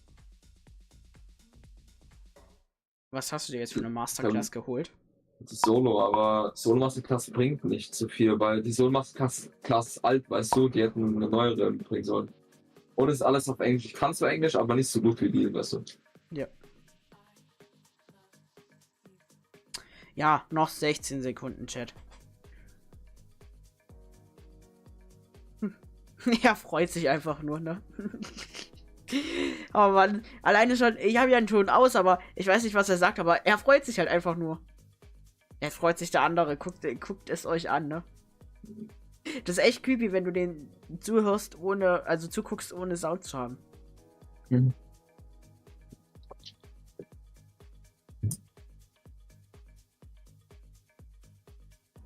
Okay, Chat. Das ist alleine dieser Blick. Also jetzt nichts gegen ihn, aber dieser Blick, der kam so random. Okay, ich würde sagen, rein in die letzte Round. Oh, ich dachte gerade, ich habe das gestoppt. The final moments of EU Week 1 Finals come down to this. You guys saw the leaderboard. Robob with a decent lead in first place, but it's Was ist Reason jetzt? Er ist low. Er geht in den Bild, genau. Seti and Kami. Couple more points over Tropic and Cootie. The biggest difference is once we get out of that top 5, teams are really going to have to pick up the pace if they want that podium finish. Er hat guten Stuff. Easy. And Lunex, Xander. Nice. Was? Doing the business here so far. Er hat eine lilane Quickly taken out and dealt with. Trommel. Und wird von einer grünen That was geholt. big. Das ist Not only was that traurig. big Von einer grünen. for their points, that was Pump. great for their game, but you add on the fact that that's a whole switch up of a drop spot, that they went from this side of the map to where you saw them trying to contest on over towards Kinjitsu Crossing, but we got a replay in action. Shaco's and Sky Doom, the streak Weil die haben sich continues. ja He nicht gar even nicht forced a pickaxe out of the Castle Kings. Oh, Manipuka-Fan. That is very. So, Chat, aber ich bin mal excited, wie die letzte Runde ist, ne? Das ist ja die letzte Runde diese Woche. Ja, ich bin auf jeden Fall gespannt, ne? Wir haben jetzt 3 Tage hinter uns FNCS gestreamt. Ist geil. Ja, aber ich finde, FNCS-Stream ist immer wild. Weil ich finde, man kann sich dann immer mal so anschauen, wie die Bros alle spielen. Das ist immer geil. We have one of the longest standing streaks coming to an end here. Right, for Queasy and Vino, right? This is the first time Queasy and Vino have not won a game in a weekly final in a long, long time. Der ist der All Meter chapter umgegangen. long. Every single FNCS of this chapter, they have won a game in one of the weekly finals. Every single one. Except for It's just scary because now you're forcing them. I wouldn't say try, because they're obviously trying in this game, but it just forces them to kind of rethink. Now they're going to practice that drop spot. Queasy, Vino, they're going to come back with a huge vengeance in week number 2 if they can make it that far. But Hellfire's in a real peculiar spot, 1v2 situation. Just like last game with Kefi coming out on top, Hellfire's going to have to make the decision. Do I continue to try to attack in a 1v2 situation, or do I try to disengage? It's actually a 1v1 as Nebs did get an Ja, elimination okay. right before going Aber down. irgendwann bist du auch mal besser wie I think Malibuka. right now Hellfire's just Nein. Also, auf jeden Fall danke fürs Kompliment, ja, aber Manipuka ist heftig. Guck mal, wenn ich mal so gut bin wie er, ne, dann ist er schon längst weiter. Quickly tries to disengage. Here's the reboots going off. Das in the stimmt. Ja, distance. es That's kommt vital immer information for drauf him as well, an, even though wie he man can't lernt, make that a wo man primary lernt, focus of was his man game plan. lernt It und does look like for a wie moment viele Mal man Hellfire's das going lernt. back on Darauf over kommt es to an. re-engage. Ja, klar, definitiv, aber Wie intensiv man Fortnite spielt. Es bringt dich nur zu sagen, ja, spielst Fortnite jeden Tag, dadurch wirst du auch nie besser. das stimmt Spielst zwar allerdings. Fortnite jeden Tag, aber wie musst wirst du ihn- besser werden? Und du brauchst die Erfahrung in FNCS. Das ist das Genau, Wichtigste. Erfahrung ist so wichtig, Und damit du weißt, und du brauchst einen richtigen Mate. Und da bin ich halt gerade auf der Suche. ja, das stimmt allerdings. Wenn du halt einen Mate hast, der gut ist und ihr gut zusammenpasst, das ist halt wichtig. Aber glaub mir, du wirst auch dein Mate finden. Klar, natürlich, wenn du jetzt irgendwann mal auf dem Level bist, wo Malibuka jetzt ist, klar ist er dann wieder noch besser. Das stimmt schon irgendwann, aber irgendwann schaffst du es bestimmt auch, dich zu qualifizieren. Solo Cash Cup auf jeden Fall. Aber Solo Cash Cup ist eigentlich recht okay. Weiß ich nicht, spielen da eigentlich Bros? Die Bros alle mit? Nee, wahrscheinlich nicht. Ja, Ne? natürlich. Nee, das ist wow. Ja, weil Solo Cup ist ja nach FCS. Ja, das stimmt. Wie qualifizierst du dich denn eigentlich wieder für FNCS? Was gibt's da für einen Cup? Nee, ist eigentlich alles leicht. Aber soll ich dir sagen, also man bräuchte bei Solo Cup jetzt, weißt du? Ja. Beim Solo Cup brauchst du, lass mich kurz überlegen, beim Solo Cup brauchst du 70 Points, I think, oder 80 Points brauchst du, um dich zu qualifizieren. 60 oder 70 Points. Okay. Und denkst du wirst es schaffen?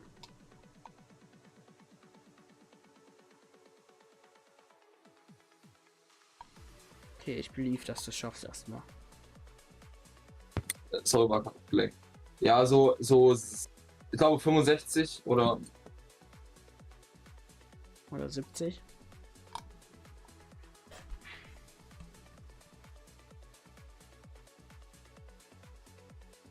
Wie viel? Aber Night. I'm telling you, this Jalen, team, okay. it may not most be the clean plays that you're seeing, but their chemistry is what every team should look to kind of have. I'm pretty sure with that elim as well. With these elims, I think they've just moved past Archie in points. So Jalen may have just beat the case And he may be ahead in the Archie sweepstakes. I'm sure we'll figure that out as the game goes by. That's what everyone cares about, right? The Jade and Archie sweepstakes. See Malabuka go down. I think the Tropex early on. Hootie's still there as well. Another team coming in. That's both Vaniac and Karmi. Into the distance, over that mountain. Zakira and Sky Jump as well. It just looked like everybody pausing for the second and using that quick second to try to disengage. And you see every eventual FSCS champion in EU this chapter has competed in the Week 1 finals, which goes to show, even though they might not have the most consistent performances from each and every major, they're doing just enough to get into the grand finals of Major 3 and give themselves a chance at even more money, because they already got their global championships. I'm back. Nice. Also, ich bräuchte so um die 65 Punkte oder 70. So ungefähr bräuchte ich Punkte, um mich zu qualifizieren. Ja, Denkst du, ich schaff das? safe. Deswegen ist halt, ich lande immer Steam Springs, was sehr, sehr positiv für mich ist. Ich habe jetzt meinen Spot, da werde ich auch immer landen. Ausdruckkills gibt's da, ich kenne mich gut aus. Weiß, wo alle Kisten sind, alles. Gut ist das. Und dann, ja, dann ist es halt so, wenn ich mich dann quart habe, habe ich 3 Runden. 3 Runden, in denen ich 100 Euro gewinnen kann. Hm. Kommt, aber du musst wissen, es ist verdammt sweaty, die Gegner. Verdammt sweaty. Naja, klar, die wollen ja alle 100 Euro gewinnen. Mhm. Aber man kann trotzdem gewinnen, auch wenn man nicht so krass ist wie die anderen. Es kommt drauf an. Hast du den guten Loot? Hast du die bessere Zone? Hast du High Ground? Das ist alles. Ja, das Das stimmt. gelegt dafür. Du wirst es schaffen, ich beliefe.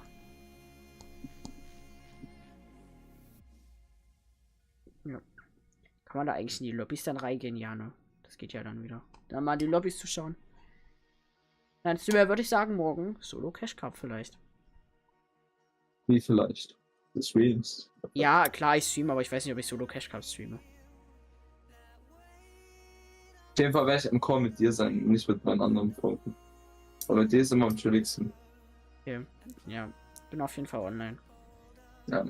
Probier es auf jeden Fall pünktlich 19 Uhr online zu kommen. Aber wenn es diesmal nicht wird, egal. Ja, ich habe immer Chancen, weißt du? Ja, das stimmt. Also ich komme auf jeden Fall online. Es kann aber sein, dass es nach 19 Uhr wird. Ich probiere es 19 Uhr zu schaffen. Ja, ich zocke jetzt auch mal weiter hier. Ach das. So, ich würde sagen, wir machen das mal wieder an. Weil ich Ich gehe jetzt in Mark 12 Parts. Meine Warm-Up-Routinen sind ja immer anders, weißt du? Ja, ist doch gut. Ja, Abwechslung ist immer das Best of Best. Don't want to use it too early. Right? That's what people always say, but I'm with you there. I like people. Ach, Chat, langsam kann noch mal das Endgame what kommen. they've got to offer. Just to secure, right? Especially because we know, like, Ja, komm, with tötet this euch. season, you just want to be going for your best performances, you know, week in, week out. It's not a matter of. Also, Chat, wenn ihr diese Nacht von den Stimmen träumt, es liegt nicht an mir. Nein, nein, nein, nein, nein. Ich rede nicht so, okay? Aber ich finde die Stimme aber auch zum entspannend, aber das jedes Mal zu hören, finde ich auch mal so nervig. Wenn du dann im Game bist und die fangen dann an zu labern. Oh, Hilfe. Und was morgen This gucken. season is really going to test a lot of the mental game realism. Because depending on where you're at after 2 weeks, and you have to go big in week number 3, you gotta have that composure kind of top it off. As Cammy and Seti traveling through the new jungle biome near Sunsu Lagoon. Also ich glaube, Pro Salamander, der pennt jetzt erstmal eine Runde. Der ist heute aus dem Urlaub wiedergekommen. Der war auch noch nicht im Chat heute. Wo denn los?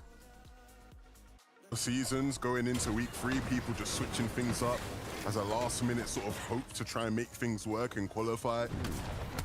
Schieß You dich. can't really do that in Malibuka. theory, at least, of how things we Er holt expect sich to einen Kill. play out. Stark. Sein Teammate ist down und er geht auch down. Schade. I really thought he was going to do the 1v2 there. Unfortunately, that will be the end of the ride for Malabuka and Thomas, who again, considering how well Ich glaube, Malibuka ist gerade richtig sad. Ne? it lit the world on fire here today. Malibuka wurde gerade geholt. And I think you can just sort of say that for all of the big names in EU, really. The likes of Malabuka and Thomas. Ich glaube, Routine in deiner Routine reinzubringen, also so eine Abwechslung ist gut, oder? Ja, doch schon. Weil dann hast du nicht immer diesen. Sonst gewöhnt sich dein Körper darauf, weißt du? Ja, ja, das stimmt. Only one really Du that bist is- ja auch is- im Cup oder so, oder in FNCS ist ja auch immer was, ist ja alles anders da. Ist ja nie jede Runde dasselbe. Mal findest du besseren Loot, mal schlechteren. Mal hast du mehr Mats, mal weniger. Und alles sowas. Und Varial lebt noch. skill. They're just getting better each and every week. So that just means that No the top-heavy chilling, style of no. game plan Ooh. might not be as viable as it was before. You're really going to have to dig deep in a lot of your strategies and really play perfect. Because, you know, I haven't said it since, you know, the early games of this tournament, but due to the lack of mobility, it is very, very punishing for players that even make us something as one misstep in any of these altercations. And that's why you're seeing, like, even Merstash over on the side with his teammate Hide on Bush, trying to make up for lost time and the blunders they had to start the tournament. Ouch. Is this what we're doing now? Mi Are we all just changing our names? corazón. Okay, guys, I'm gonna have to have a couple words with people after the event today. Wie viele sind denn da bitte? Anybody could tell them anything to do. Ah, das ist ein Teammate. But they're just going to pick me up and put me in timeout. Going down, they're not giving up.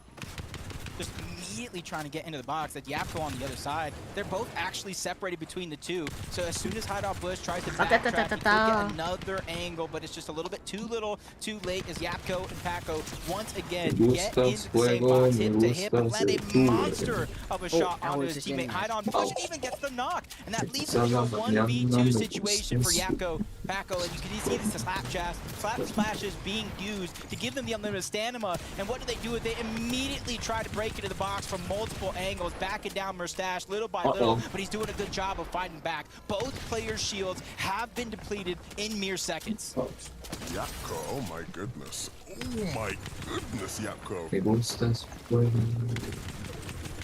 What do we have here? Made quick work of Tayson, or sorry, Hide on Bush. Nice, er holt sich den. Ja, ist low, ist low, ist low, ist low. Is gonna fall as well. Er hielt sich, schade. Das wäre seine Chance gewesen.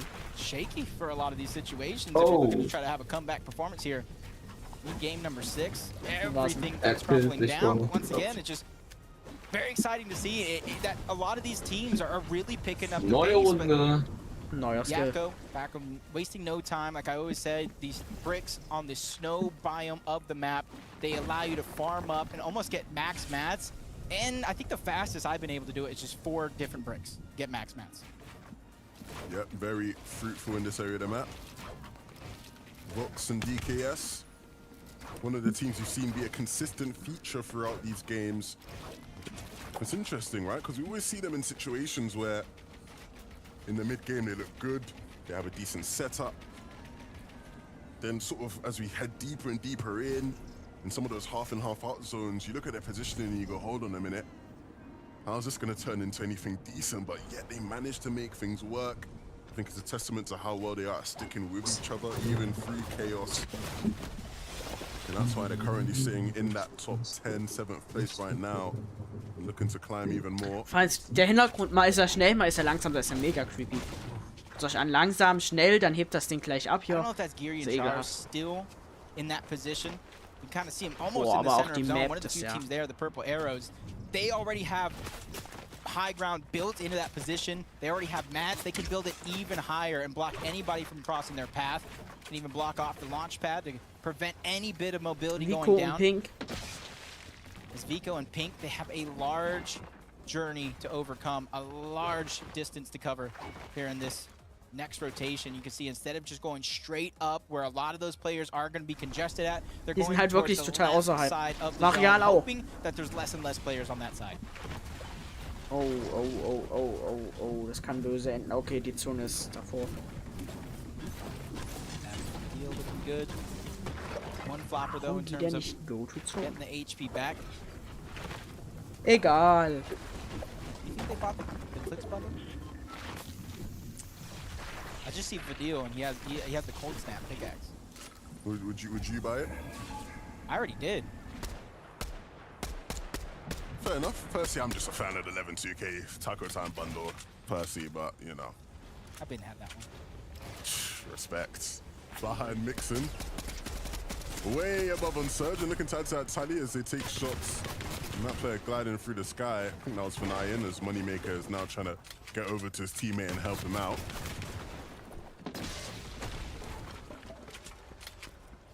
Oh, 770 beide werden gefightet. damage threshold for them. Their only focus really is getting to the zone. They don't have to pause. They don't have to have any hesitation of where they're going to get their damage from. Same could be said here on this side of the map as they run out of stamina. It's the only situations where the mud sprint doesn't work in this situation. It's just immediately trying to go where there's less and less players, in theory, congested at, but a far, far drastic pull to the east side of the map. For anybody hoping that the west was the slow side, just got a curse.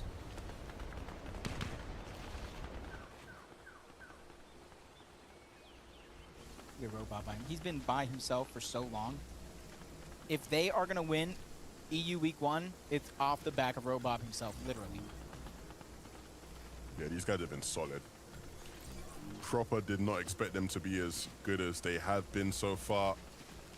Rob up there, I think it said 20 elims. Not too shabby.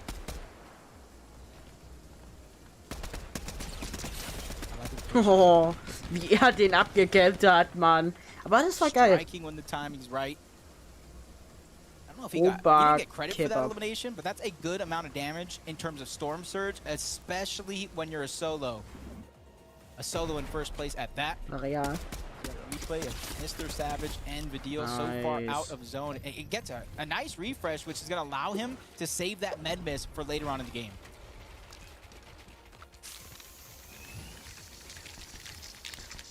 And look, the points are very tight between 4th place and 8th place, so these guys very much have a chance to sort of push their way into that top 5 if they play their cards right this game and a couple things go their way with some of their competitors. Mongrel? Ja. Den kennst du, das ist gut. Where they were positioned at the leaderboard to start the Kennt man den nicht? to just outside of that top 3. To get into the top 3 though, a little bit more work. Kenn Try to make that come to fruition. About ihn. Me gustas, du. Me gustas, fuego, me gustas, du. Ist das epic. Und? Hast du geschrieben? Nee, natürlich nicht. Egal, schreib's noch, ich weiß es. Was ist geschrieben? Wer hat was geschrieben? Aber Reasoning muss die schon jung machen, weil ich hab Recht darauf. Er ist ja 17 Jahre alt. Mit 17 Jahren ist er schon richtig krass unterwegs. Ja, der hat 400.000 Earnings, Digga, 460.000. Ja, das schon. Na ja, gut. Ja, das ist noch gut ausgesorgt, sagen wir es mal so. Das stimmt. From a bush to high ground. Also Leute, ich finde das immer so cringe, was die Leute manchmal so machen, und das ist ja, ich meine, jeder macht irgendwie so beim Stream Mimiken, ne? Das ist echt manchmal creepy.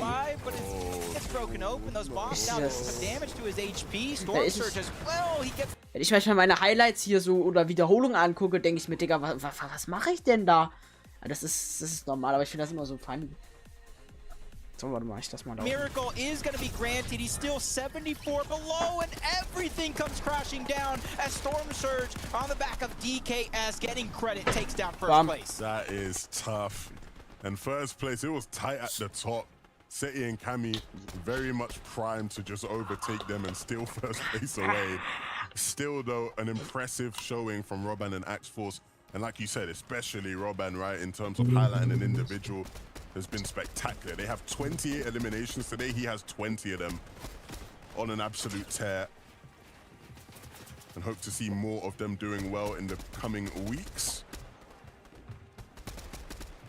That's the thing you mentioned. Mensch, Profi-Salamander, gerade von dir geredet. Und jetzt bist du da, was geht? It was a 5-point differential between first and second place. And it was 15 points between first and third place. So unfortunately for Robban, it is open for the taking for any of these teams trying to rise up. Profi-Salamander, du hast mich ja, ich konnte, also ich kann gerade mit niemandem spielen, ich muss für Solo Catch Cup vorbereiten. Kannst du noch mal gerne erklären, Joris. Jo. So. Bam. Moneymaker. mit 201 Punkte und 3 Kills. Varial mit 193. Ey, er ist schon auf dem 7. Platz, Chat. Wie nennst du den? Was? Varial? War der mit D. Ja, keine Ahnung. Bei mir wird er anders ausgesprochen. Nein. Varial. Ja. Varial, keine Ahnung. Aber nicht gegen deine Autor, ne? Da hast du Spaß. Ja, irgendwie sehe ich dein Profilbild nicht, ne? Also da muss ich mich nochmal ansprechen. Ich habe dich zwar eingespeichert, aber ich guck gleich nochmal.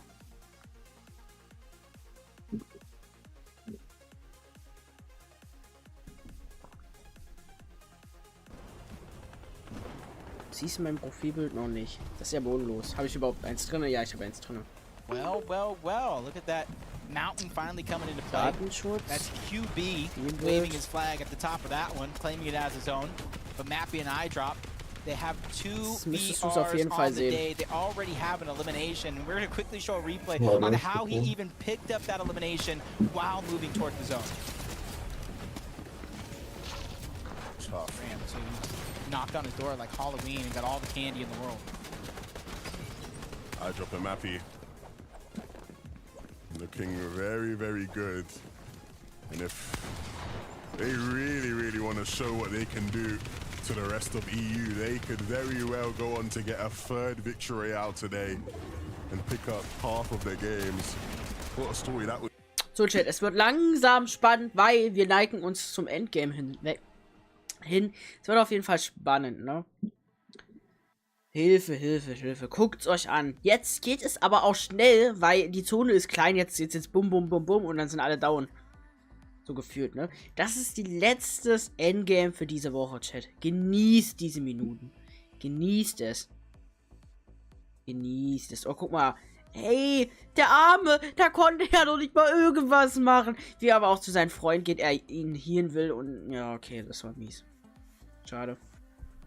Tropix, he lost Hootie. Now he's by himself with everything relying on this, and he goes down. Our top So, 3 are Fox down and out of mal. our final game.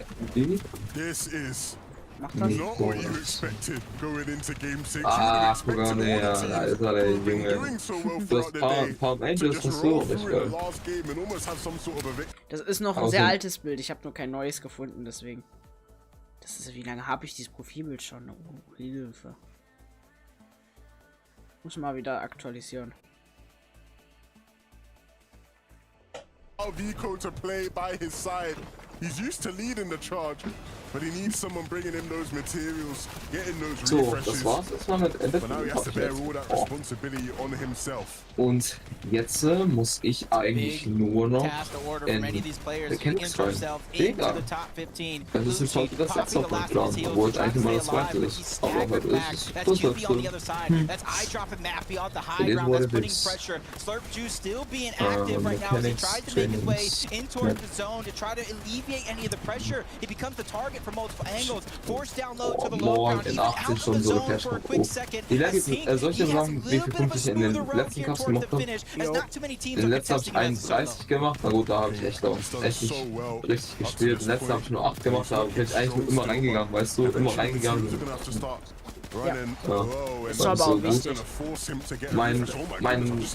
Meine höchste Punktzahl war, glaube ich, 53, glaube ich. Oder 60, bin mir nicht sicher. Was ist 60 oder so. So, jetzt habe ich Solarpower. Du bist. Oh, Challenge auf jeden Fall nicht gut vorbereitet. Weil man mit 19 oder Cup ist, da stehe ich safe hier so 30 Uhr, weil ich heute mit so die ganze Nacht mitmache.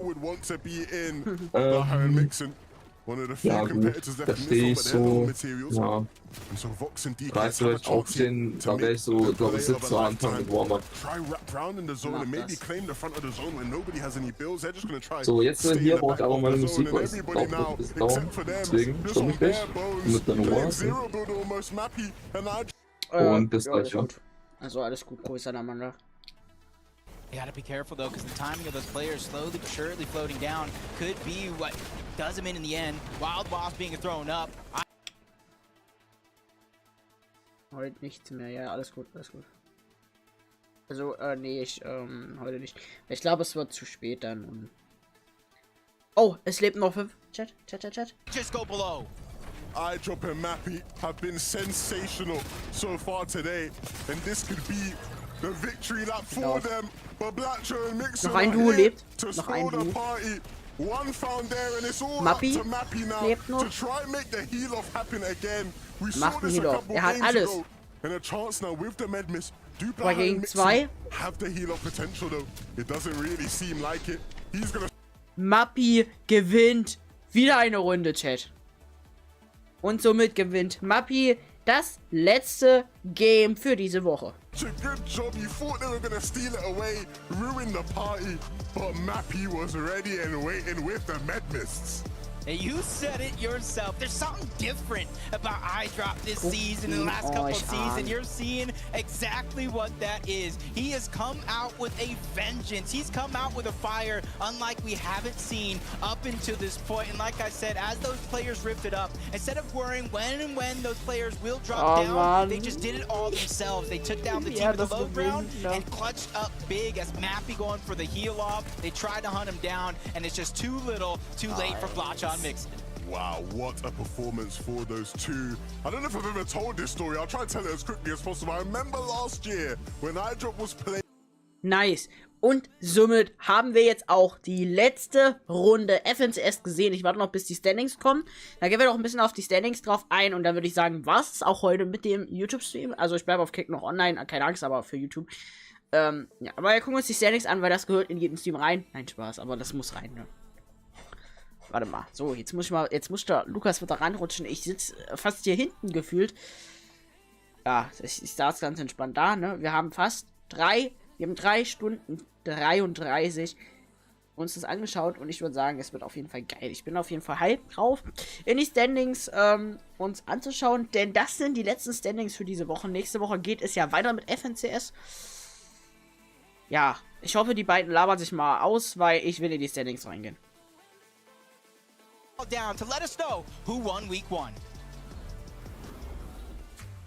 Well, first off, a huge thank you to Levin, 2K, and Jacob PR for casting 6 games for us today in Europe. My, oh my. 3 victory royales from iDrop and Mappy. And let's just be clear here. No other region has done this. No other region has had a duo that has gotten themselves 3 victory royales. My, oh my, they are making a statement. I kind of touched on this a little bit at the beginning of the show, but there's a lot of duos that they're really trying to make that global championship spot. And some of them are treating this as if it is globals already. And I feel like, Vivid, this is a duo that is just doing that. They are treating this like it is now. Like they are the ones aiming for that #1 spot after everything is said and done. The high ground strategy from this duo is looking clean, and I gotta put a highlight on the way that they really closed the game out. We went towards Rift Island. There was a rift on the ground, and players were floating up above them, so they were kind of in this like zone where they were in a 2v2. So, Chat, das dauert mir jetzt hier alles zu lange, bis sie dich da ausgeblabbert haben. Würde ich sagen, gehen wir gleich einfach vor zu Fortnite Dragger, geht schneller. Europa geht auch bis 22 Uhr, ne? Bis 22:15 Uhr, naja, egal. Also wir gehen Matches. Es sind ja insgesamt 1, 2, 3, 4, 5, 6. Okay, wir hätten auch reingucken können. Ja, egal. Mappy und Drop auf Platz 1. Plascher und Mixon auf Platz 2. Robban und Exaforce auf Platz 3. Probox und Hootie auf Platz 4. Vox und DKS auf Platz 5. Zeti und Kami auf Platz 6. Auf Platz 7 Vico und Pink. Auf Platz 8 Akira und Skyjump. Auf Platz 9 Moneymaker und ach, keine Ahnung. Keine Ahnung. Chat. Egal. Bitte nicht jetzt zuerst. Steno und Lishi. Ist egal, auf Platz 11. Auf Platz 10 Varial Mr. Savage. Auf Platz 12 Corny und Aves. Auf Platz 13 Neps und Heavy. Und Malibuka und Thomas HD auf Platz 16.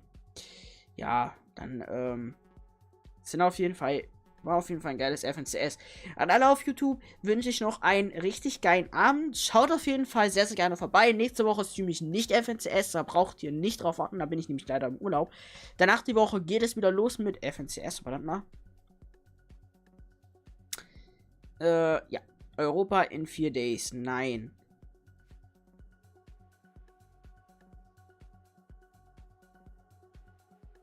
Events.